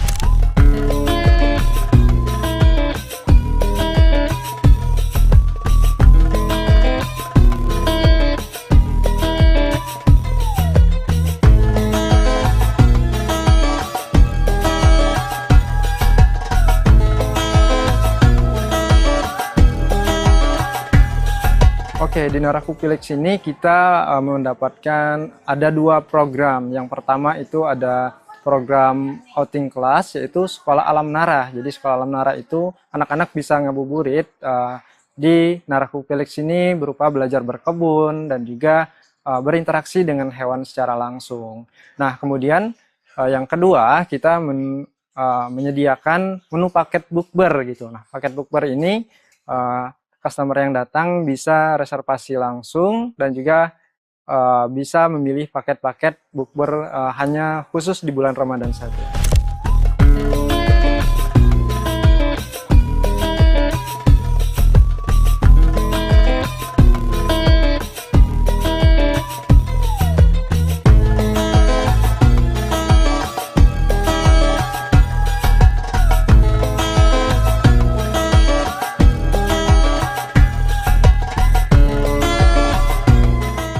Untuk Narakuku Village ini berada di kawasan Pasir Putih, tepatnya di Jalan Garuda, Batu Ampar, Kecamatan Sawangan, ya, itu Kelurahan Pasir Putih ya.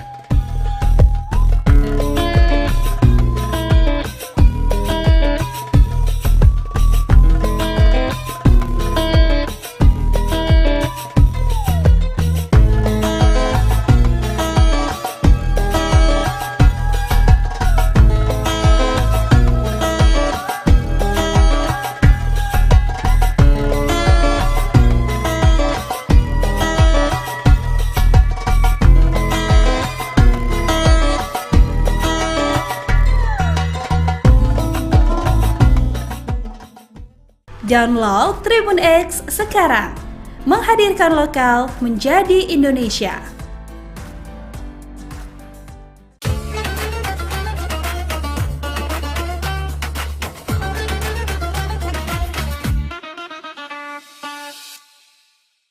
Assalamualaikum warahmatullahi wabarakatuh. Alhamdulillah, alhamdulillahilladzi nahmaduhu wa nasta'inuhu wa nastaghfiruh wa na'udzu billahi min syururi anfusina wa min sayyiati a'malina. May yahdihillahu fala mudilla lahu wa may yudlil fala hadiya lahu. Asyhadu an la ilaha illallah wahdahu la syarika lahu wa asyhadu anna Muhammadan abduhu wa rasuluh. Allahumma shalli ala sayyidina Muhammad wa ala alihi wa sahbihi ajma'in, amma ba'du.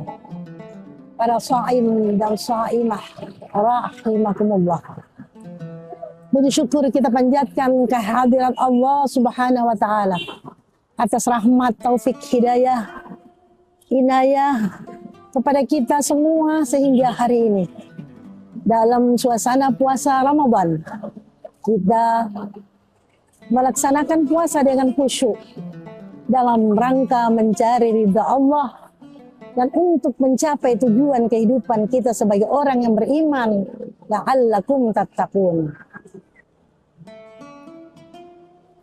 Pada abad 20-21 ada pembahasan di dalam fikih yang berjudul fikih awaliyah. Fikih ini membahas tentang amal-amal yang diprioritaskan dalam suatu ibadah. Menurut salah satu uraian dari Qatadah menyampaikan bahwa amal-amal yang dikerjakan oleh hamba Allah mempunyai prioritas yang berbeda-beda dan semua amal mempunyai fadilah yang berbeda-beda pula. Afdalul amal afdalul ibadu al-amal salih. Keutamaan suatu ibadah terletak dari amal saleh. Pada prinsipnya, di bulan suci Ramadan adalah bulan yang penuh hikmah. Bulan yang penuh ampunan dan maghfirah dari Allah Subhanahu wa taala. Bulan yang dinantikan selama 11 bulan dan kita sudah memasuki bulan suci Ramadan. Suatu bulan yang di dalamnya terdapat bermacam-macam fadilah amal ibadah yang kadang-kadang kita bisa melewatkan begitu saja. Untuk itu pada kesempatan ini kami ingin menguraikan fadilah amal atau keutamaan amal yang diprioritaskan dalam ibadah pada bulan suci Ramadan. Di dalam Al-Quran Al-Qasas ayat 68 Allah berfirman, wa rabbuka yakhluqu ma yasha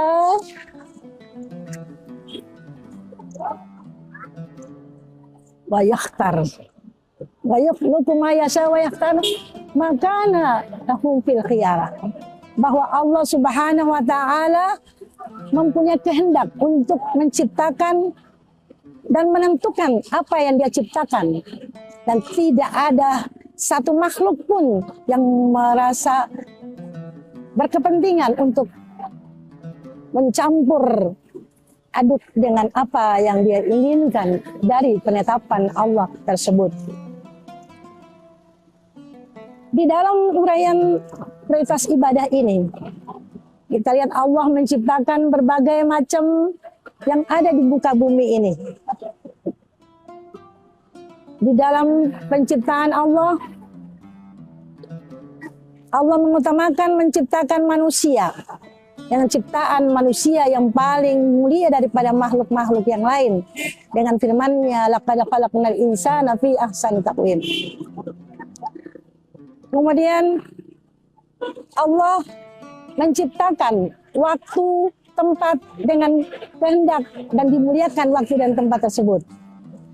Allah menciptakan bumi astafal arba dengan keistimewaan di dalamnya adalah al-masjid. Astafal laila di dalamnya ada Lailatul Qadar. Astafahus syuhur di dalam adalah syahrul Ramadan wa syahrul hurum. Allah menciptakan malam, Laila, dengan Lailatul Qadar. Maka penciptaan ini memastikan bahwa kehendak Allah sudah menentukan, tidak ada campur tangan dari makhluk siapapun juga. Dan semua penciptaan Allah ini mengandung makna fadilah keutamaan yang luar biasa. Dan kita masuk pada penciptaan atau penentuan Allah pada bulan suci Ramadan, Syahrul Mubarak, Syahrul Maghfirah. Kenapa Allah menciptakan atau menentukan puasa berada pada bulan Ramadan? Maka pertanyaan ini dijawab bahwa Allah menentukan sesuatu adalah kehendaknya dan tidak ada campur tangan seorang pun dalam menentukan atau bertanya kenapa Allah menciptakan Ramadan sebagai bulan puasa atau bulan puasa terdapat dalam bulan Ramadan. Di dalam bulan Ramadan banyak hal-hal yang kita dapatkan dan sangat rugi apabila kita lewatkan. Yaitu pertama, di dalam bulan Ramadan terdapat kewajiban berpuasa. Puasa wajib. Kita tahu bahwa puasa wajib selain dari bulan Ramadan itu ada puasa kafarat, ada kafarat haji, ada kafarat sumpah, ada puasa nazar,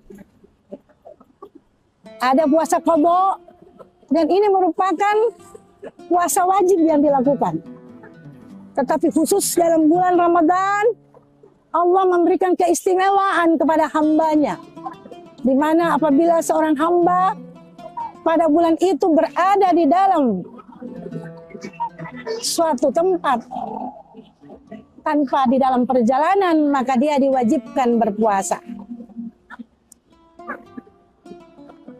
Shaim wa shaima rahimakumullah.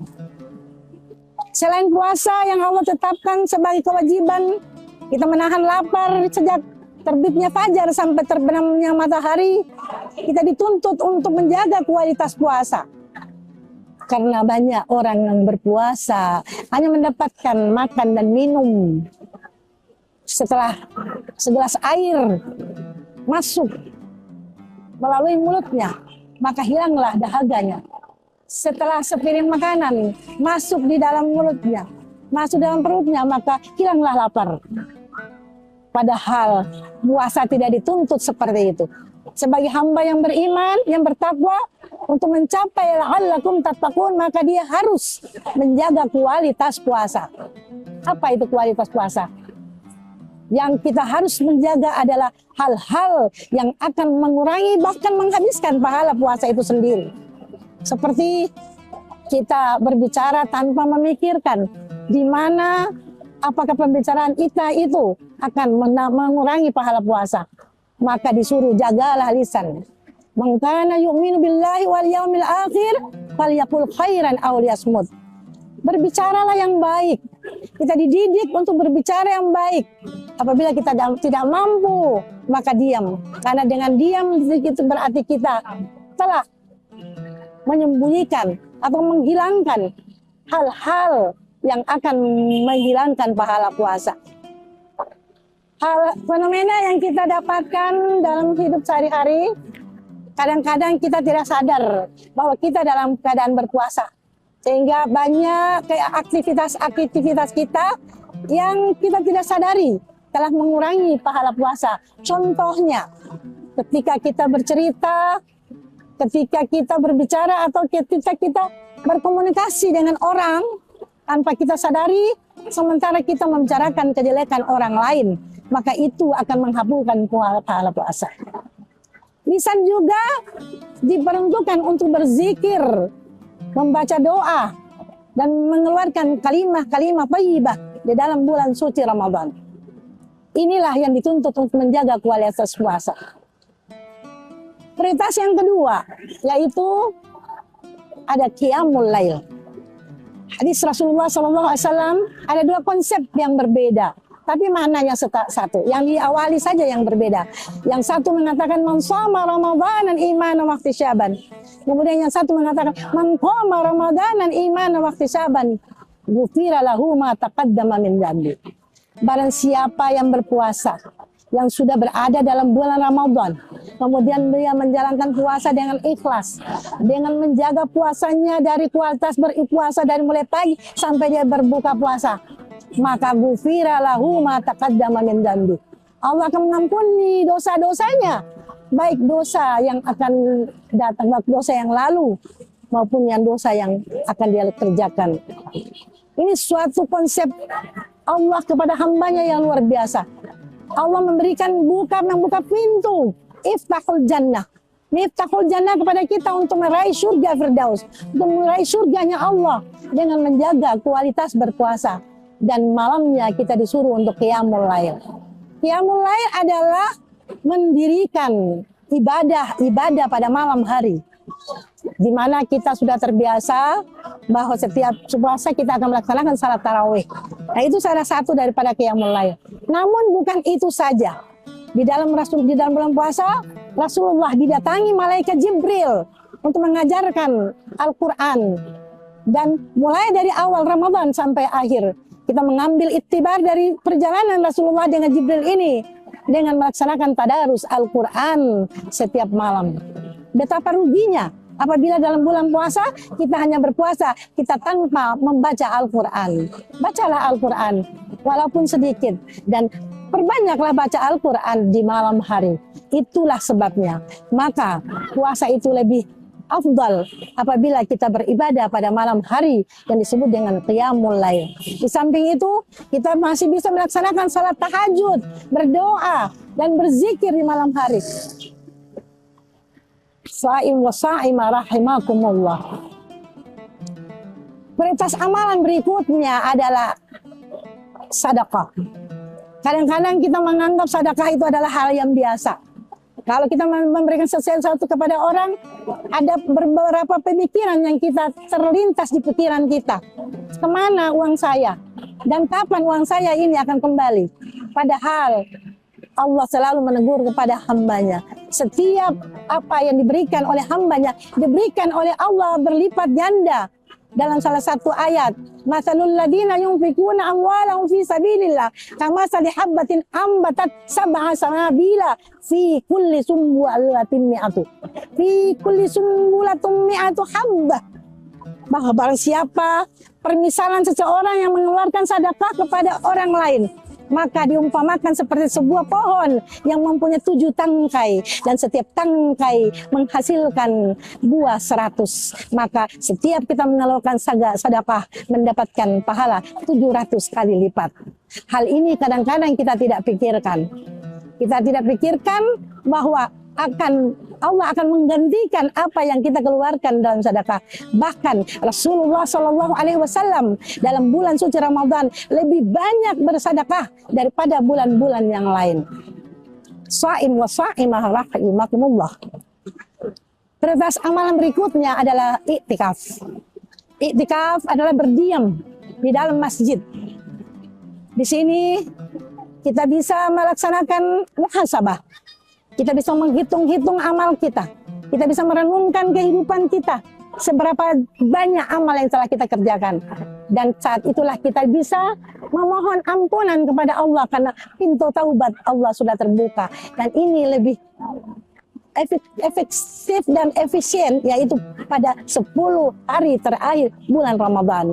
Kadang-kadang kita pada 10 hari terakhir ini sudah banyak disibukkan dengan hal-hal kebutuhan lebaran, sehingga kita kadang-kadang lupa dan terlewatkan begitu saja. Subhanallah. Mudah-mudahan kita tetap ingat dan kita melaksanakan mengisi 10 hari Ramadan dengan baik. Sha'imu sha'imah rahimakumullah. Mudah-mudahan dari Ramadan tahun ini dapat menjadi catatan buku kita untuk amal kita setelah kita menyelesaikan amal-amal ibadah kita selama setahun kemarin. Dan amal-amal ibadah itu telah diberikan, disetor kepada Allah pada bulan Sya'ban kemarin. Ini adalah merupakan awal bagi kita untuk mengisi buku amal tersebut untuk lebih banyak amal baik daripada amal-amal jelek. Mudah-mudahan apa yang saya sampaikan ini bisa dijadikan pelajaran dan menjadi motivasi bagi kita dalam mengisi hari-hari Ramadan, sehingga pada saatnya nanti kita akan mendapatkan aifun minan nar, dijauhkan api neraka, diberikan ampunan kepada kita semua. Dan pada malam 10 terakhir saya ingatkan, jangan lupa berdoa dengan doa Allahumma innaka afuwun tuhibbul afwa fa'fu anna. Allahumma innaka afuwun tuhibbul fa'fu anna. Ya Allah ya Karim. Mudah-mudahan dengan doa itu kita akan mendapatkan ampunan dari Allah Subhanahu wa taala. Demikian, billahi taufiq wal hidayah. Assalamualaikum warahmatullahi wabarakatuh. Download Tribun X sekarang. Menghadirkan lokal menjadi Indonesia.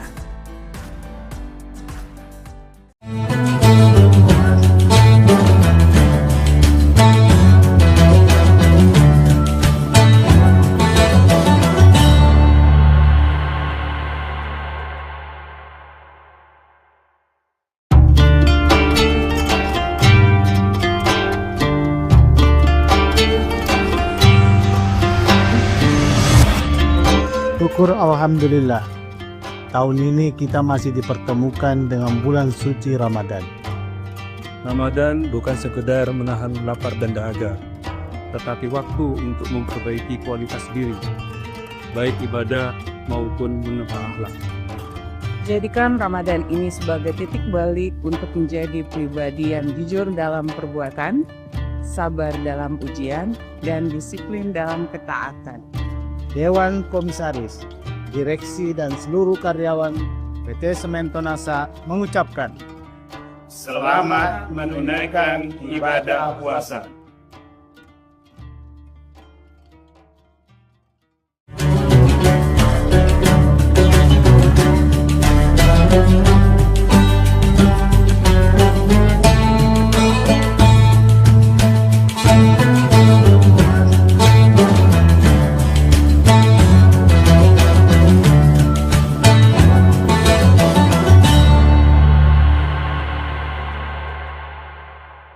Assalamualaikum warahmatullahi wabarakatuh. Tribuners, seperti apa kabar Anda di bulan suci Ramadan kali ini? Senang sekali saya Ilu Devisania dapat kembali menyapa Tribuners. Kali ini dalam program Syiar Ramadan yang spesial ditayangkan oleh Tribun Timur, mata lokal menjangkau Indonesia. Setiap harinya kita akan menghadirkan berbagai tema menarik, dan hari ini tema kita merupakan harapan dan ampunan Allah bagi hambanya yang sedang merasa lelah. Kemudian kita akan membahas tema ini bersama dengan Pak Ustadz Kiai Haji Sabarudin LC yang sudah bersama kita di studio pada hari ini. Assalamualaikum Pak Ustadz. Waalaikumsalam warahmatullahi wabarakatuh. Baik, kabarnya seperti apa Pak? Ya Alhamdulillah, semoga kita tetap istiqomah di jalan Allah. Baik, Alhamdulillah. Dan Pak Ustadz, tema kita hari ini adalah terkait dengan harapan dan ampunan Allah bagi hambanya yang lelah. Sebenarnya kalau kita mungkin merasa lelah, putus asa, mungkin pasrah begitu Pak Ustadz, apakah ini bisa menjadi pintu yang mengarahkan kita menuju ampunan Allah Subhanahu wa taala, atau malah ini menjadi salah satu tantangan bagi keimanan kita dalam menghadapi ujian dari Allah Subhanahu wa taala? Silakan. Bismillahirrahmanirrahim. Hamdan wa syukranillah, salatan wa salaman ala rasulillah, amma ba'd. Tentunya kita sebagai umat manusia diberikan kemuliaan oleh Allah Subhanahu wa taala yang berbeda dengan makhluk yang lain. Ketika malaikat hanya dibekali akal tapi tidak dibekali nafsu. Makanya para malaikat ketika dia beribadah kepada Allah, la yasunallaha ma amarahum wa yaf'aluna ma yu'marun, ketika disuruh oleh Allah untuk sujud, maka dia sujud sampai hari kiamat. Ada makhluk yang hanya dibekali nafsu tapi tidak dibekali akal. Itulah hewan. Manusia diberikan kemuliaan oleh Allah. Diciptakan makhluk yang paling mulia. Dan sebaik-baik penciptaan adalah manusia, karena manusia dibekali akal dan juga dibekali nafsu. Akan tetapi nafsu yang ada dalam diri kita, itu ada yang menyuruh kita untuk melakukan kebaikan. Maka itu disebut dengan nafsul mutmainnah. Ada jiwa yang menyuruh kita untuk melakukan dosa. Maka itu disebut dengan nafsul ammarah. Innan nafsa la ammaratum bisu. Sesungguhnya nafsu ammarah itu menyuruh manusia untuk melakukan yang namanya dosa. Nah, kedua nafsu ini tentunya manusia ya diberikan pertolongan oleh Allah berupa diturunkan malaikat untuk senantiasa mencatat amal kebaikan dan juga mencatat amal keburukan. Kalau bukan karena rahmatnya Allah, maka tentunya kita tidak bisa menghitung betapa banyak dosa yang kita lakukan. Karena yang namanya dosa tergantung levelnya. Bagi orang yang tidak dekat kepada Allah, maka dengan melakukan maksiat itu bagian dari dosa. Tapi orang yang dekat kepada Allah, lalai saja mengingat kepada Allah, itu sudah dianggap sebagai dosa. Maka sebuah ungkapan mengatakan, kebaikan orang yang jauh kepada Allah boleh jadi dosa bagi orang yang dekat kepada Allah. Karena kalau bukan karena rahmatnya Allah, maka kita tidak bisa selamat. Oleh sebab itu, sebagai orang yang beriman, perlu kita pahami bersama bahwa tidak ada manusia di muka bumi ini yang tidak berdosa. Kalau ada di antara tribuners, ketika ditanya, siapa di sini yang tidak ada dosanya, kemudian angkat tangan, maka bisa dipastikan itu adalah dosa. Kenapa? Karena bohong tidak ada dosa, itu bagian daripada dosa. Nah, Allah itu tidak hanya mencintai bagi orang yang melakukan kebaikan, tapi justru Allah mencintai orang yang melakukan dosa tapi dia taubat. Innallaha yuhibbut tawwabin. Sesungguhnya Allah mencintai orang-orang yang bertaubat. Dan orang yang bertaubat dipastikan bahwa orang yang telah melakukan dosa. Dan ternyata Allah mencintai orang yang melakukan taubat kemudian dia melakukan dosa kemudian dia bertaubat. Innallaha yuhibbut tawwabin wa yuhibbul mutatahhirin. Di ayat yang lain Allah berfirman, wasari'u ila maghfiratin min rabbikum. Bergegaslah menuju ampunan Allah. Makanya ketika urusan akhirat, redaksi Al-Quran itu selalu menggunakan kata cepat. Pada hakikatnya kita dilarang untuk terburu-buru. Tapi ketika urusan akhirat, maka kita dianjurkan untuk bersegera, jangan ditunda-tunda. Nah, jadi kalau Tribuners ingin melakukan kebaikan, maka kebaikan itu jangan ditunda. Kenapa? Karena bisikan syaitan terkadang menghalangi kita untuk melakukan kebaikan. Jadi kalau urusan akhirat, di antaranya taubat ampunan Allah, maka jangan ditunda-tunda. Segera untuk melakukan yang namanya taubat.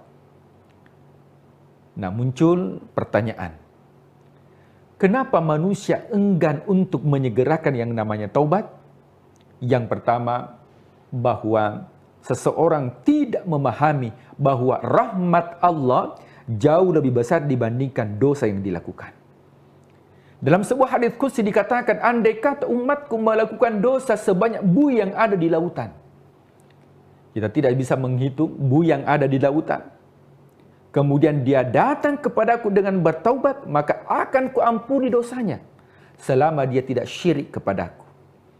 Jadi sebesar apapun dosa yang kita lakukan, ketika kita taubat kembali kepada Allah, maka rahmatnya Allah jauh lebih besar dibandingkan dosa yang kita lakukan. Ada sebuah kisah, ya, ada orang yang membunuh 99. Dan ini, ya, riwayat ini itu dimuat dalam hadis yang sahih. Ada orang yang membunuh 99. Jangankan 99, satu orang saja yang kita bunuh, itu dosanya seperti membunuh seluruh umat manusia. Makanya larangan untuk bunuh diri.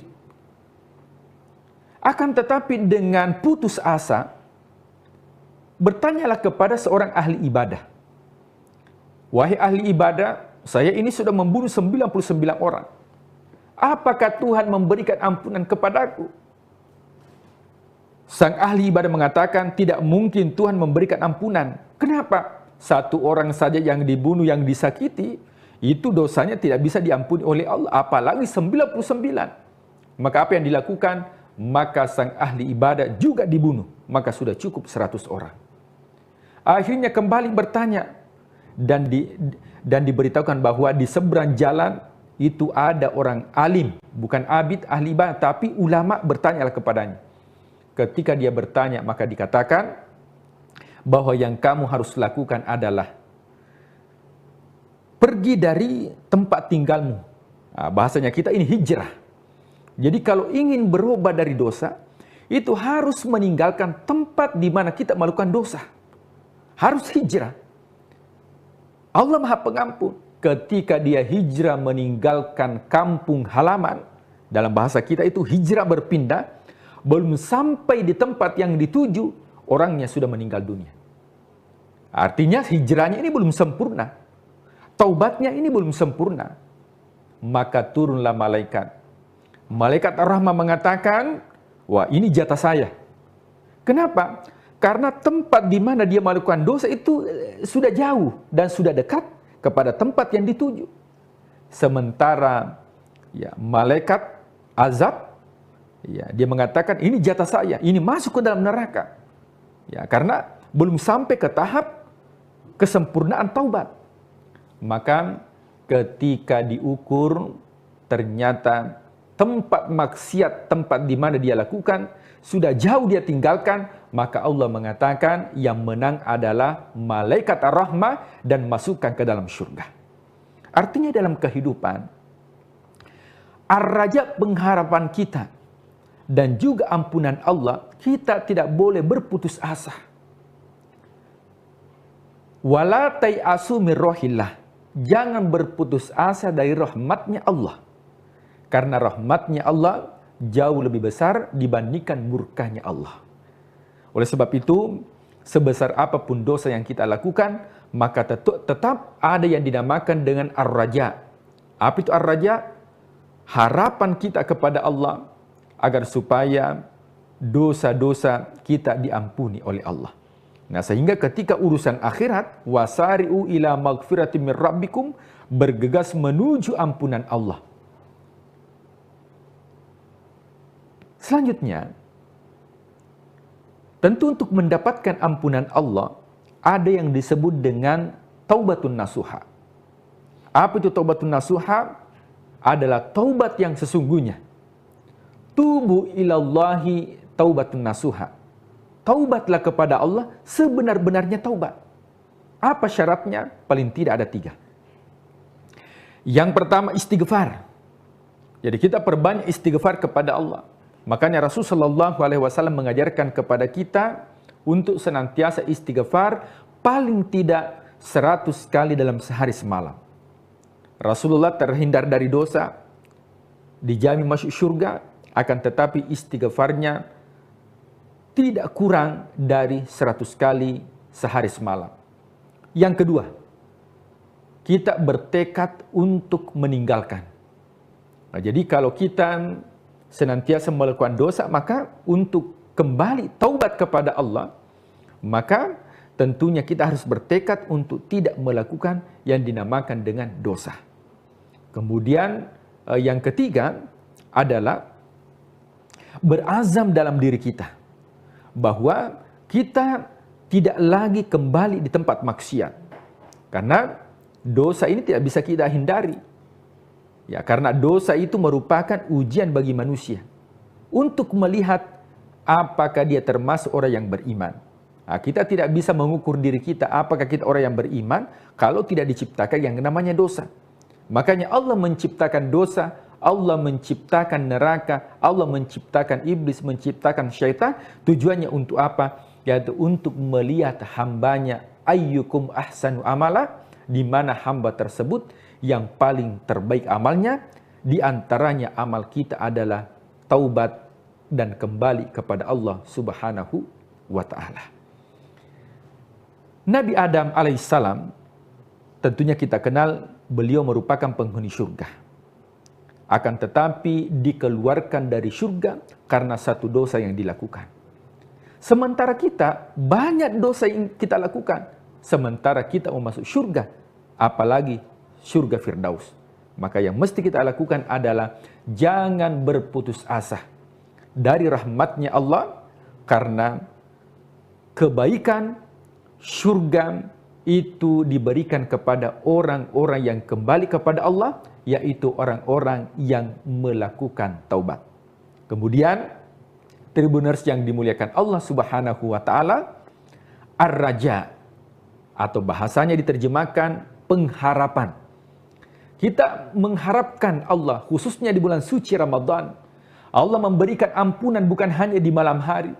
Allah memberikan ampunan di siang hari, 24 jam Allah memberikan ampunan kepada kita. Makanya momentum bulan suci Ramadan, mari perbanyak ibadah, perbanyak taubat, khususnya hubungan kepada Allah. Tapi yang menjadi masalah adalah hubungan sesama manusia. Kalau kita berdosa kepada Allah, maka Allah mudah untuk mengampuni. Kalau kita berdosa kepada Allah, Allah mudah untuk memaafkan. Kenapa? Allah memiliki sifat yang disebut dengan Ar-Rahman, yang disebut dengan sifat Ar-Rahim. Akan tetapi yang menjadi masalah besar adalah ketika ada dosa sesama manusia, maka dosa sesama manusia itu baru bisa dimaafkan apabila memenuhi 2 syarat. Yang pertama, diberikan maaf. Dan yang kedua, ketika itu berkaitan dengan barang, maka baru bisa terampuni atau dimaafkan, kecuali barang itu dikembalikan atau diikhlaskan bagi orang yang kita ambil barang tersebut. Wallahu a'lam bishawab. Ya, baik. Jadi ketika kita merasa lelah, kita harus bisa melihat dari beberapa sisi yang berbeda begitu ya Pak Ustadz ya. Bagaimana kita mungkin lebih melihat sisi baiknya. Kalau kita lelah mungkin tidak kita berputus asa, kemudian juga kita tidak menyalahkan Allah atas takdir yang kita terima, tapi ini bisa menjadi muhasabah diri begitu ya, apa yang sebenarnya belum kita lakukan atau kurang kita lakukan. Dan semoga melalui ibadah di bulan suci Ramadan ini kita bisa lebih baik lagi. Kemudian kalau kita merasa lelah, mungkin ini menjadi pertanda bagi kita untuk lebih mendekatkan diri lagi kepada Allah Subhanahu wa taala melalui juga berbagai macam ibadah yang kita lakukan selama sepanjang bulan suci Ramadan kali ini. Terima kasih Pak Ustadz atas pencerahannya pada hari ini. Semoga kita semua bisa menjalankan ibadah dengan lebih baik lagi. Dan terima kasih kepada seluruh Tribuners tentunya yang sudah menyaksikan program kita pada hari ini. Jangan lupa saksikan juga beragam program menarik lainnya, tentunya hanya di kanal YouTube dan Facebook Tribun Timur, Mata Lokal Menjangkau Indonesia. Saya Ilu Devisania beserta narasumber dan juga seluruh kerabat kerja pamit undur diri. Terima kasih dan sampai jumpa. Wassalamualaikum warahmatullahi wabarakatuh. Waalaikumsalam warahmatullahi wabarakatuh.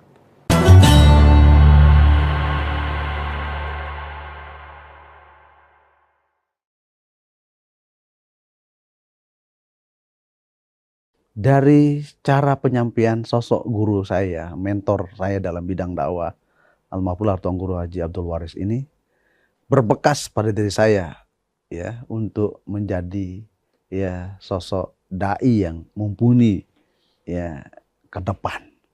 Apa sebabnya? Karena saya selalu dilatih oleh beliau. Sebelum beliau ceramah, sebelum beliau pidato, sebelum beliau berikan pengajian, pasti saya dulu tampil. Tapi dulu saya tampil untuk memberikan ya pengantar pengajian. Padahal saya masih kelas 1 sanawiyah. Saya kelas 2 sanawiyah, kelas 3 sanawiyah. Pengajian yang saya pakai adalah pakai bahasa Arab. Ya, saya pengantar pakai bahasa Arab. Apa tujuannya? Beliau menyuruh saya pidato pakai bahasa Arab untuk memotivasi anak-anak kampung itu untuk nuntut ilmu, untuk mondok.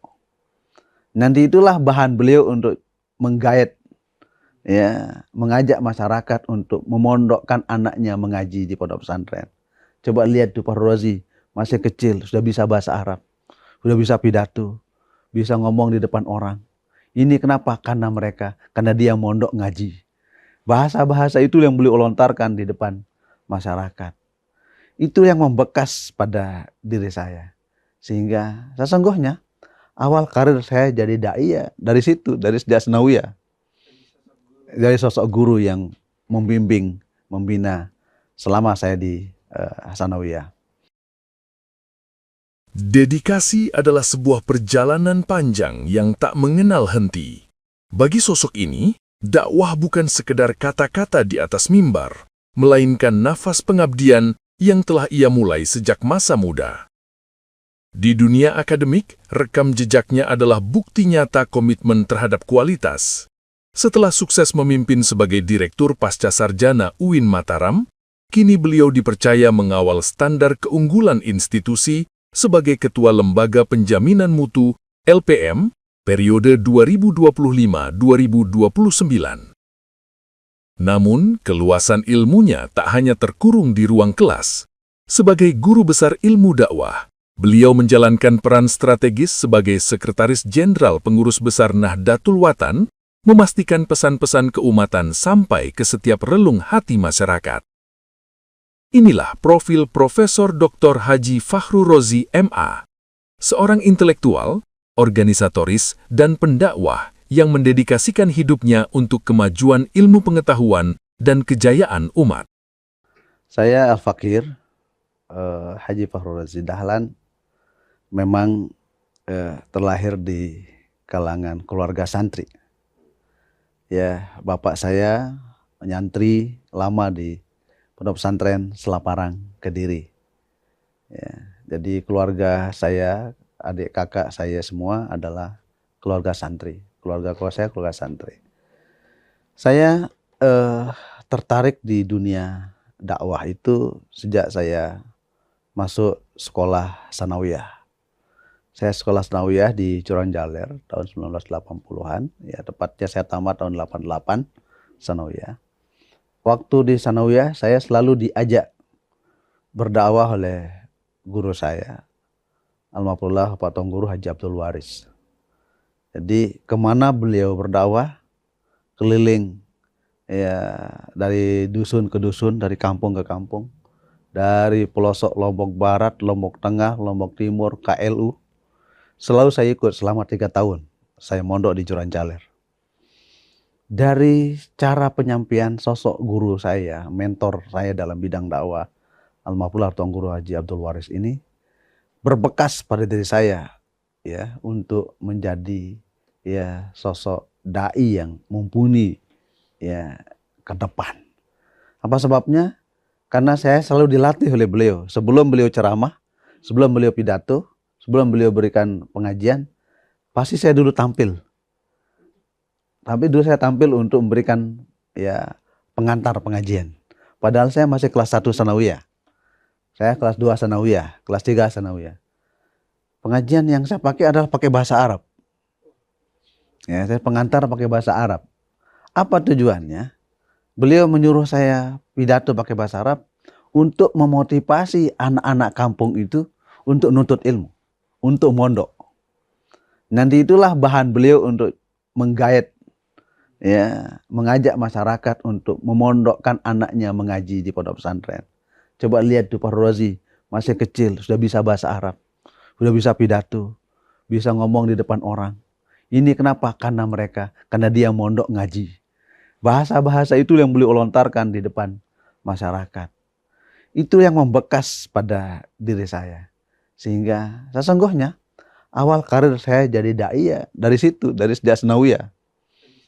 Dari sosok guru yang membimbing, membina selama saya di sanawiyah. Setelah saya sanawiyah, ya saya melanjutkan sekolah saya di MANPK, Madrasah Aliyah Negeri Program Khusus di Mataram. Di sini juga kami dilatih oleh para masyayikh kami, para guru-guru kami yang tidak kalah dengan guru-guru kami di Madrasah Sanawiyah dulu. Yaitu kami dilatih 3 bahasa, Arab, Inggris, Indonesia, muhadasah yaumiyah, percakapan sehari-hari dengan bahasa Arab, bahasa Inggris, bahasa Indonesia. Ini kebiasaan-kebiasaan yang kami lakukan di pondok di Madrasah Aliyah Program Khusus waktu itu. Sehingga ada lomba-lomba pidato tingkat nasional, kami ikut. Saya kemudian waktu itu ya menjadi juara 1 juara pidato bahasa Arab ya MAPK seluruh Indonesia. Itu menjadi awal modal utama ya saya dalam dunia dakwah. Selesai saya di Madrasah Aliyah, saya melanjutkan pendidikan ke Pancor di Al-Mabrullah Bapak Maulana Syekh Tuan Guru Kiai Haji Muhammad Zainuddin Abdul Majid. Saya di Ma'had 4 tahun belajar, mengaji, mutalaah, sekaligus saya sudah mulai terjun dakwah ke masyarakat sejak saya masuk Ma'had tahun 1994. Jadi efektifnya saya sudah mulai terjun ke masyarakat dalam bidang dakwah tahun 1994. Saya keliling ya dari kampung ke kampung menyampaikan pesan-pesan agama, terutama saat-saat perayaan Hari Besar Islam, Isra Mi'raj, Nuzul Quran, Maulid Nabi, Muharram dan seterusnya. Saya aktif di tengah-tengah masyarakat. 94, 95, 96, 97 ya aktivitas dakwah terus kami ya saya lanjutkan menyapa umat dengan ya panggilan-panggilan keagamaan. Intinya setelah saya Ma'had, saya kuliah S1, kemudian kelas 2, kelas 3. Puncaknya setelah saya S3, saya berdakwah keliling Nusantara. Ya, mulai dari ya Bima, Dompu, terus ke NTT, terus ke Sulawesi, Kalimantan, Papua bahkan. Ya, ini aktivitas dakwah yang saya geluti selama ini. Ya, di Kalimantan Timur, Kalimantan Tengah, Kalimantan Selatan itu sudah menjadi lahan-lahan komunikasi dakwah kita dengan masyarakat. Tentu sukanya adalah ada ketenangan batin tersendiri di saat menyapa umat dengan penuh hikmah, kebijaksanaan dalam menyapa masyarakat.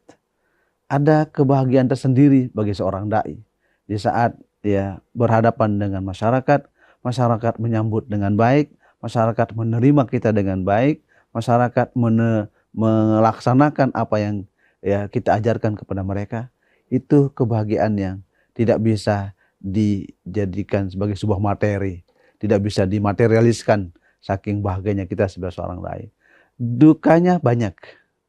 Perjalanan yang panjang dari satu tempat ke tempat lain itu membutuhkan waktu yang panjang, 8 jam, 9 jam di atas kendaraan, turun naik sungai, ya menyeberang sungai. Ya, itu adalah suka duka kita kalau kita ceramah di Kalimantan, di Sulawesi dan seterusnya. Apalagi ke Papua, ya kita dari gunung ke gunung, dari hutan ke hutan masuk.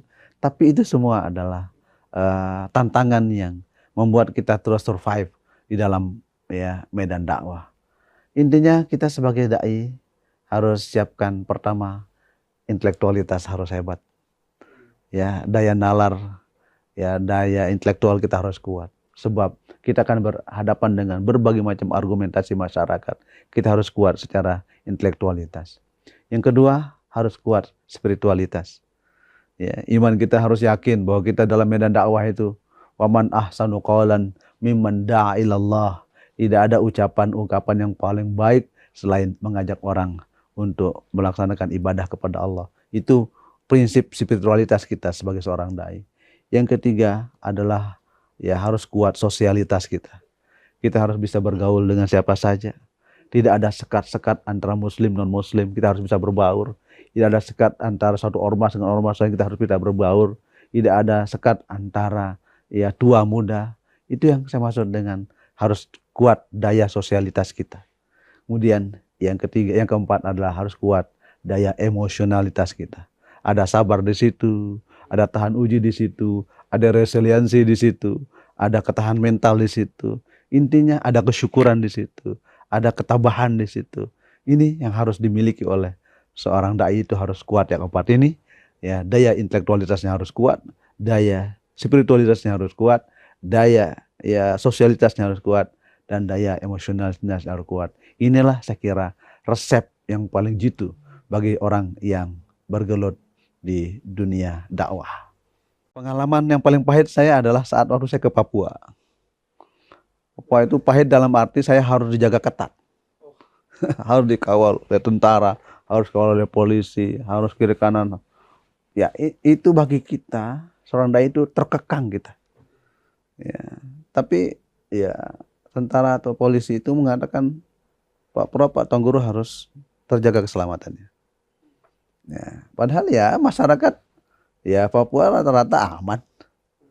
Ya, yang bergejolak kan justru di hutan-hutan sana. Kalau ya di medan-medan dakwah saya kira aman. Tapi itulah ya tindakan preventifnya. Ya, pesan-pesan dakwah kita adalah akomodatif, kooperatif, humanis, dan tidak melakukan intimidasi apapun.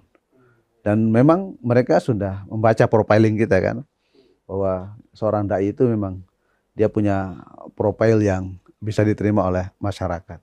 Justru tidak mungkin saya diundang ke Papua, ke Papua Barat, Papua Tengah, Papua Pegunungan kalau tidak diawali dengan profiling. Ya, sehingga kita bisa diterima di kalangan masyarakat yang heterogen, masyarakat yang majemuk, masyarakat yang multikultural. Intinya adalah di dalam berdakwah itu sampaikan pesan-pesan yang sesuai dengan situasi dan kondisi.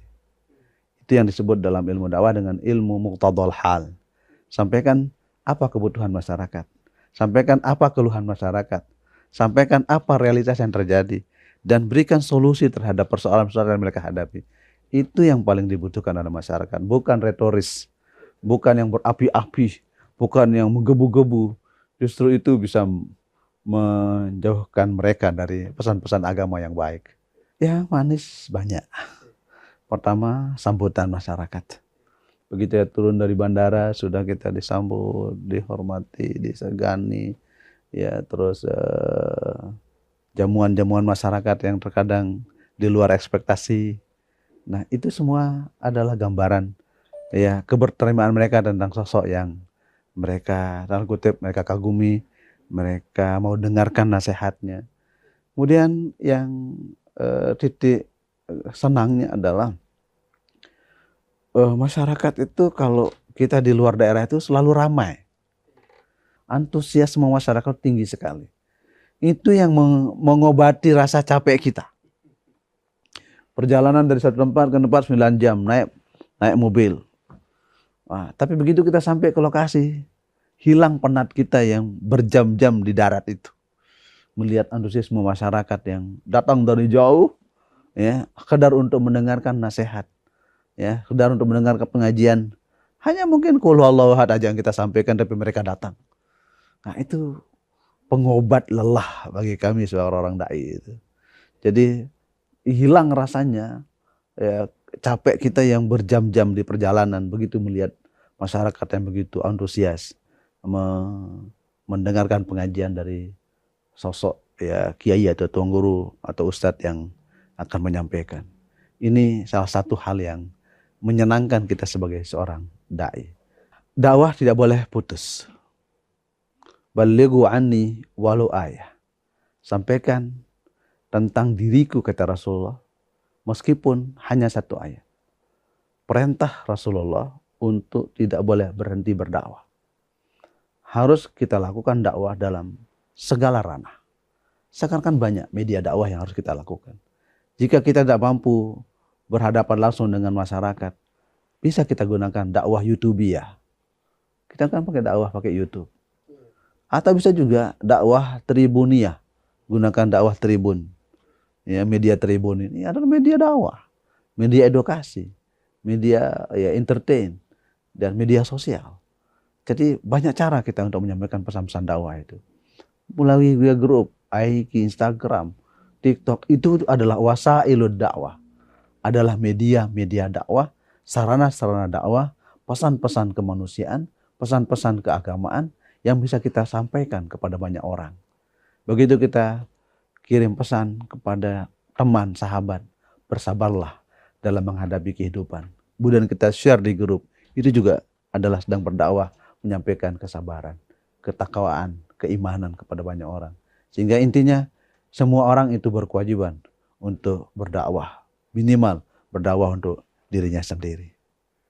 Tantangan yang paling krusial, ya, esensial di dalam berdakwah itu adalah tantangan melalui media. Media ini juga tantangan.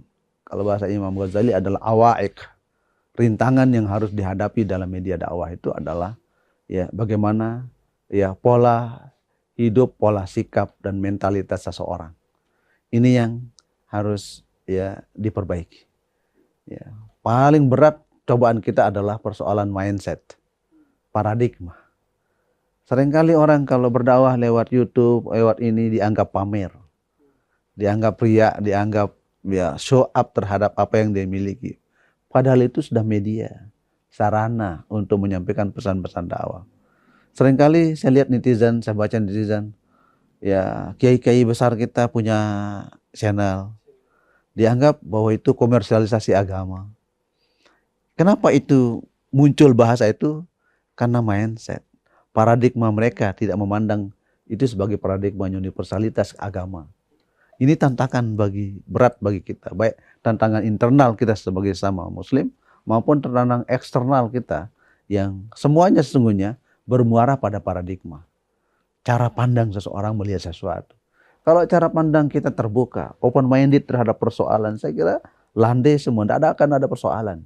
Tapi saat narrow minded, pesannya, ya, pandangannya picik, sempit, maka itu yang menyebabkan, ya, persoalan-persoalan ini tersendak di lapangan, ya, karena ada yang berpandangan picik tentang persoalan itu.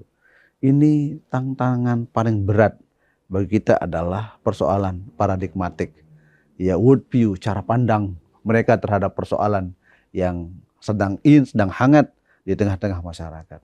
Jika, ya, pandangan kita holistik, syamil, kamil terhadap paradigma, maka akan muncul paradigma rahmatan lil alamin. Ya, kesejukan semesta, keharmonisan semesta bagi siapapun mereka, ya, dalam jenis apapun, dalam jabatan apapun, dalam stratum apapun. Jika paradigma kita selalu muncul paradigma positif dalam melihat segala fenomena, itulah sesungguhnya yang menyebabkan, ya, kita hidup baldatun thayyibatun wa rabbun ghafur. Download Tribun X sekarang. menghadirkan lokal menjadi Indonesia.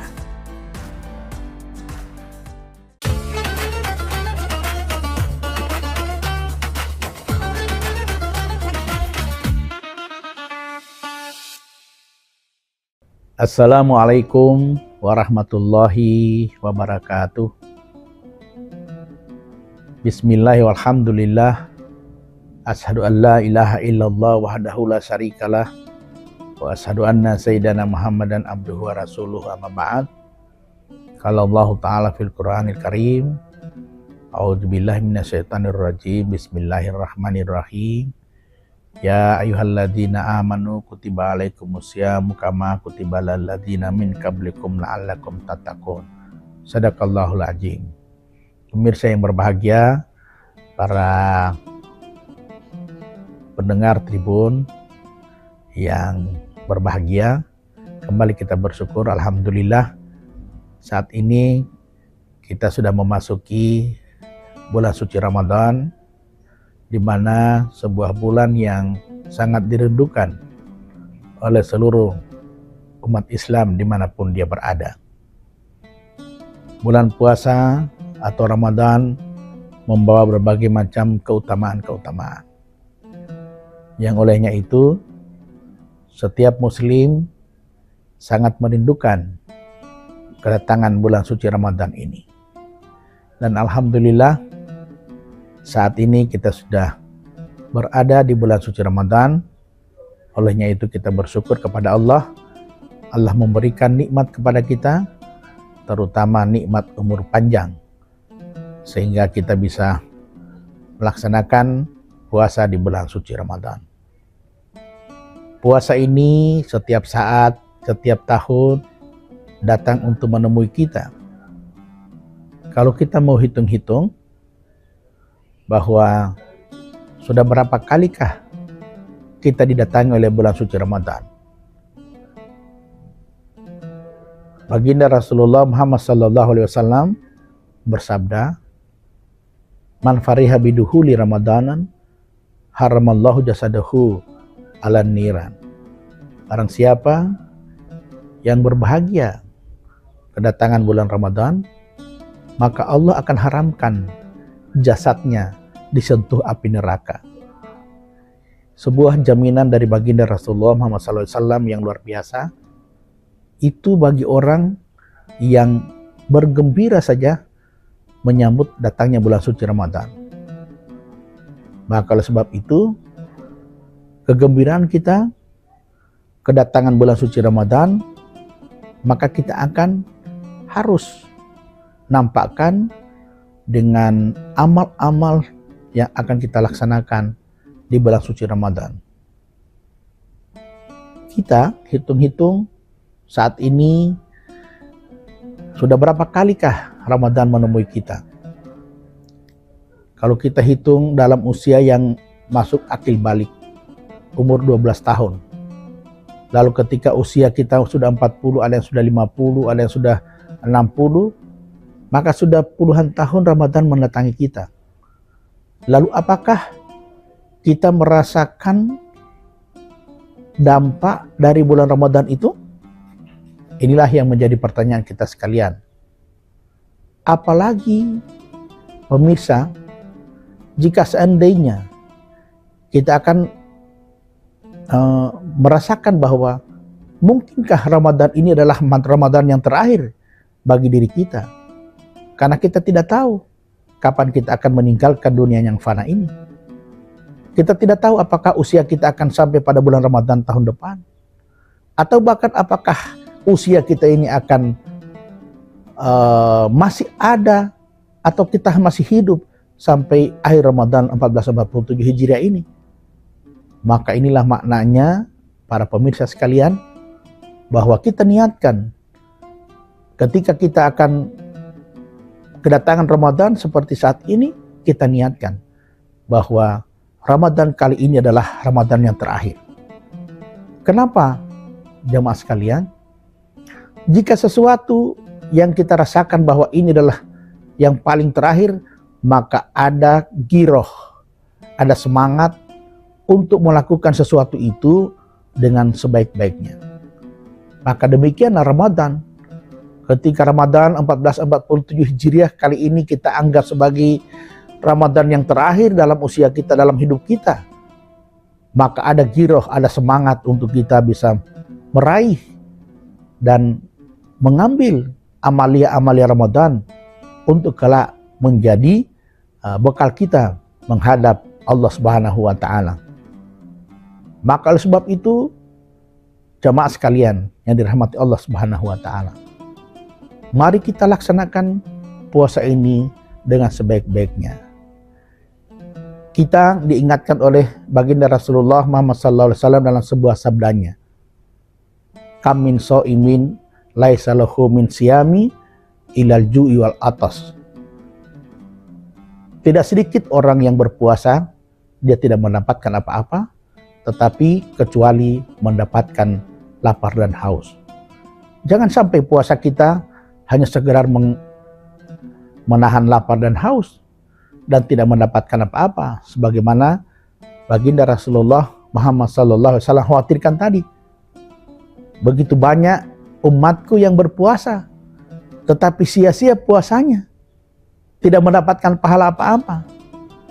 Lalu kalau puasa kita hari ini, puasa kita tahun ini adalah puasa yang terakhir, lalu kemudian kita tidak mendapatkan apa-apa, maka sia-sialah hidup ini, sia-sialah usia ini, sia-sialah kesempatan ini yang diberikan oleh Allah, kesehatan, keimanan, lalu kita berada pada bulan Ramadan, tapi kita tidak mendapatkan apa-apa. Na'udzubillah, summa na'udzubillah. Maka oleh sebab itu, jamaah sekalian, marilah kita jadikan puasa ini sebagai puasa yang bisa mendatangkan pahala yang begitu banyak, dan kemudian kita mendapatkan ampunan Allah sebagaimana dijanjikan oleh baginda Rasulullah Muhammad SAW dalam sebuah sabdanya, "Man shama ramadana imanan wa ihtisaban, ghufira lahu ma taqaddama min dzanbi." Barang siapa yang berpuasa karena iman dan mengharap ridha Allah Subhanahu wa Ta'ala, maka Allah akan mengampuni dosa-dosanya yang telah lalu. Ini sebuah garansi yang luar biasa, sehingga kalau umat Muhammad yang melaksanakan puasa dengan iman, mengharap ridha Allah, dan melaksanakan amalia-amalia Ramadan dengan baik, sehingga dia mendapatkan berkah dari puasa itu, dan dia akan kembali kepada kefitrahan. Dia akan kembali menjadi manusia yang bersih, sebagaimana dia dilahirkan oleh ibunya ke atas dunia ini tanpa membawa dosa apapun. Dan itulah hadiah yang paling istimewa yang diberikan oleh baginda Rasulullah Muhammad SAW dalam sabdanya tadi, Allah berikan ampunan terhadap dosa-dosa yang telah lalu. Demikian pemirsa, terima kasih atas perhatian, mohon maaf atas segala kekurangan. Usikum wa nafsi bitaqwallah, wallahul muwafiq ila aqwamit thariq. Wassalamualaikum warahmatullahi wabarakatuh. Download Tribun X sekarang, menghadirkan lokal menjadi Indonesia. Itu ada edukasi. Jadi, di edukasi itu kita ada kegiatan pertanian dan juga peternakan, di mana anak-anak bisa belajar pertanian organik dan juga mengenal hewan secara langsung. Oke, di Narakupilex ini kita mendapatkan ada 2 program. Yang pertama itu ada program outing class, yaitu Sekolah Alam Nara. Jadi Sekolah Alam Nara itu anak-anak bisa ngabuburit.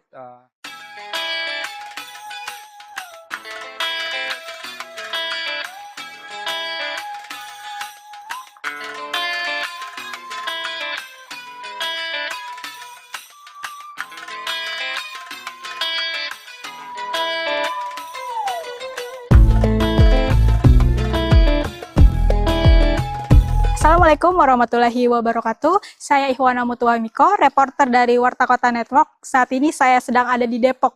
Mau ketemu siapa saya hari ini? Bukan ketemu Ayu Ting Ting, bukan ketemu Ayah Ojak, tapi saya lagi ada di Narakupu Village yang ada di Sawangan, Depok. Untuk rekan-rekan semuanya bisa ikut aku hari ini jalan-jalan di Narakupu Village.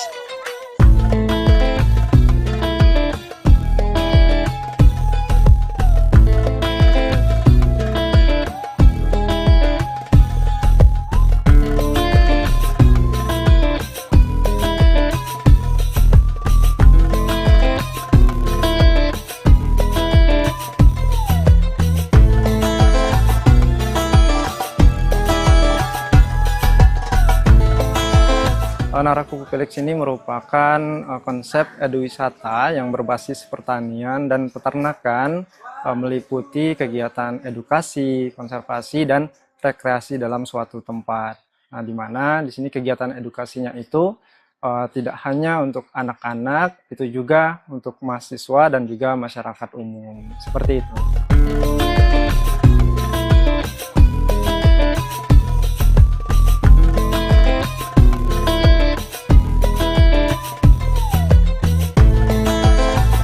Di Narakupu-Felix ini merupakan ada unit bisnis yang dimiliki oleh Narakupu-Felix. Yang pertama itu ada edukasi. Jadi, di edukasi itu kita ada kegiatan pertanian dan juga peternakan, di mana anak-anak bisa belajar pertanian organik dan juga mengenal hewan secara langsung.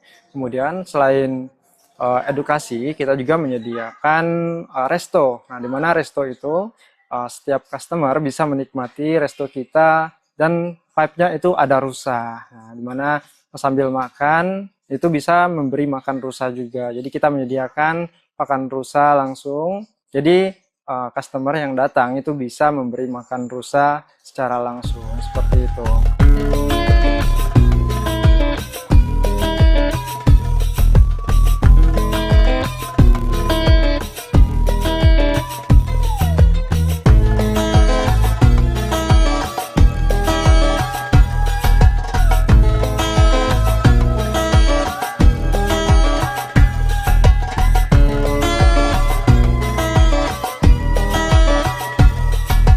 Oke, untuk customer yang datang ke sini, itu customer reguler, itu bisa datang langsung ke Narakupu-Felix, tidak perlu reservasi.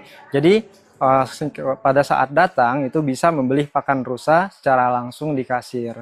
Nah, itu bisa langsung, nggak perlu reservasi.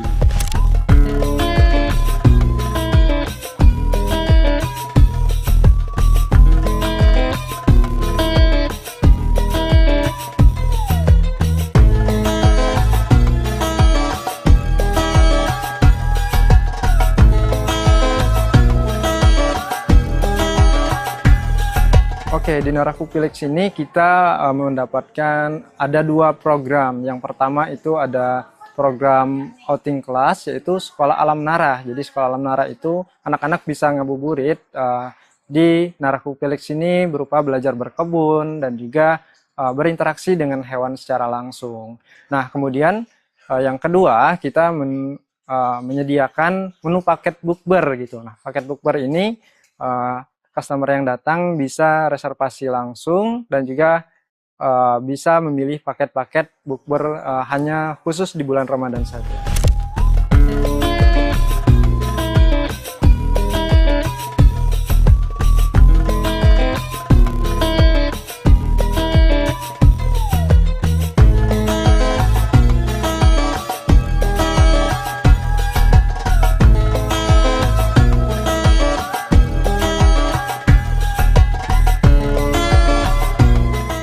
Untuk Narakupu-Felix ini berada di kawasan Pasir Putih, tepatnya di Jalan Garuda, Batu Ampar, Kecamatan Sawangan, ya, itu Kelurahan Pasir Putih ya.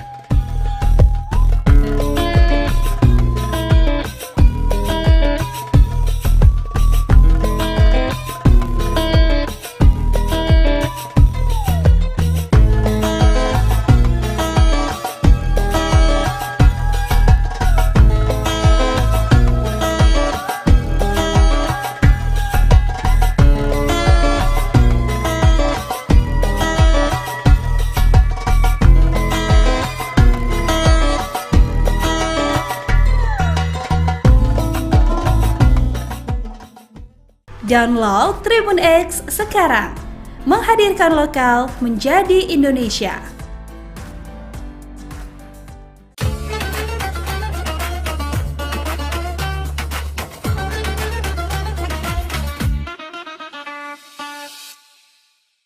Assalamualaikum warahmatullahi wabarakatuh. Alhamdulillah. Alhamdulillahilladzi nahmaduhu wa nasta'inuhu wa nastaghfiruh wa na'udzu billahi min syururi anfusina wa min sayyiati a'malina من يهد الله فلا مضل له ومن يضلل فلا هادي له أشهد أن لا إله إلا الله وحده لا شريك له وأشهد أن محمدا عبده ورسوله اللهم صل على سيدنا محمد وعلى آله وصحبه أجمعين أما بعد. Para shaim dan shaimah rahimakumullah, puji syukur kita panjatkan kehadirat Allah Subhanahu wa taala atas rahmat, taufik, hidayah, inayah kepada kita semua sehingga hari ini dalam suasana puasa Ramadan kita melaksanakan puasa dengan khusyuk dalam rangka mencari ridha Allah dan untuk mencapai tujuan kehidupan kita sebagai orang yang beriman, la'allakum tattaqun. Pada abad 20-21 ada pembahasan di dalam fikih yang berjudul fikih awaliyah.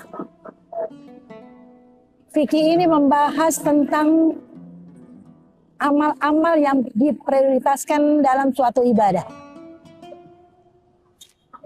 Menurut salah satu uraian dari Qatadah menyampaikan bahwa amal-amal yang dikerjakan oleh hamba Allah mempunyai prioritas yang berbeda-beda dan semua amal mempunyai fadilah yang berbeda-beda pula.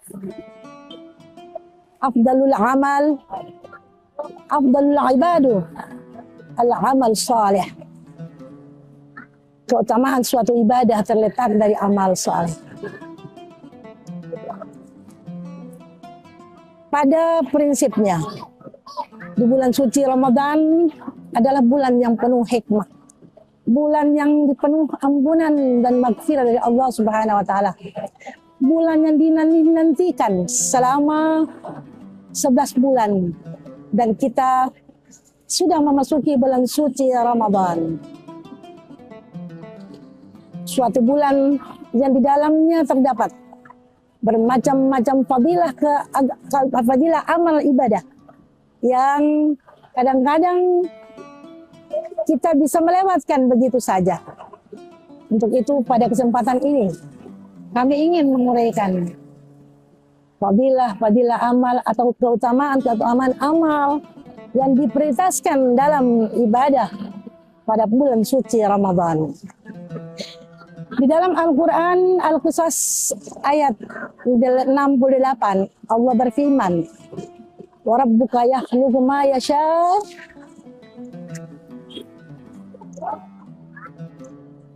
wa yakhtar wa yakhluqu ma yasha wa yakhtar makana lahum fil khiyarah, bahwa Allah Subhanahu wa taala mempunyai kehendak untuk menciptakan dan menentukan apa yang Dia ciptakan, dan tidak ada satu makhluk pun yang merasa berkepentingan untuk mencampur aduk dengan apa yang Dia inginkan dari penetapan Allah tersebut. Di dalam uraian prioritas ibadah ini, kita lihat Allah menciptakan berbagai macam yang ada di muka bumi ini. Di dalam penciptaan Allah mengutamakan menciptakan manusia. Dengan ciptaan manusia yang paling mulia daripada makhluk-makhluk yang lain. Dengan firman-Nya, laqad khalaqnal insana fi ahsani taqwim.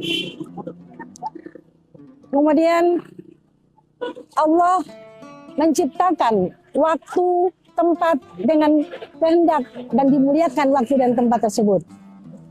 Allah menciptakan bumi astafal arba dengan keistimewaan di dalamnya adalah al-masjid. Astafal laila di dalamnya ada Lailatul Qadar. Astafahus syuhur di dalam adalah syahrul Ramadan wa syahrul hurum. Allah menciptakan malam, Laila, dengan Lailatul Qadar. Maka penciptaan ini memastikan bahwa kehendak Allah sudah menentukan, tidak ada campur tangan dari makhluk siapapun juga. Dan semua penciptaan Allah ini mengandung makna fadilah, keutamaan yang luar biasa. Dan kita masuk pada penciptaan atau penentuan Allah pada bulan suci Ramadan, Syahrul Mubarak, Syahrul Maghfirah. Kenapa Allah menciptakan atau menentukan puasa berada pada bulan Ramadan? Maka pertanyaan ini dijawab bahwa Allah menentukan sesuatu adalah kehendaknya dan tidak ada campur tangan seorang pun dalam menentukan atau bertanya kenapa Allah menciptakan Ramadan sebagai bulan puasa atau bulan puasa terdapat dalam bulan Ramadan. Di dalam bulan Ramadan banyak hal-hal yang kita dapatkan dan sangat rugi apabila kita lewatkan. Yaitu pertama, di dalam bulan Ramadan terdapat kewajiban berpuasa. Puasa wajib. Kita tahu bahwa puasa wajib selain dari bulan Ramadan itu ada puasa kafarat. Ada kafarat haji, ada kafarat sumpah, ada puasa nazar,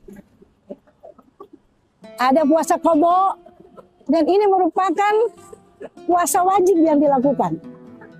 Tetapi khusus dalam bulan Ramadan, Allah memberikan keistimewaan kepada hambanya, di mana apabila seorang hamba pada bulan itu berada di dalam suatu tempat tanpa di dalam perjalanan, maka dia diwajibkan berpuasa.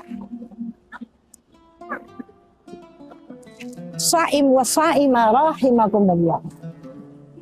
Selain puasa yang Allah tetapkan sebagai kewajiban, kita menahan lapar sejak terbitnya fajar sampai terbenamnya matahari, kita dituntut untuk menjaga kualitas puasa. Karena banyak orang yang berpuasa hanya mendapatkan makan dan minum setelah segelas air masuk melalui mulutnya, maka hilanglah dahaganya. Setelah sepiring makanan masuk di dalam mulutnya, masuk dalam perutnya, maka hilanglah lapar. Padahal puasa tidak dituntut seperti itu.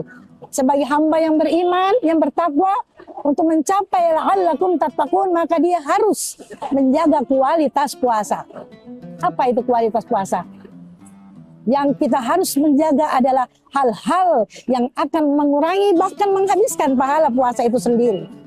Seperti kita berbicara tanpa memikirkan di mana apakah pembicaraan kita itu akan mengurangi pahala puasa. Maka disuruh jagalah lisan. Man kana yu'minu billahi wal yaumil akhir falyaqul khairan aw liyasmut. Berbicaralah yang baik. Kita dididik untuk berbicara yang baik. Apabila kita tidak mampu, maka diam. Karena dengan diam itu berarti kita telah menyembunyikan atau menghilangkan hal-hal yang akan menghilangkan pahala puasa. Fenomena yang kita dapatkan dalam hidup sehari-hari, kadang-kadang kita tidak sadar bahwa kita dalam keadaan berpuasa. Sehingga banyak kayak aktivitas-aktivitas kita yang kita tidak sadari telah mengurangi pahala puasa. Contohnya, ketika kita bercerita, ketika kita berbicara, atau ketika kita berkomunikasi dengan orang tanpa kita sadari, sementara kita membicarakan kejelekan orang lain, maka itu akan menghapuskan pahala puasa. Lisan juga diperuntukkan untuk berzikir, membaca doa, dan mengeluarkan kalimah-kalimah thayyibah di dalam bulan suci Ramadan. Inilah yang dituntut untuk menjaga kualitas puasa. Prioritas yang kedua, yaitu ada qiyamul lail. Hadis Rasulullah SAW ada dua konsep yang berbeda, tapi maknanya satu. Yang diawali saja yang berbeda. Yang satu mengatakan man shoma ramadanan imanan wa ihtisaban. Kemudian yang satu mengatakan man qama ramadanan imanan wa ihtisaban ghufira lahu ma taqaddama min dhanbi. Barang siapa yang berpuasa yang sudah berada dalam bulan Ramadan, kemudian dia menjalankan puasa dengan ikhlas, dengan menjaga puasanya dari kualitas berpuasa dari mulai pagi sampai dia berbuka puasa, maka ghufira lahu ma taqaddama min dzambi. Allah akan mengampuni dosa-dosanya, baik dosa yang akan datang, baik dosa yang lalu maupun yang dosa yang akan dia kerjakan. Ini suatu konsep Allah kepada hambanya yang luar biasa. Allah membuka pintu iftahul jannah. Iftahul jannah kepada kita untuk meraih surga Firdaus, untuk meraih surganya Allah dengan menjaga kualitas berpuasa. Dan malamnya kita disuruh untuk qiyamul lail.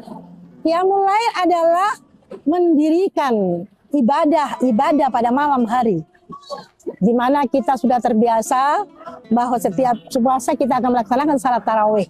Nah, itu salah satu daripada qiyamul lail. Namun bukan itu saja. Di dalam bulan puasa, Rasulullah didatangi malaikat Jibril untuk mengajarkan Al-Quran. Dan mulai dari awal Ramadan sampai akhir, kita mengambil iktibar dari perjalanan Rasulullah dengan Jibril ini dengan melaksanakan tadarus Al-Quran setiap malam.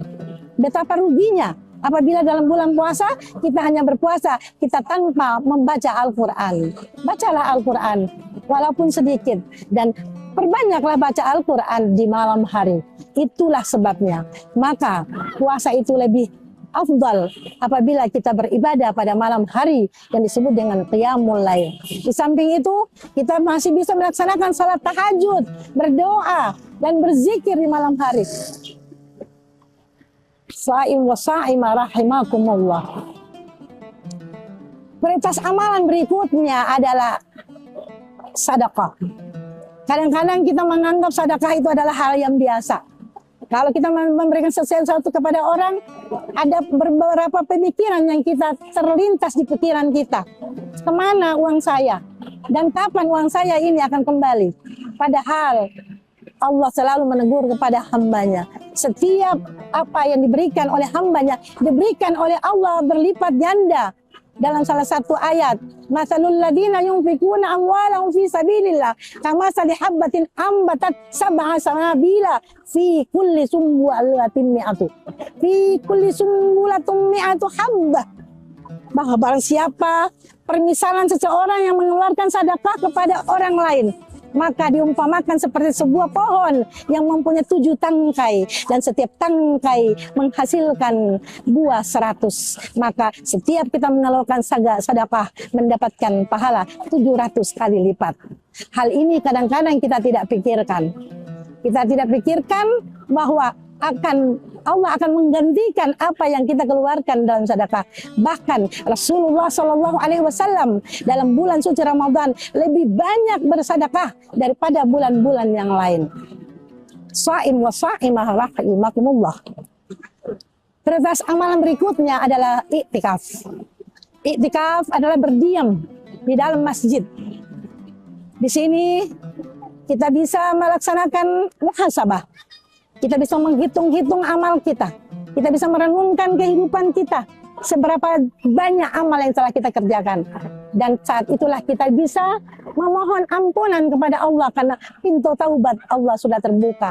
Dan ini lebih efektif dan efisien, yaitu pada 10 hari terakhir bulan Ramadan.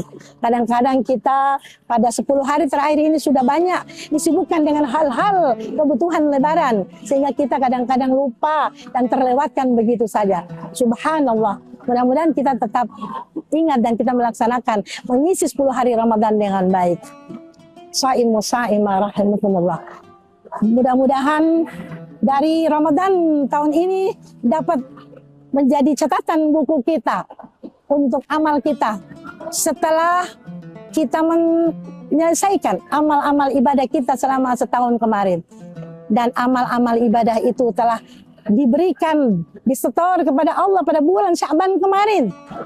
Ini adalah merupakan awal bagi kita untuk mengisi buku amal tersebut untuk lebih banyak amal baik daripada amal-amal jelek. Mudah-mudahan apa yang saya sampaikan ini bisa dijadikan pelajaran dan menjadi motivasi bagi kita dalam mengisi hari-hari Ramadan, hingga pada saatnya nanti kita akan mendapatkan aitqun minan nar, dijauhkan api neraka, diberikan ampunan kepada kita semua. Dan pada malam 10 terakhir saya ingatkan, jangan lupa berdoa dengan doa Allahumma innaka afuwun tuhibbul afwa fa'fu anna. Allahumma innaka afuwun tuhibbul fa'fu anna. Ya Allah ya Karim. Mudah-mudahan dengan doa itu kita akan mendapatkan ampunan dari Allah Subhanahu wa taala. Demikian, billahi taufiq wal hidayah. Assalamualaikum warahmatullahi wabarakatuh. Download Tribun X sekarang. Menghadirkan lokal menjadi Indonesia.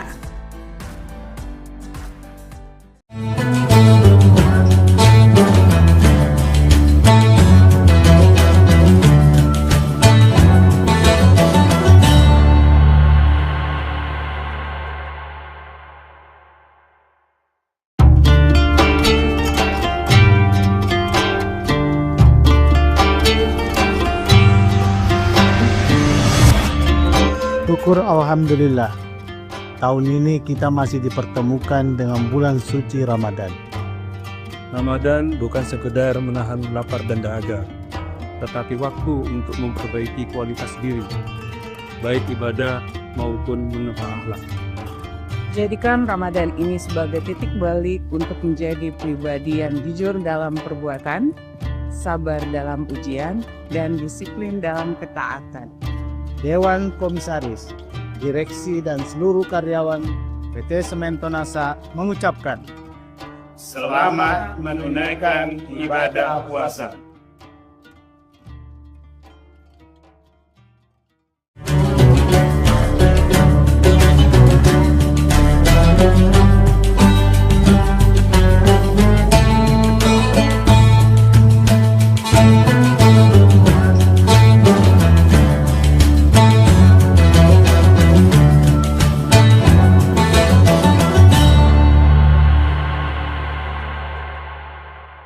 Assalamualaikum warahmatullahi wabarakatuh. Tribuners, seperti apa kabar Anda di bulan suci Ramadan kali ini? Senang sekali saya Ilu Devisania dapat kembali menyapa Tribuners kali ini dalam program Syiar Ramadan yang spesial ditayangkan oleh Tribun Timur, mata lokal menjangkau Indonesia. Setiap harinya kita akan menghadirkan berbagai tema menarik dan hari ini tema kita merupakan harapan dan ampunan Allah bagi hambanya yang sedang merasa lelah.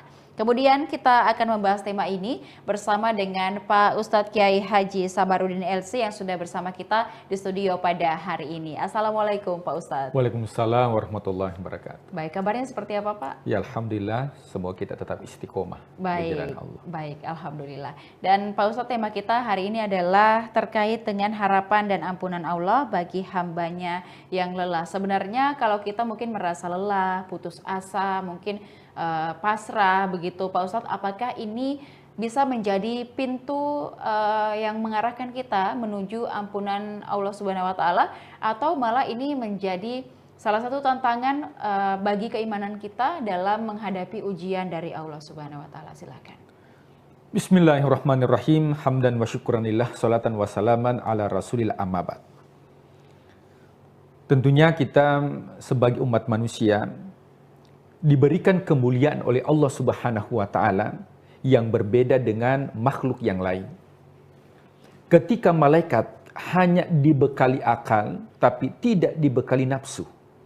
Makanya para malaikat ketika dia beribadah kepada Allah, la ya'sunallaha ma amarahum wa yaf'aluna ma yu'marun, ketika disuruh oleh Allah untuk sujud, maka dia sujud sampai hari kiamat.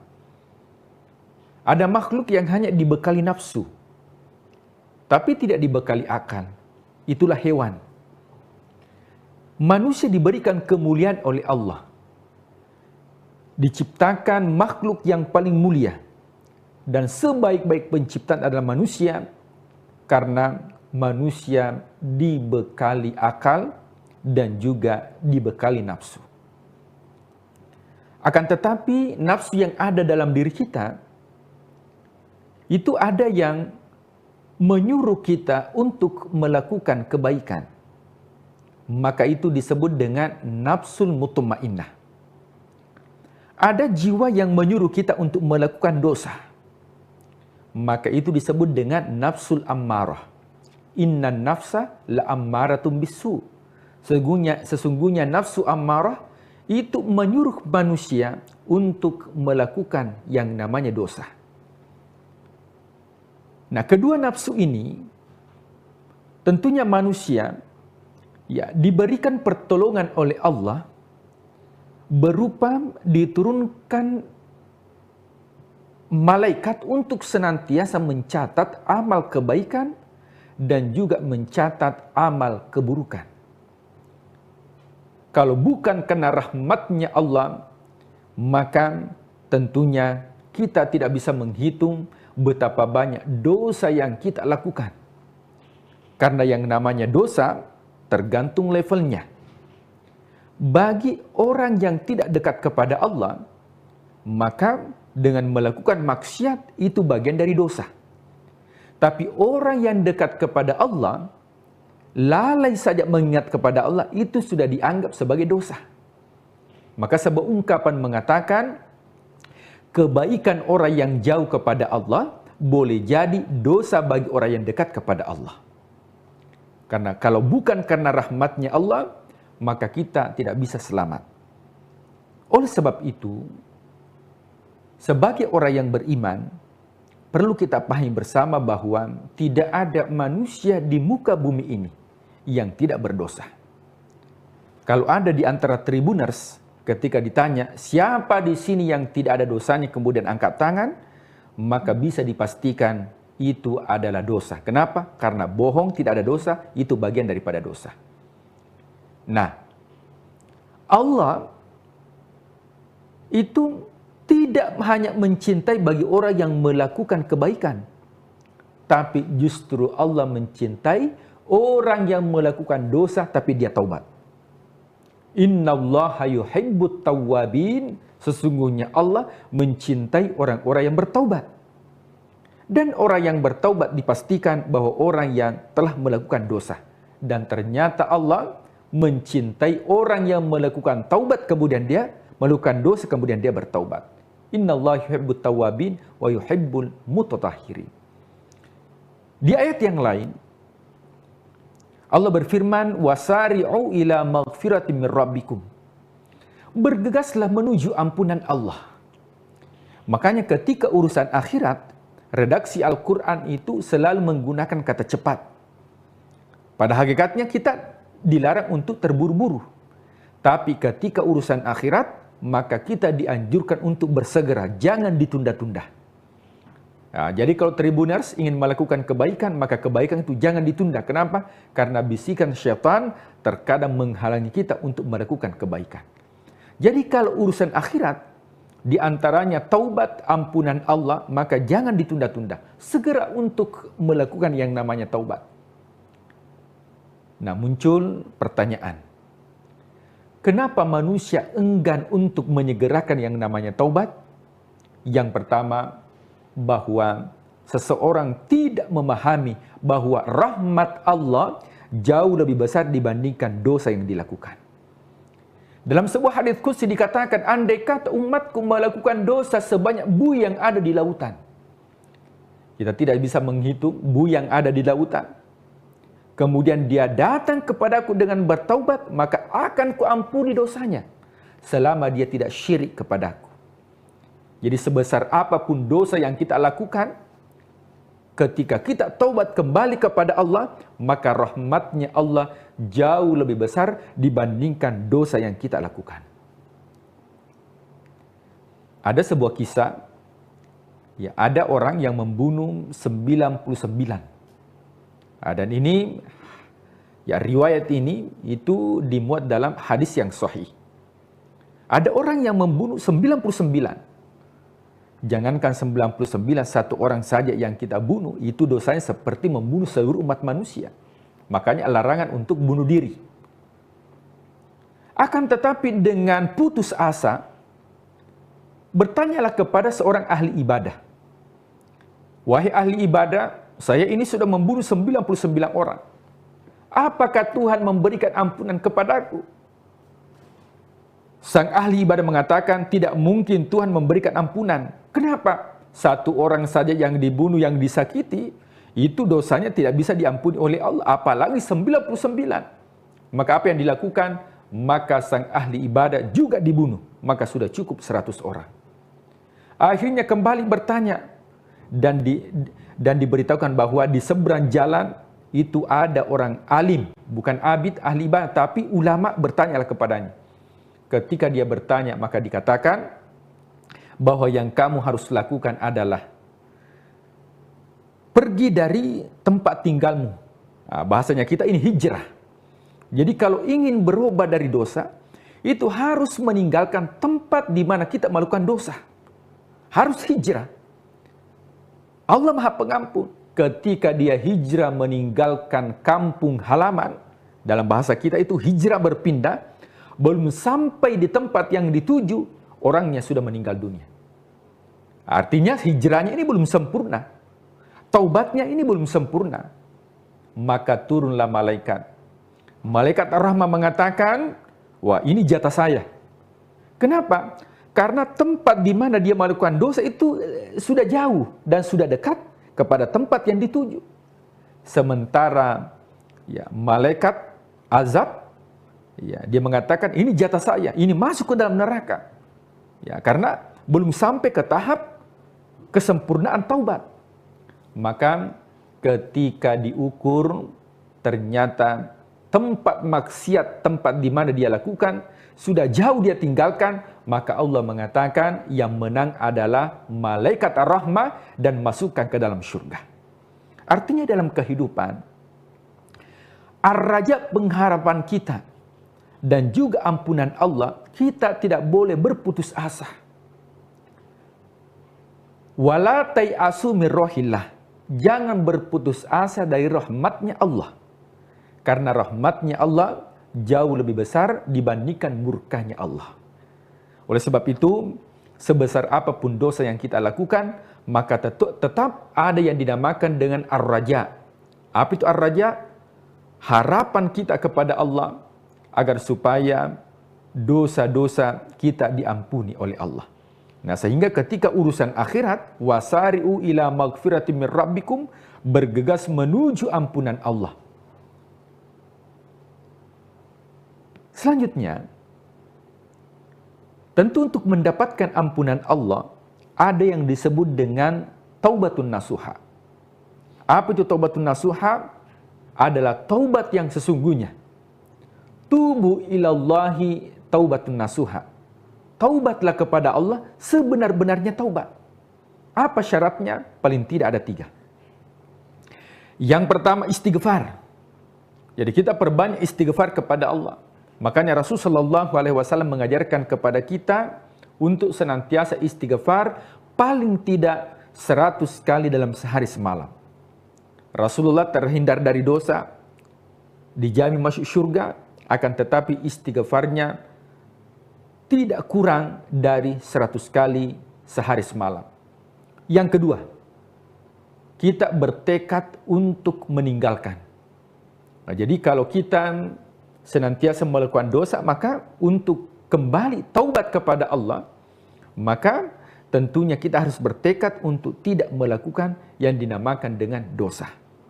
Kemudian yang ketiga adalah berazam dalam diri kita bahwa kita tidak lagi kembali di tempat maksiat. Karena dosa ini tidak bisa kita hindari. Ya, karena dosa itu merupakan ujian bagi manusia untuk melihat apakah dia termasuk orang yang beriman. Nah, kita tidak bisa mengukur diri kita apakah kita orang yang beriman kalau tidak diciptakan yang namanya dosa. Makanya Allah menciptakan dosa, Allah menciptakan neraka, Allah menciptakan iblis, menciptakan syaitan. Tujuannya untuk apa? Yaitu untuk melihat hambanya ayyukum ahsanu amala, di mana hamba tersebut yang paling terbaik amalnya. Di antaranya amal kita adalah taubat dan kembali kepada Allah Subhanahu wa ta'ala. Nabi Adam alaihissalam, tentunya kita kenal beliau merupakan penghuni surga. Akan tetapi dikeluarkan dari surga karena satu dosa yang dilakukan. Sementara kita banyak dosa yang kita lakukan. Sementara kita mau masuk surga, apalagi surga Firdaus.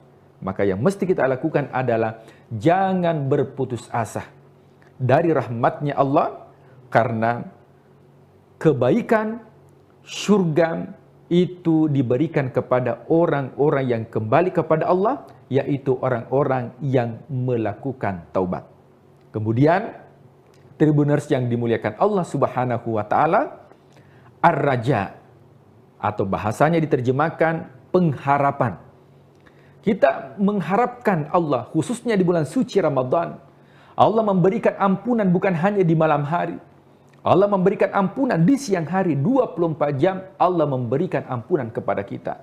Makanya momentum bulan suci Ramadan, mari perbanyak ibadah, perbanyak taubat, khususnya hubungan kepada Allah. Tapi yang menjadi masalah adalah hubungan sesama manusia. Kalau kita berdosa kepada Allah, maka Allah mudah untuk mengampuni.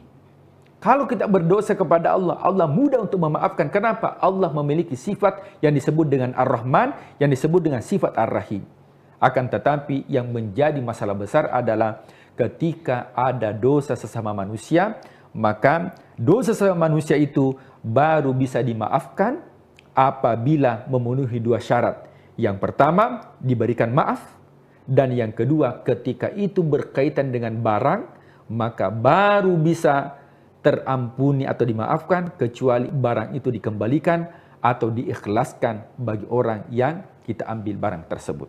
Wallahu a'lam bishawab. Iya, baik. Jadi ketika kita merasa lelah, kita harus bisa melihat dari beberapa sisi yang berbeda begitu ya Pak Ustadz ya. Bagaimana kita mungkin lebih melihat sisi baiknya. Kalau kita lelah mungkin tidak kita berputus asa, kemudian juga kita tidak menyalahkan Allah atas takdir yang kita terima, tapi ini bisa menjadi muhasabah diri begitu ya, apa yang sebenarnya belum kita lakukan atau kurang kita lakukan. Dan semoga melalui ibadah di bulan suci Ramadan ini kita bisa lebih baik lagi. Kemudian kalau kita merasa lelah, mungkin ini menjadi pertanda bagi kita untuk lebih mendekatkan diri lagi kepada Allah Subhanahu wa Ta'ala melalui juga berbagai macam ibadah yang kita lakukan selama sepanjang bulan suci Ramadan kali ini. Terima kasih Pak Ustadz atas pencerahannya pada hari ini. Semoga kita semua bisa menjalankan ibadah dengan lebih baik lagi. Dan terima kasih kepada seluruh Tribuners tentunya yang sudah menyaksikan program kita pada hari ini. Jangan lupa saksikan juga beragam program menarik lainnya, tentunya hanya di kanal YouTube dan Facebook Tribun Timur, Mata Lokal Menjangkau Indonesia. Saya Ilu Devisania beserta narasumber dan juga seluruh kerabat kerja pamit undur diri. Terima kasih dan sampai jumpa. Wassalamualaikum warahmatullahi wabarakatuh. Waalaikumsalam warahmatullahi wabarakatuh.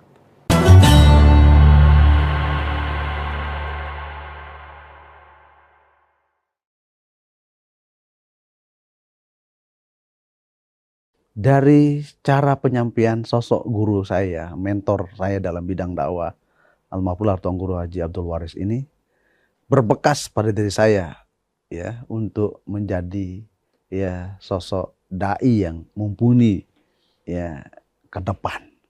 Apa sebabnya? Karena saya selalu dilatih oleh beliau. Sebelum beliau ceramah, sebelum beliau pidato, sebelum beliau berikan pengajian, pasti saya dulu tampil. Tapi dulu saya tampil untuk memberikan ya pengantar pengajian. Padahal saya masih kelas 1 sanawiyah. Saya kelas 2 sanawiyah, kelas 3 sanawiyah. Pengajian yang saya pakai adalah pakai bahasa Arab. Ya, saya pengantar pakai bahasa Arab. Apa tujuannya? Beliau menyuruh saya pidato pakai bahasa Arab untuk memotivasi anak-anak kampung itu untuk nuntut ilmu, untuk mondok. Nanti itulah bahan beliau untuk menggait ya, mengajak masyarakat untuk memondokkan anaknya mengaji di pondok pesantren.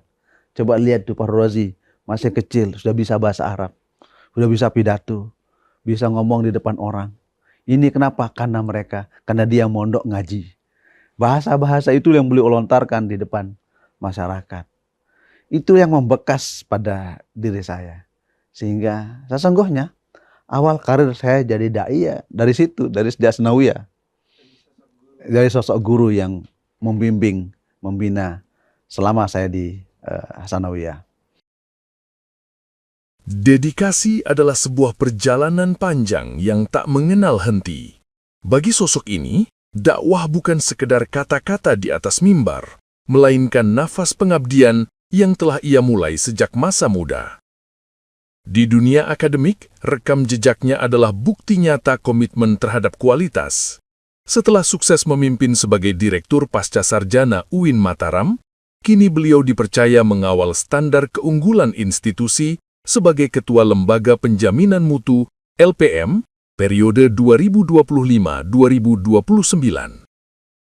Namun, keluasan ilmunya tak hanya terkurung di ruang kelas. Sebagai guru besar ilmu dakwah, beliau menjalankan peran strategis sebagai Sekretaris Jenderal Pengurus Besar Nahdlatul Watan, memastikan pesan-pesan keumatan sampai ke setiap relung hati masyarakat. Inilah profil Profesor Dr. Haji Fahru Rozi MA, seorang intelektual, organisatoris, dan pendakwah yang mendedikasikan hidupnya untuk kemajuan ilmu pengetahuan dan kejayaan umat. Saya Al-Fakir, Haji Fahru Rozi Dahlan, memang terlahir di kalangan keluarga santri. Ya, bapak saya menyantri lama di Pondok Pesantren Selaparang, Kediri. Ya, jadi keluarga saya, adik kakak saya semua adalah keluarga santri. Keluarga saya keluarga santri. Saya tertarik di dunia dakwah itu sejak saya masuk sekolah sanawiyah. Saya sekolah sanawiyah di Curanjaler tahun 1980-an, ya tepatnya saya tamat tahun 88 sanawiyah. Waktu di sanawiyah saya selalu diajak berdakwah oleh guru saya, almarhum Pak Tuan Guru Haji Abdul Waris. Jadi kemana beliau berdakwah, keliling ya dari dusun ke dusun, dari kampung ke kampung, dari pelosok Lombok Barat, Lombok Tengah, Lombok Timur, KLU. Selalu saya ikut selama 3 tahun. Saya mondok di Curanjaler. Dari cara penyampaian sosok guru saya, mentor saya dalam bidang dakwah, almarhum Tuan Guru Haji Abdul Waris ini berbekas pada diri saya, ya, untuk menjadi ya sosok dai yang mumpuni ya ke depan. Apa sebabnya? Karena saya selalu dilatih oleh beliau. Sebelum beliau ceramah, sebelum beliau pidato, sebelum beliau berikan pengajian, pasti saya dulu tampil. Tapi dulu saya tampil untuk memberikan ya pengantar pengajian. Padahal saya masih kelas 1 sanawiyah. Saya kelas 2 sanawiyah, kelas 3 sanawiyah. Pengajian yang saya pakai adalah pakai bahasa Arab. Ya, saya pengantar pakai bahasa Arab. Apa tujuannya? Beliau menyuruh saya pidato pakai bahasa Arab untuk memotivasi anak-anak kampung itu untuk nuntut ilmu, untuk mondok. Nanti itulah bahan beliau untuk menggait, ya, mengajak masyarakat untuk memondokkan anaknya mengaji di pondok pesantren. Coba lihat tuh Pak Rozi, masih kecil sudah bisa bahasa Arab, sudah bisa pidato, bisa ngomong di depan orang. Ini kenapa? Karena dia mondok ngaji. Bahasa-bahasa itu yang beliau lontarkan di depan masyarakat. Itu yang membekas pada diri saya. Sehingga sesungguhnya awal karir saya jadi dai ya dari situ, dari sejak sanawiyah. Dari sosok guru yang membimbing, membina selama saya di sanawiyah. Setelah saya sanawiyah, ya saya melanjutkan sekolah saya di MANPK, Madrasah Aliyah Negeri Program Khusus di Mataram. Di sini juga kami dilatih oleh para masyayikh kami, para guru-guru kami yang tidak kalah dengan guru-guru kami di Madrasah Sanawiyah dulu.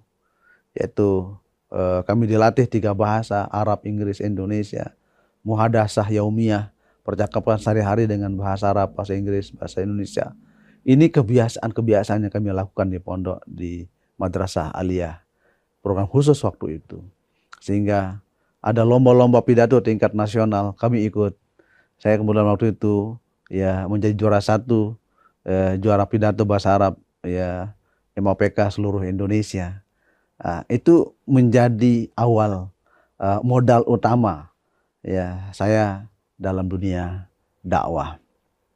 Selesai saya di Madrasah Aliyah, saya melanjutkan pendidikan ke Pancor di almarhum Bapak Maulana Syekh Tuan Guru Kiai Haji Muhammad Zainuddin Abdul Majid. Saya di Ma'had 4 tahun, belajar, mengaji, mutalaah, sekaligus saya sudah mulai terjun dakwah ke masyarakat. Sejak saya masuk Ma'had tahun 1994. Jadi efektifnya saya sudah mulai terjun ke masyarakat dalam bidang dakwah tahun 1994.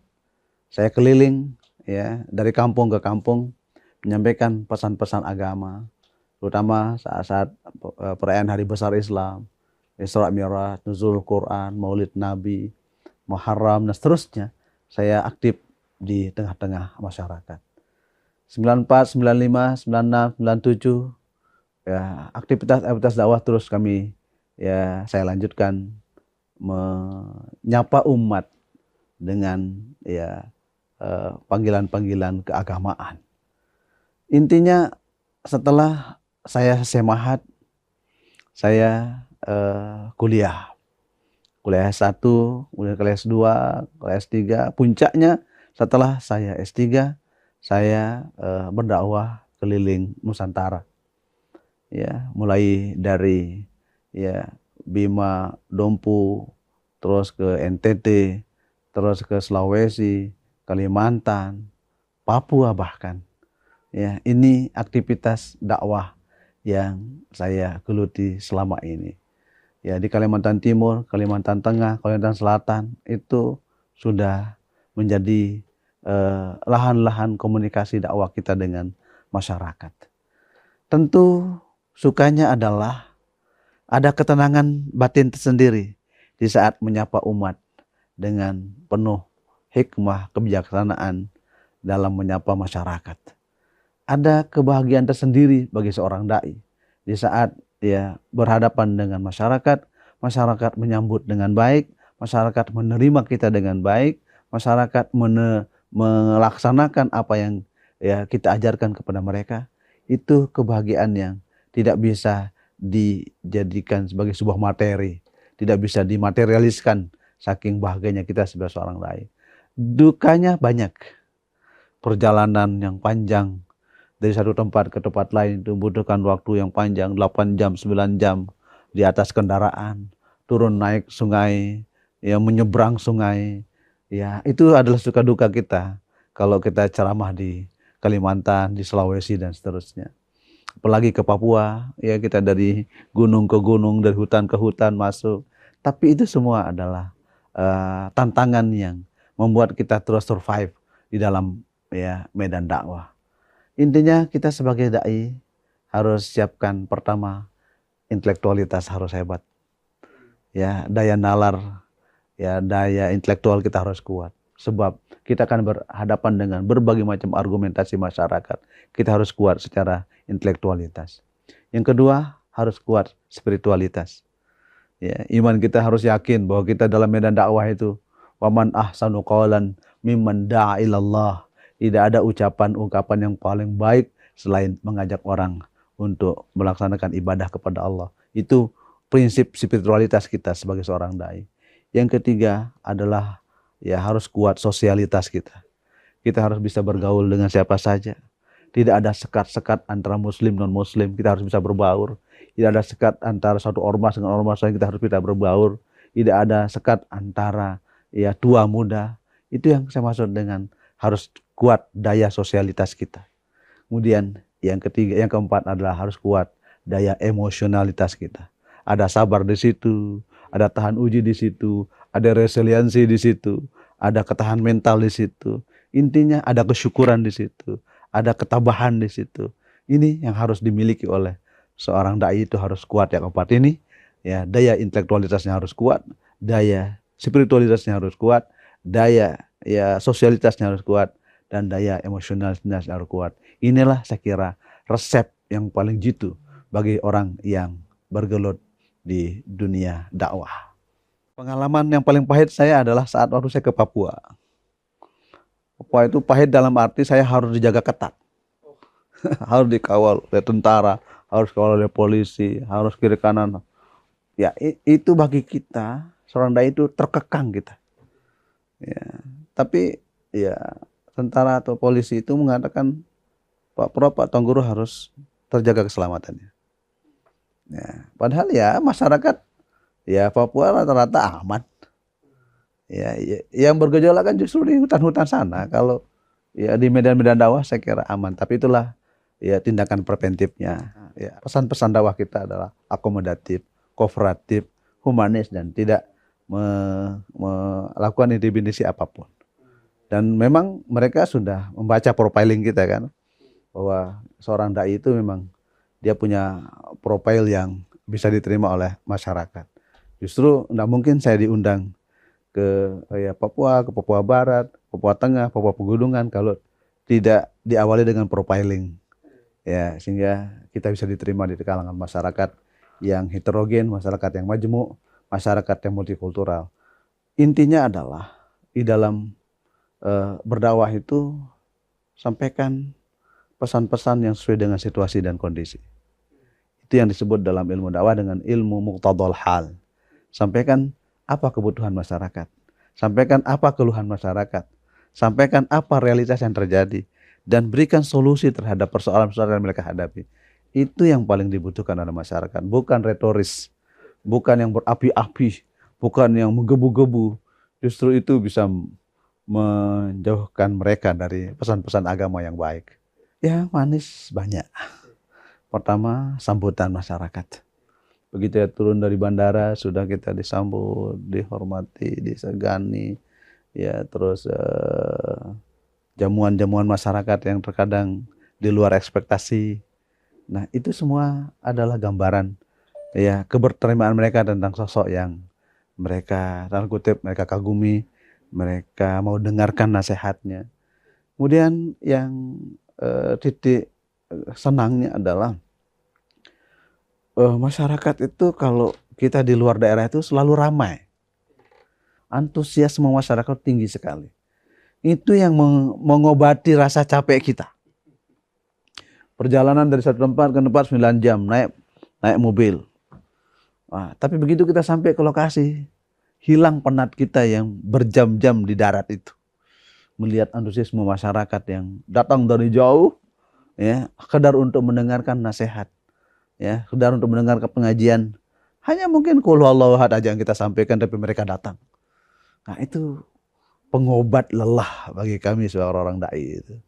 Jadi hilang rasanya ya, capek kita yang berjam-jam di perjalanan begitu melihat masyarakat yang begitu antusias mendengarkan pengajian dari sosok ya kiai atau tuan guru atau ustadz yang akan menyampaikan. Ini salah satu hal yang menyenangkan kita sebagai seorang dai. Dakwah tidak boleh putus. Balighu anni walau ayah. Sampaikan tentang diriku kata Rasulullah meskipun hanya satu ayat. Perintah Rasulullah untuk tidak boleh berhenti berdakwah.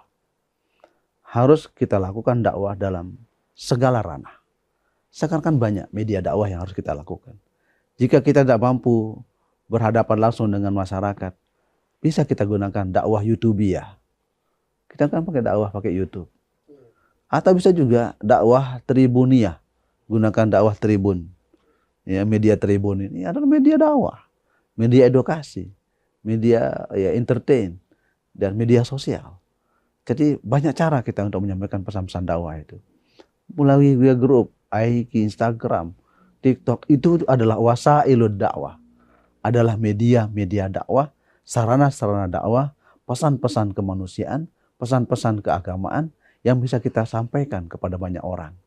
Begitu kita kirim pesan kepada teman, sahabat, bersabarlah dalam menghadapi kehidupan. Kemudian kita share di grup, itu juga adalah sedang berdakwah, menyampaikan kesabaran, ketakwaan, keimanan kepada banyak orang. Sehingga intinya semua orang itu berkewajiban untuk berdakwah, minimal berdakwah untuk dirinya sendiri. Tantangan yang paling krusial ya, esensial di dalam berdakwah itu adalah tantangan melalui media. Media ini juga tantangan. Kalau bahasa Imam Ghazali adalah awaik. Rintangan yang harus dihadapi dalam media dakwah itu adalah ya bagaimana ya pola hidup, pola sikap dan mentalitas seseorang. Ini yang harus ya diperbaiki. Ya, paling berat cobaan kita adalah persoalan mindset, paradigma. Seringkali orang kalau berdakwah lewat YouTube, lewat ini dianggap pamer, dianggap riya, dianggap ya show up terhadap apa yang dia miliki. Padahal itu sudah media, sarana untuk menyampaikan pesan-pesan dakwah. Seringkali saya lihat netizen, saya baca netizen, ya kiai-kiai besar kita punya channel, dianggap bahwa itu komersialisasi agama. Kenapa itu muncul bahasa itu? Karena mindset, paradigma mereka tidak memandang itu sebagai paradigma universalitas agama. Ini tantangan berat bagi kita, baik tantangan internal kita sebagai sama muslim maupun tantangan eksternal kita yang semuanya sesungguhnya bermuara pada paradigma. Cara pandang seseorang melihat sesuatu. Kalau cara pandang kita terbuka, open minded terhadap persoalan, saya kira landai semua, tidak akan ada persoalan. Tapi saat narrow minded, pesannya ya pandangannya picik, sempit, maka itu yang menyebabkan ya persoalan-persoalan ini tersendak di lapangan, ya karena ada yang berpandangan picik tentang persoalan itu. Ini tantangan paling berat bagi kita adalah persoalan paradigmatik, ya worldview, cara pandang mereka terhadap persoalan yang sedang hangat di tengah-tengah masyarakat. Jika ya pandangan kita holistik, syamil, kamil terhadap paradigma, maka akan muncul paradigma rahmatan lil alamin. Ya, kesejukan semesta, keharmonisan semesta bagi siapapun mereka, ya dalam jenis apapun, dalam jabatan apapun, dalam stratum apapun. Jika paradigma kita selalu muncul paradigma positif dalam melihat segala fenomena, itulah sesungguhnya yang menyebabkan ya, kita hidup baldatun thayyibatun wa rabbun ghafur. Download Tribun X sekarang, menghadirkan lokal menjadi Indonesia.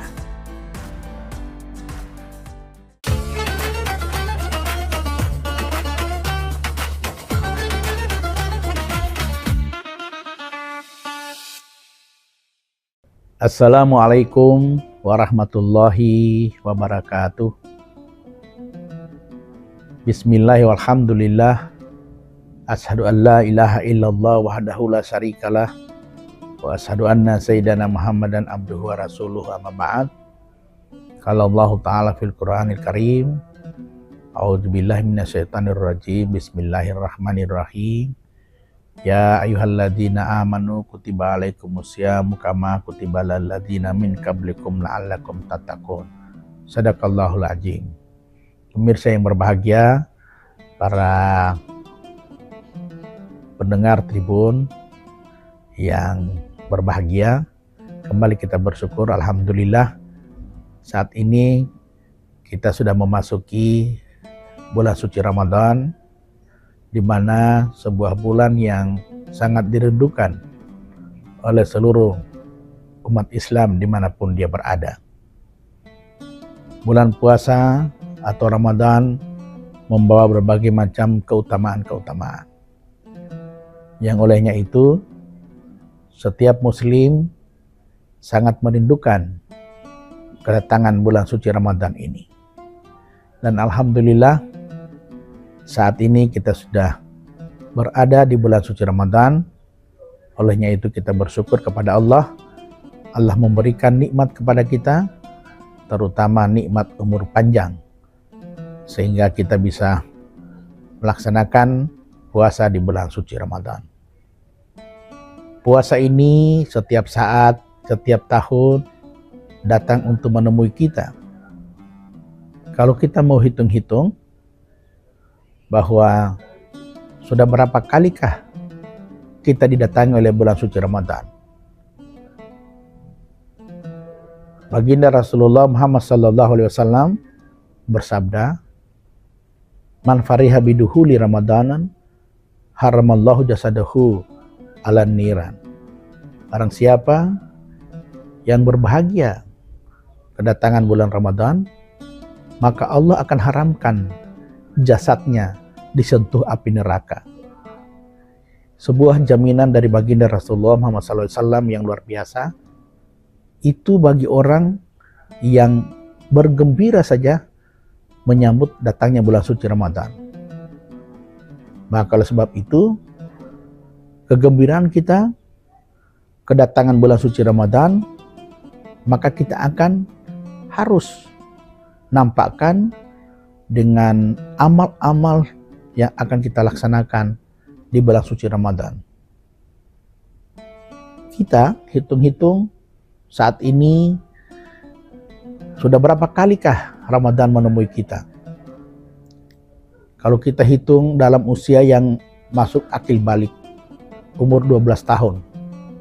Lalu ketika usia kita sudah 40, ada yang sudah 50, ada yang sudah 60, maka sudah puluhan tahun Ramadan mendatangi kita. Lalu apakah kita merasakan dampak dari bulan Ramadan itu? Inilah yang menjadi pertanyaan kita sekalian.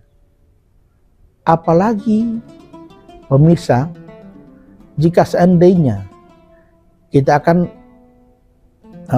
merasakan bahwa mungkinkah Ramadan ini adalah Ramadan yang terakhir bagi diri kita, karena kita tidak tahu kapan kita akan meninggalkan dunia yang fana ini. Kita tidak tahu apakah usia kita akan sampai pada bulan Ramadan tahun depan, atau bahkan apakah usia kita ini akan masih ada, atau kita masih hidup sampai akhir Ramadan 1447 Hijriah ini.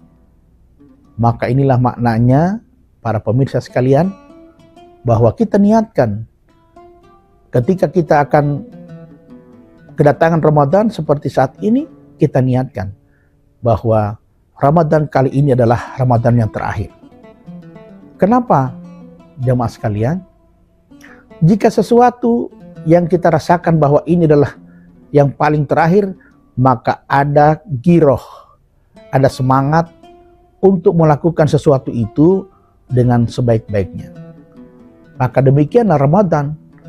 Ketika Ramadan 1447 Hijriah kali ini kita anggap sebagai Ramadan yang terakhir dalam usia kita, dalam hidup kita, maka ada giroh, ada semangat untuk kita bisa meraih dan mengambil amalia-amalia Ramadan untuk kelak menjadi bekal kita menghadap Allah Subhanahu wa Ta'ala. Maka oleh sebab itu, jamaah sekalian yang dirahmati Allah Subhanahu wa Ta'ala, mari kita laksanakan puasa ini dengan sebaik-baiknya. Kita diingatkan oleh baginda Rasulullah Muhammad SAW dalam sebuah sabdanya, "Kam min sha'imin laisa lahu min siyami ilal ju'i wal atas." Tidak sedikit orang yang berpuasa, dia tidak mendapatkan apa-apa, tetapi kecuali mendapatkan lapar dan haus. Jangan sampai puasa kita hanya sekedar menahan lapar dan haus dan tidak mendapatkan apa-apa, sebagaimana baginda Rasulullah Muhammad SAW khawatirkan tadi. Begitu banyak umatku yang berpuasa, tetapi sia-sia puasanya, tidak mendapatkan pahala apa-apa. Lalu kalau puasa kita hari ini, puasa kita tahun ini adalah puasa yang terakhir, lalu kemudian kita tidak mendapatkan apa-apa, maka sia-sialah hidup ini, sia-sialah usia ini, sia-sialah kesempatan ini yang diberikan oleh Allah, kesehatan, keimanan, lalu kita berada pada bulan Ramadan, tapi kita tidak mendapatkan apa-apa. Na'udzubillah, summa na'udzubillah. Maka oleh sebab itu, jamaah sekalian, marilah kita jadikan puasa ini sebagai puasa yang bisa mendatangkan pahala yang begitu banyak, dan kemudian kita mendapatkan ampunan Allah sebagaimana dijanjikan oleh baginda Rasulullah Muhammad SAW dalam sebuah sabdanya, "Man shama ramadana imanan wa ihtisaban, ghufira lahu ma taqaddama min dzanbi." Barang siapa yang berpuasa karena iman dan mengharap ridha Allah Subhanahu wa Ta'ala, maka Allah akan mengampuni dosa-dosanya yang telah lalu. Ini sebuah garansi yang luar biasa, sehingga kalau umat Muhammad yang melaksanakan puasa dengan iman, mengharap ridha Allah, dan melaksanakan amalia-amalia Ramadan dengan baik, sehingga dia mendapatkan berkah dari puasa itu, dan dia akan kembali kepada kefitrahan.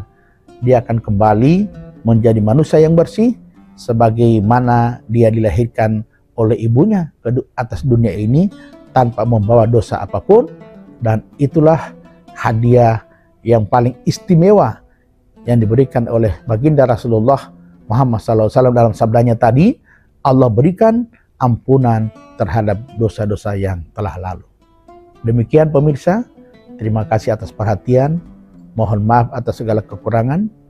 Usikum wa nafsi bitaqwallah, wallahul muwafiq ila aqwamit thariq. Wassalamualaikum warahmatullahi wabarakatuh. Download Tribun X sekarang, menghadirkan lokal menjadi Indonesia. Itu ada edukasi. Jadi, di edukasi itu kita ada kegiatan pertanian dan juga peternakan, di mana anak-anak bisa belajar pertanian organik dan juga mengenal hewan secara langsung. Oke, di Narakupilex ini kita mendapatkan ada 2 program. Yang pertama itu ada program outing class, yaitu Sekolah Alam Nara. Jadi Sekolah Alam Nara itu anak-anak bisa ngabuburit.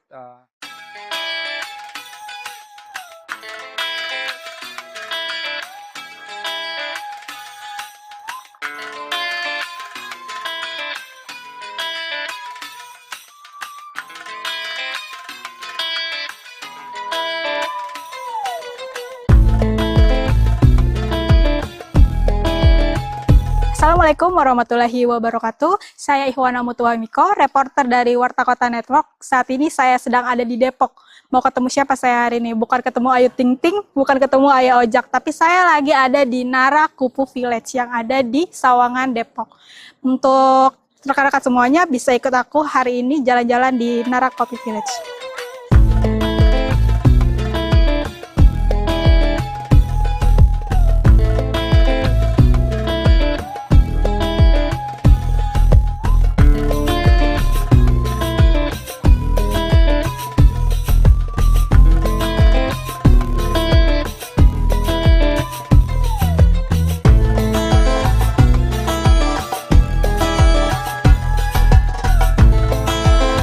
Narakupu Village ini merupakan konsep eduwisata yang berbasis pertanian dan peternakan, meliputi kegiatan edukasi, konservasi, dan rekreasi dalam suatu tempat.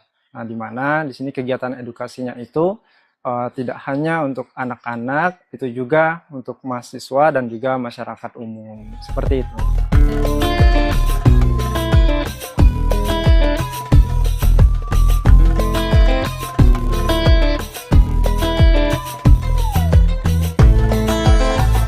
Di Narakupu Village ini merupakan ada unit bisnis yang dimiliki oleh Narakupu Village. Yang pertama itu ada edukasi. Jadi, di edukasi itu kita ada kegiatan pertanian dan juga peternakan, di mana anak-anak bisa belajar pertanian organik dan juga mengenal hewan secara langsung. Kemudian selain edukasi, kita juga menyediakan resto. Nah, di mana resto itu setiap customer bisa menikmati resto kita dan pipe-nya itu ada rusa. Nah, di mana sambil makan itu bisa memberi makan rusa juga. Jadi kita menyediakan pakan rusa langsung. Jadi customer yang datang itu bisa memberi makan rusa secara langsung, seperti itu.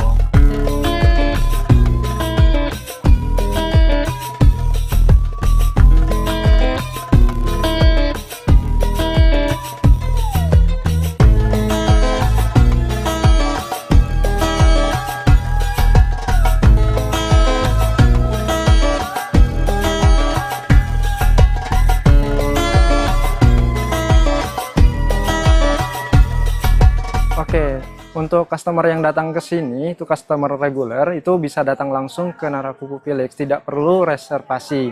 Jadi pada saat datang itu bisa membeli pakan rusa secara langsung di kasir. Nah, itu bisa langsung, nggak perlu reservasi.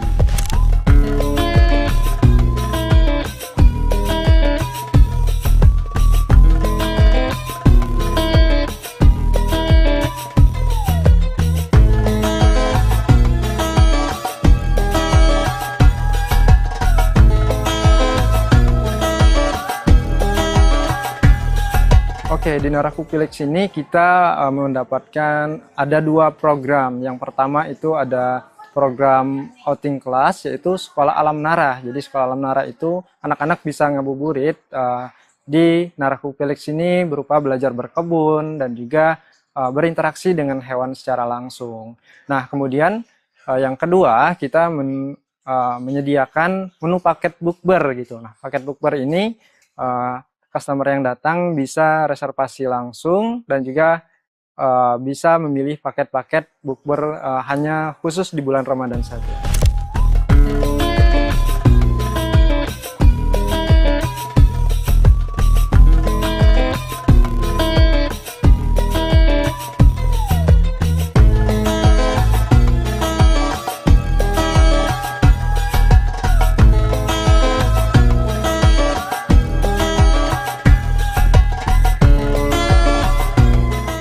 Untuk Narakupilix ini berada di kawasan Pasir Putih, tepatnya di Jalan Garuda, Batu Ampar, Kecamatan Sawangan, ya, itu Kelurahan Pasir Putih ya.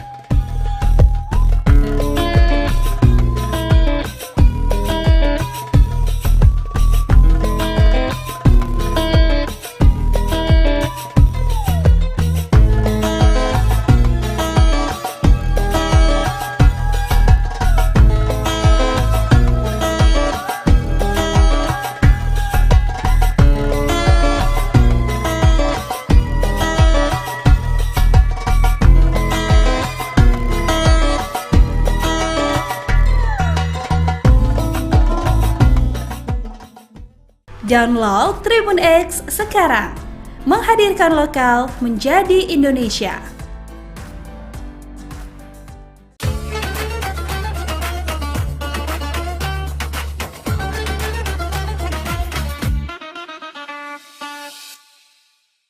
Assalamualaikum warahmatullahi wabarakatuh. Alhamdulillahilladzi nahmaduhu wa nasta'inuhu wa nastaghfiruh wa na'udzu billahi min syururi anfusina wa min sayyiati a'malina. May yahdihillahu fala mudilla lahu wa may yudlil fala hadiya lahu. Asyhadu an la ilaha illallah wahdahu la syarika lahu wa asyhadu anna Muhammadan abduhu wa rasuluh. Allahumma salli ala sayyidina Muhammad wa ala alihi wa sahbihi ajma'in, amma ba'd.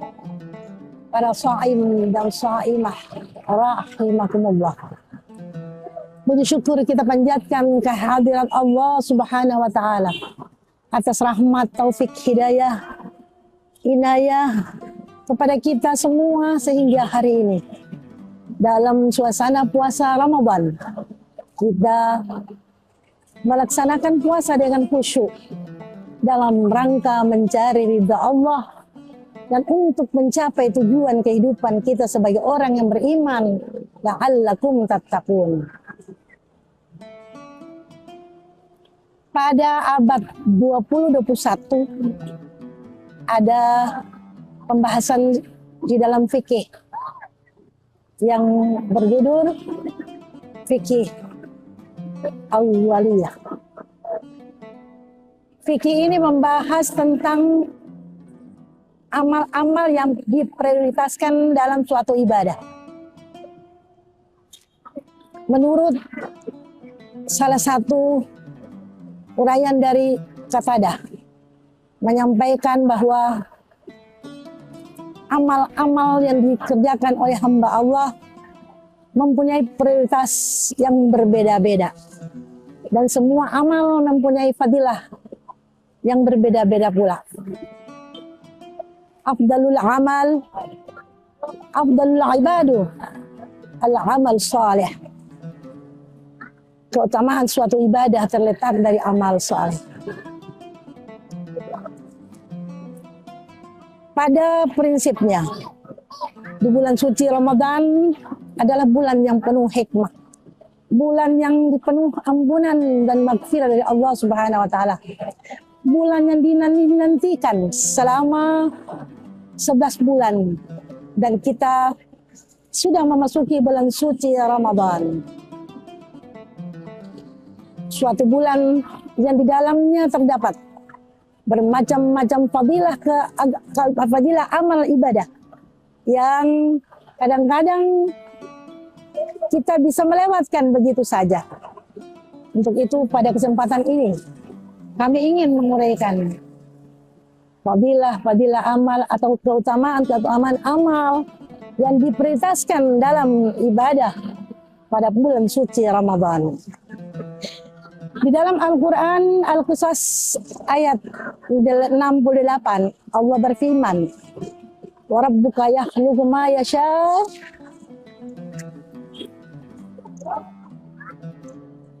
wa yakhtar wa yakhluqu ma yasha' wa yakhtar ma kana lahum fil khiyarah."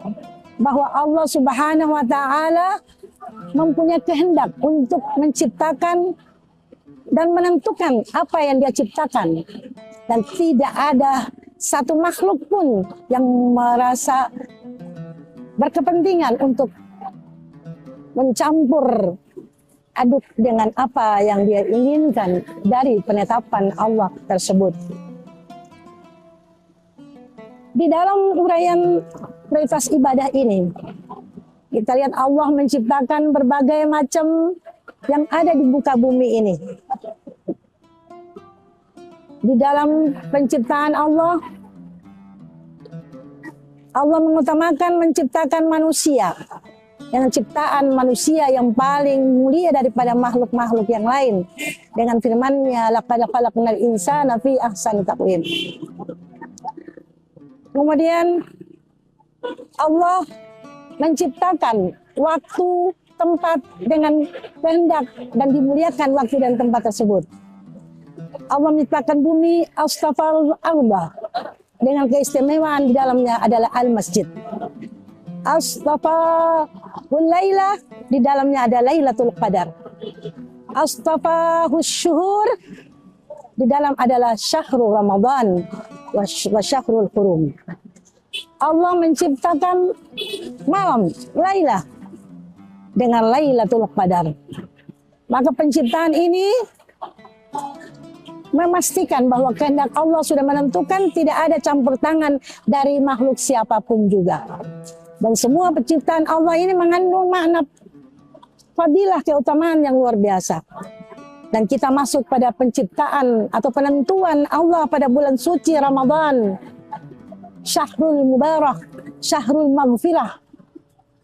Kenapa Allah menciptakan atau menentukan puasa berada pada bulan Ramadan?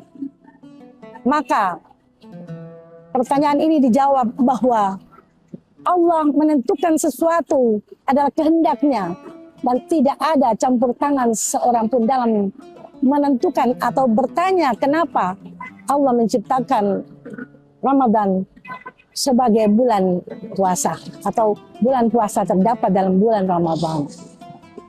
Di dalam bulan Ramadan banyak hal-hal yang kita dapatkan dan sangat rugi apabila kita lewatkan. Yaitu pertama, di dalam bulan Ramadan terdapat kewajiban berpuasa. Puasa wajib. Kita tahu bahwa puasa wajib selain dari bulan Ramadan itu ada puasa kafarat, ada kafarat haji, ada kafarat sumpah, ada puasa nazar, ada puasa qadha, dan ini merupakan puasa wajib yang dilakukan.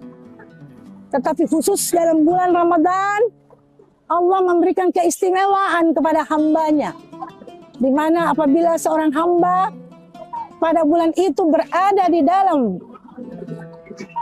suatu tempat tanpa di dalam perjalanan, maka dia diwajibkan berpuasa. Shaim wa shaima rahimakumullah. Selain puasa yang Allah tetapkan sebagai kewajiban, kita menahan lapar sejak terbitnya fajar sampai terbenamnya matahari. Kita dituntut untuk menjaga kualitas puasa. Karena banyak orang yang berpuasa hanya mendapatkan makan dan minum. Setelah segelas air masuk melalui mulutnya, maka hilanglah dahaganya. Setelah sepiring makanan masuk di dalam mulutnya, masuk dalam perutnya, maka hilanglah lapar. Padahal puasa tidak dituntut seperti itu. Sebagai hamba yang beriman, yang bertakwa, untuk mencapai la'allakum tattaqun, maka dia harus menjaga kualitas puasa. Apa itu kualitas puasa? Yang kita harus menjaga adalah hal-hal yang akan mengurangi bahkan menghabiskan pahala puasa itu sendiri. Seperti kita berbicara tanpa memikirkan di mana apakah pembicaraan kita itu akan mengurangi pahala puasa. Maka disuruh jagalah lisan. Man kana yu'minu billahi wal yaumil akhir falyaqul khairan aw liyasmut. Berbicaralah yang baik. Kita dididik untuk berbicara yang baik. Apabila kita tidak mampu, maka diam. Karena dengan diam itu berarti kita telah menyembunyikan atau menghilangkan hal-hal yang akan menghilangkan pahala puasa. Fenomena yang kita dapatkan dalam hidup sehari-hari, kadang-kadang kita tidak sadar bahwa kita dalam keadaan berpuasa. Sehingga banyak aktivitas-aktivitas kita yang kita tidak sadari telah mengurangi pahala puasa. Contohnya, ketika kita bercerita, ketika kita berbicara, atau ketika kita berkomunikasi dengan orang tanpa kita sadari, sementara kita membicarakan kejelekan orang lain, maka itu akan menghapuskan pahala puasa. Lisan juga diperuntukkan untuk berzikir, membaca doa, dan mengeluarkan kalimah-kalimah thayyibah di dalam bulan suci Ramadan. Inilah yang dituntut untuk menjaga kualitas puasa. Prioritas yang kedua, yaitu ada qiyamul lail. Hadis Rasulullah SAW ada dua konsep yang berbeda, tapi maknanya satu. Yang diawali saja yang berbeda. Yang satu mengatakan man shoma ramadanan imanan wa ihtisaban. Kemudian yang satu mengatakan man qama ramadanan imanan wa ihtisaban ghufira lahu ma taqaddama min dzambi. Barang siapa yang berpuasa, yang sudah berada dalam bulan Ramadan, kemudian dia menjalankan puasa dengan ikhlas, dengan menjaga puasanya dari kualitas berpuasa dari mulai pagi sampai dia berbuka puasa, maka ghufira lahu ma taqaddama min dzambi. Allah akan mengampuni dosa-dosanya, baik dosa yang akan datang, baik dosa yang lalu maupun yang dosa yang akan dia kerjakan. Ini suatu konsep Allah kepada hambanya yang luar biasa. Allah memberikan membuka pintu iftahul jannah. Miftahul jannah kepada kita untuk meraih surga Firdaus, untuk meraih surganya Allah dengan menjaga kualitas berpuasa. Dan malamnya kita disuruh untuk qiyamul lail. Qiyamul lail adalah mendirikan ibadah pada malam hari, di mana kita sudah terbiasa bahwa setiap puasa kita akan melaksanakan salat tarawih. Nah, itu salah satu daripada qiyamul lail. Namun bukan itu saja. Di dalam bulan puasa, Rasulullah didatangi malaikat Jibril untuk mengajarkan Al-Quran. Dan mulai dari awal Ramadan sampai akhir, kita mengambil iktibar dari perjalanan Rasulullah dengan Jibril ini, dengan melaksanakan tadarus Al-Quran setiap malam. Betapa ruginya apabila dalam bulan puasa kita hanya berpuasa, kita tanpa membaca Al-Quran. Bacalah Al-Quran, walaupun sedikit, dan perbanyaklah baca Al-Quran di malam hari. Itulah sebabnya. Maka puasa itu lebih afdal apabila kita beribadah pada malam hari yang disebut dengan qiyamul lail. Di samping itu, kita masih bisa melaksanakan salat tahajud, berdoa, dan berzikir di malam hari. Sha'im wa sha'ima rahimakumullah. Prioritas amalan berikutnya adalah sedekah. Kadang-kadang kita menganggap sedekah itu adalah hal yang biasa. Kalau kita memberikan sesuatu kepada orang, ada beberapa pemikiran yang kita terlintas di pikiran kita. Kemana uang saya? Dan kapan uang saya ini akan kembali? Padahal Allah selalu menegur kepada hambanya. Setiap apa yang diberikan oleh hambanya, diberikan oleh Allah berlipat ganda. Dalam salah satu ayat, masalul ladina yunfikuna amwalahum fi sabilillah kamathali habbatin ambatat sab'a sanabila fi kulli sumbulatin mi'atu. Fi kulli sumbulatin mi'atu habbah.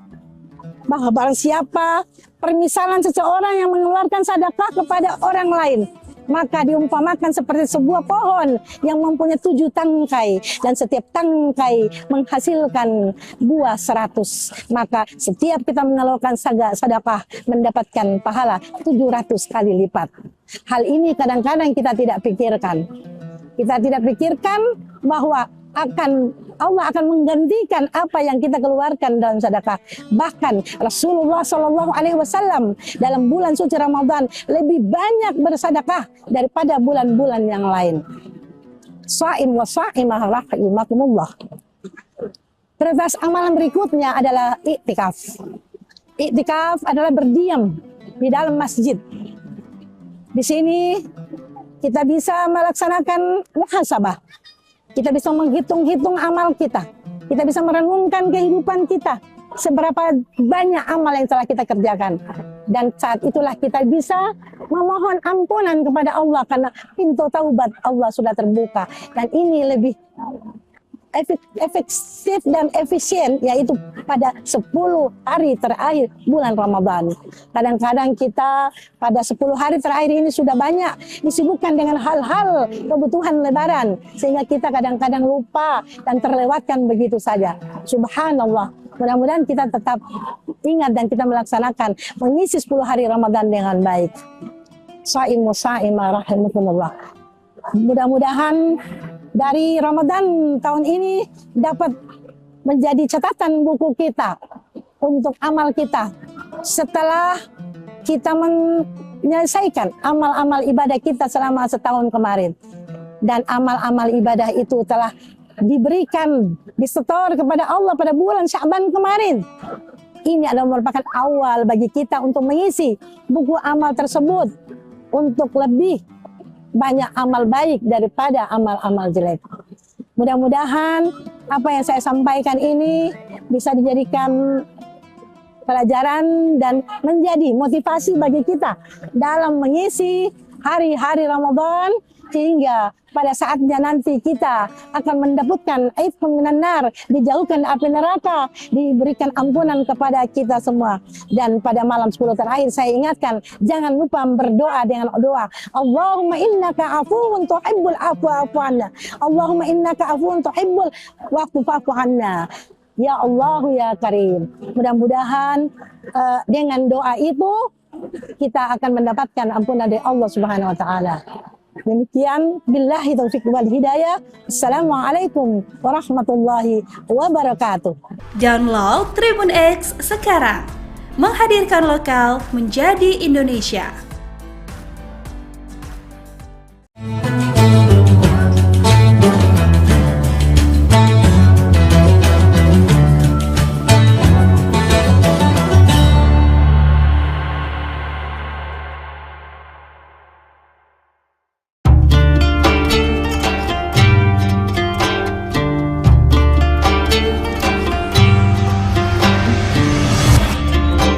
Syukur alhamdulillah, tahun ini kita masih dipertemukan dengan bulan suci Ramadan. Ramadan bukan sekedar menahan lapar dan dahaga, tetapi waktu untuk memperbaiki kualitas diri, baik ibadah maupun menata akhlak. Jadikan Ramadan ini sebagai titik balik untuk menjadi pribadi yang jujur dalam perbuatan, sabar dalam ujian, dan disiplin dalam ketaatan. Dewan Komisaris, Direksi dan seluruh karyawan PT Semen Tonasa mengucapkan Selamat menunaikan ibadah puasa.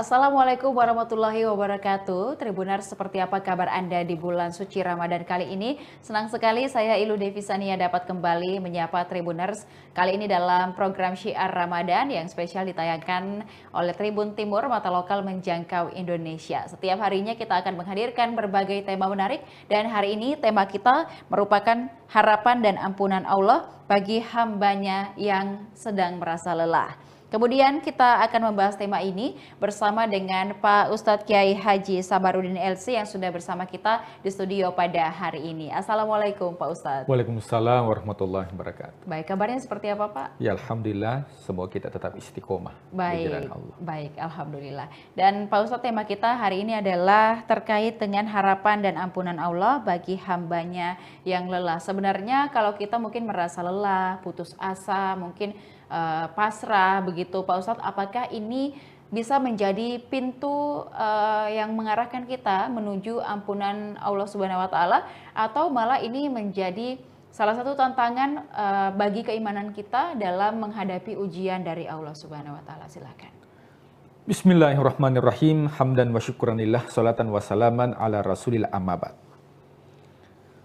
Tentunya kita sebagai umat manusia diberikan kemuliaan oleh Allah Subhanahu wa Ta'ala yang berbeda dengan makhluk yang lain. Ketika malaikat hanya dibekali akal tapi tidak dibekali nafsu. Makanya para malaikat ketika dia beribadah kepada Allah, la ya'sunallaha ma amarahum wa yaf'aluna ma yu'marun, ketika disuruh oleh Allah untuk sujud, maka dia sujud sampai hari kiamat.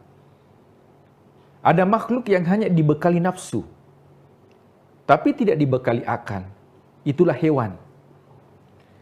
Manusia diberikan kemuliaan oleh Allah.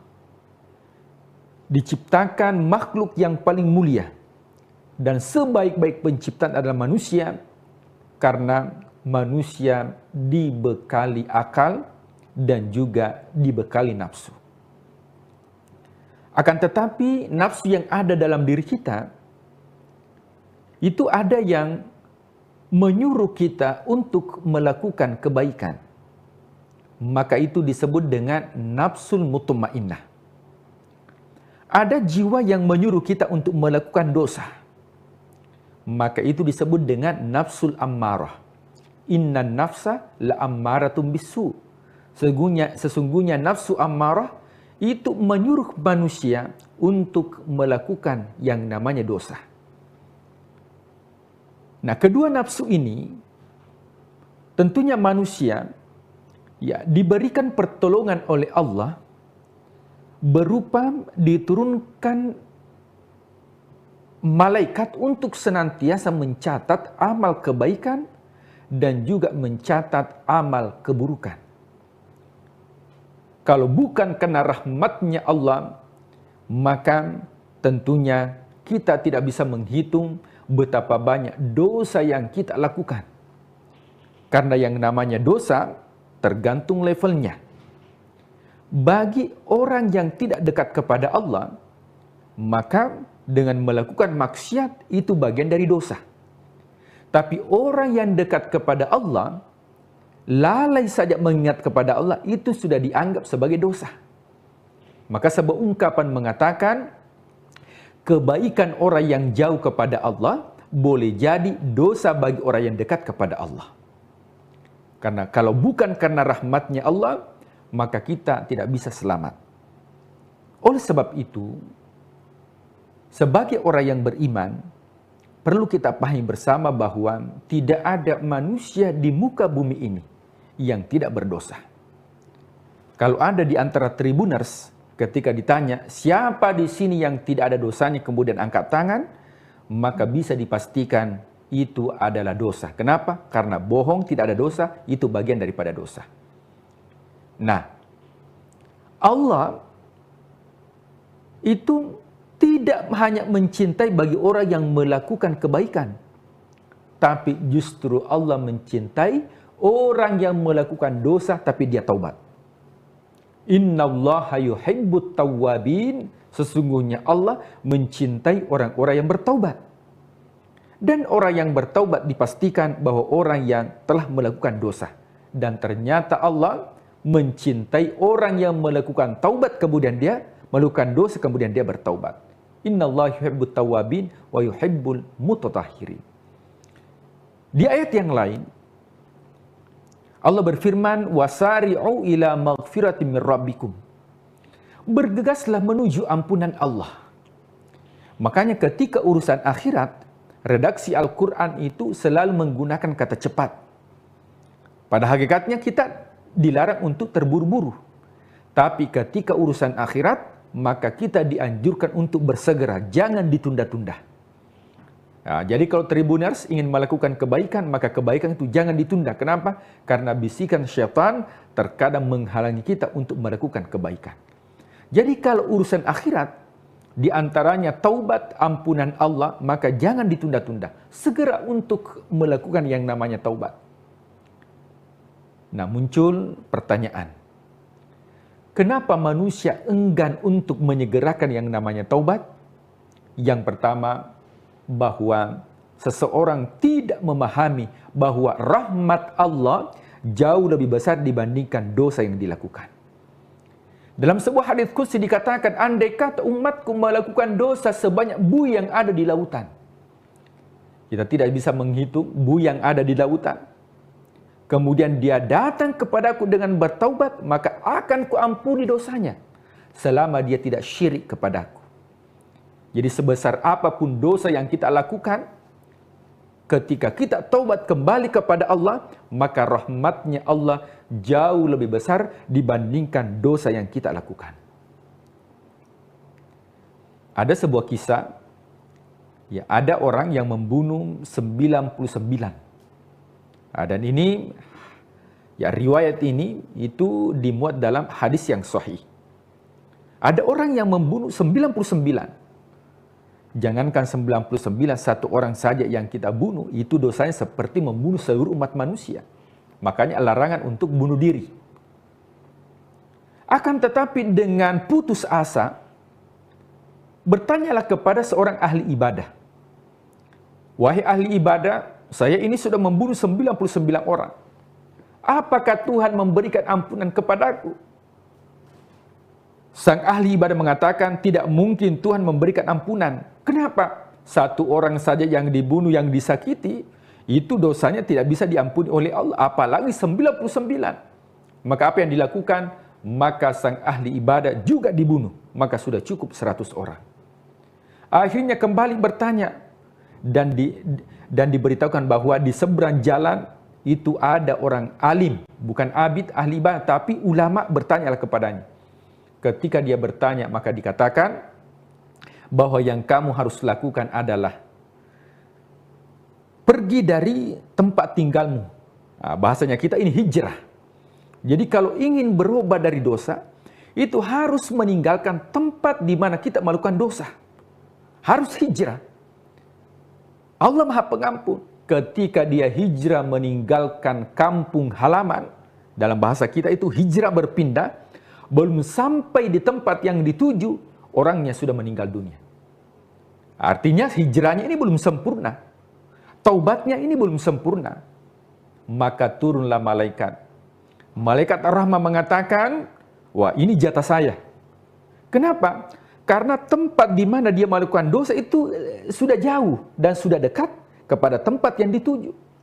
Sementara ya, malaikat azab, ya, dia mengatakan ini jatah saya, ini masuk ke dalam neraka. Ya, karena belum sampai ke tahap kesempurnaan taubat. Maka ketika diukur ternyata tempat maksiat, tempat di mana dia lakukan sudah jauh dia tinggalkan, maka Allah mengatakan yang menang adalah malaikat ar-rahmah dan masukkan ke dalam surga.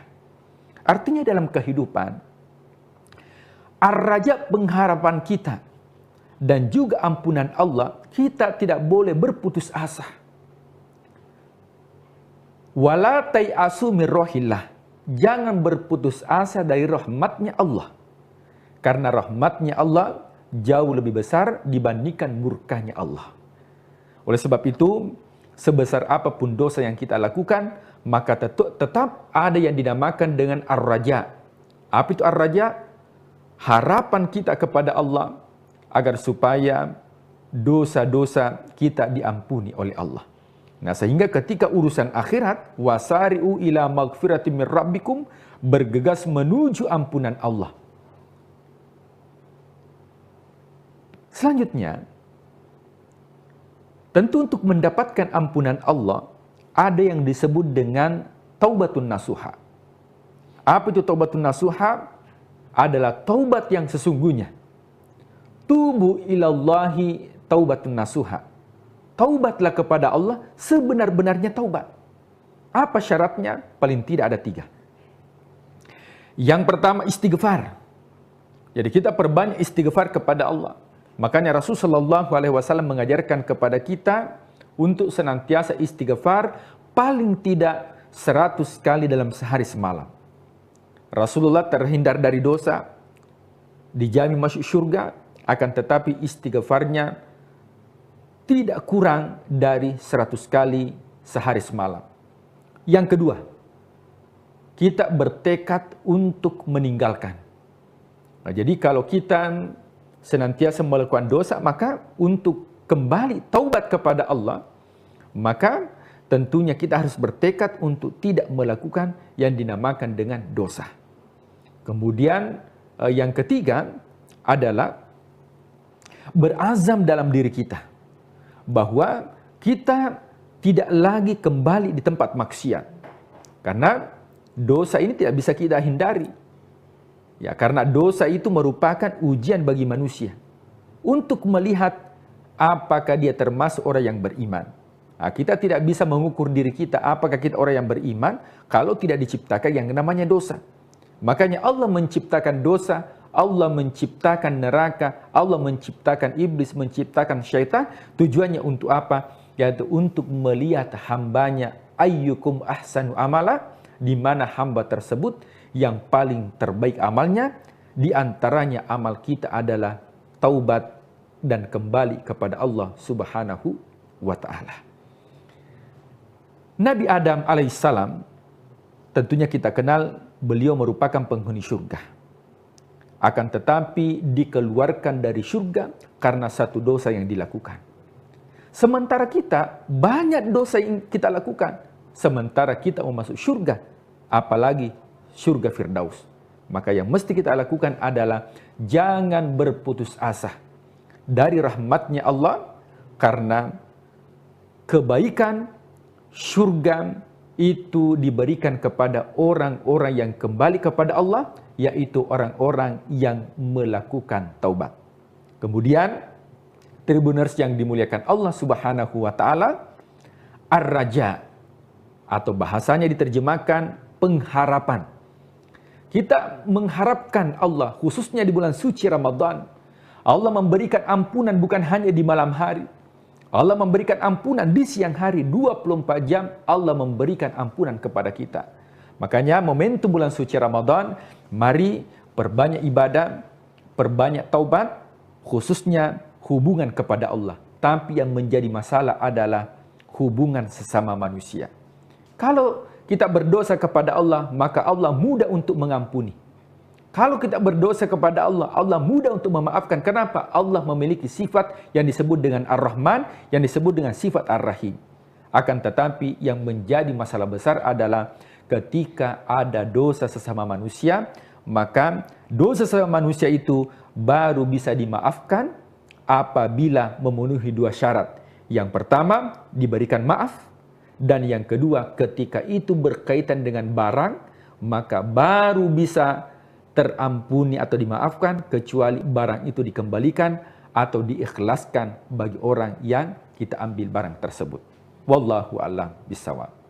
Iya, baik. Jadi ketika kita merasa lelah, kita harus bisa melihat dari beberapa sisi yang berbeda begitu ya Pak Ustadz ya. Bagaimana kita mungkin lebih melihat sisi baiknya. Kalau kita lelah mungkin tidak kita berputus asa. Kemudian juga kita tidak menyalahkan Allah atas takdir yang kita terima, tapi ini bisa menjadi muhasabah diri begitu ya, apa yang sebenarnya belum kita lakukan atau kurang kita lakukan. Dan semoga melalui ibadah di bulan suci Ramadan ini kita bisa lebih baik lagi. Kemudian kalau kita merasa lelah, mungkin ini menjadi pertanda bagi kita untuk lebih mendekatkan diri lagi kepada Allah Subhanahu wa taala melalui juga berbagai macam ibadah yang kita lakukan selama sepanjang bulan suci Ramadan kali ini. Terima kasih Pak Ustadz atas pencerahannya pada hari ini. Semoga kita semua bisa menjalankan ibadah dengan lebih baik lagi. Dan terima kasih kepada seluruh Tribuners tentunya yang sudah menyaksikan program kita pada hari ini. Jangan lupa saksikan juga beragam program menarik lainnya, tentunya hanya di kanal YouTube dan Facebook Tribun Timur, Mata Lokal Menjangkau Indonesia. Saya Ilu Devisania beserta narasumber dan juga seluruh kerabat kerja pamit undur diri. Terima kasih dan sampai jumpa. Wassalamualaikum warahmatullahi wabarakatuh. Waalaikumsalam warahmatullahi wabarakatuh.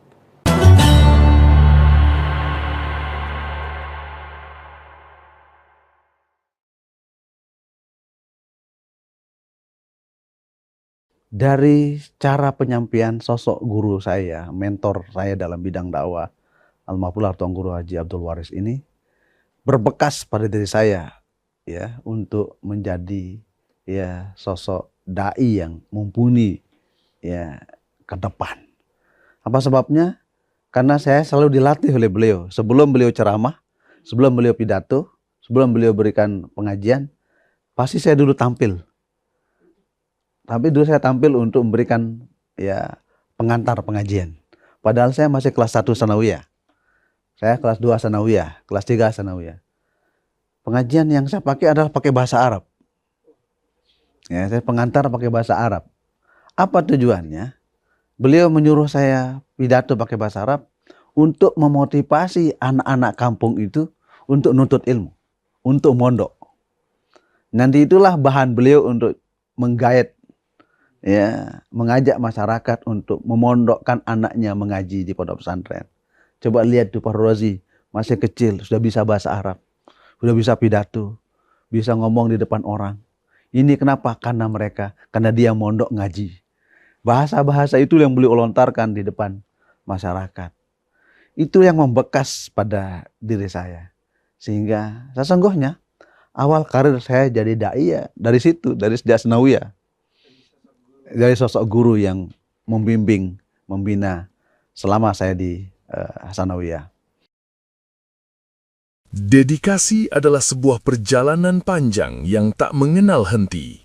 Bagi sosok ini, dakwah bukan sekedar kata-kata di atas mimbar, melainkan nafas pengabdian yang telah ia mulai sejak masa muda.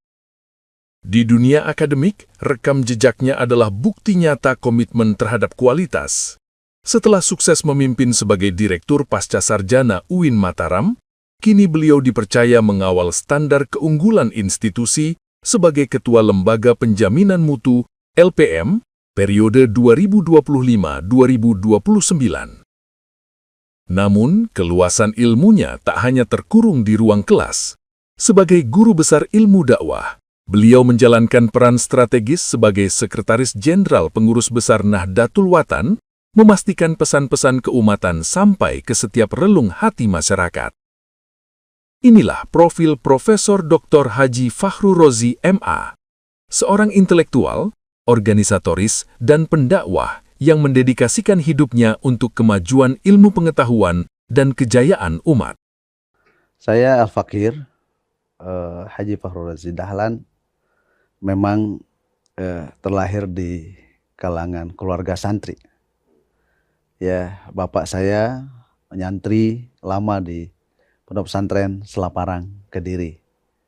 Ya, jadi keluarga saya, adik kakak saya semua adalah keluarga santri. Keluarga saya keluarga santri.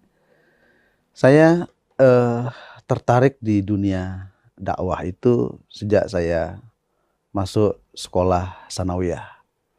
Saya sekolah sanawiyah di Curanjaler tahun 1980-an. Ya, tepatnya saya tamat tahun 88 sanawiyah. Waktu di sanawiyah saya selalu diajak berdakwah oleh guru saya, Almarhum Pak Tuan Guru Haji Abdul Waris. Jadi kemana beliau berdakwah, keliling ya, dari dusun ke dusun, dari kampung ke kampung, dari pelosok Lombok Barat, Lombok Tengah, Lombok Timur, KLU, selalu saya ikut selama 3 tahun. Saya mondok di Curanjaler. dari cara penyampaian sosok guru saya, mentor saya dalam bidang dakwah, Almarhum Tuan Guru Haji Abdul Waris ini berbekas pada diri saya, ya, untuk menjadi ya sosok dai yang mumpuni ya ke depan. Apa sebabnya? Karena saya selalu dilatih oleh beliau. Sebelum beliau ceramah, sebelum beliau pidato, sebelum beliau berikan pengajian, pasti saya dulu tampil. Tapi dulu saya tampil untuk memberikan ya pengantar pengajian. Padahal saya masih kelas 1 sanawiyah. Saya kelas 2 sanawiyah, kelas 3 sanawiyah. Pengajian yang saya pakai adalah pakai bahasa Arab.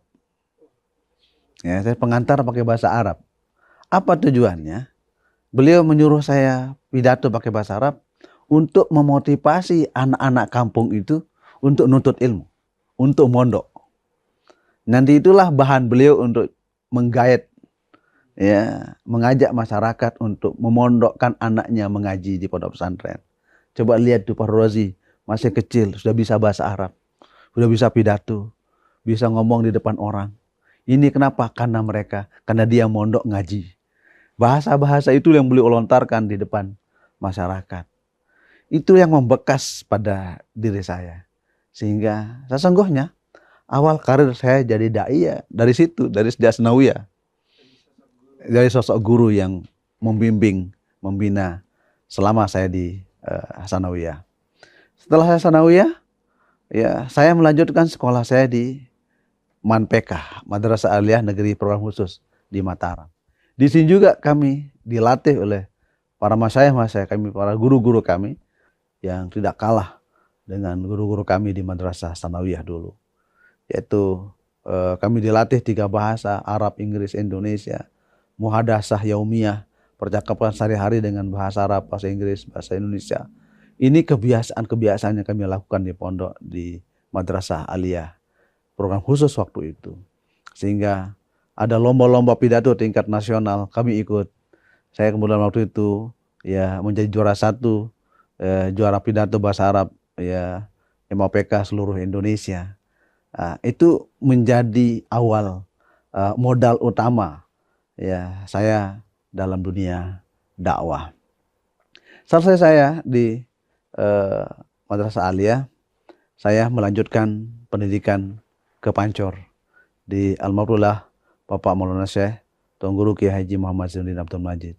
Saya di Ma'had 4 tahun belajar, mengaji, mutalaah, sekaligus saya sudah mulai terjun dakwah ke masyarakat sejak saya masuk Ma'had tahun 1994. Jadi efektifnya saya sudah mulai terjun ke masyarakat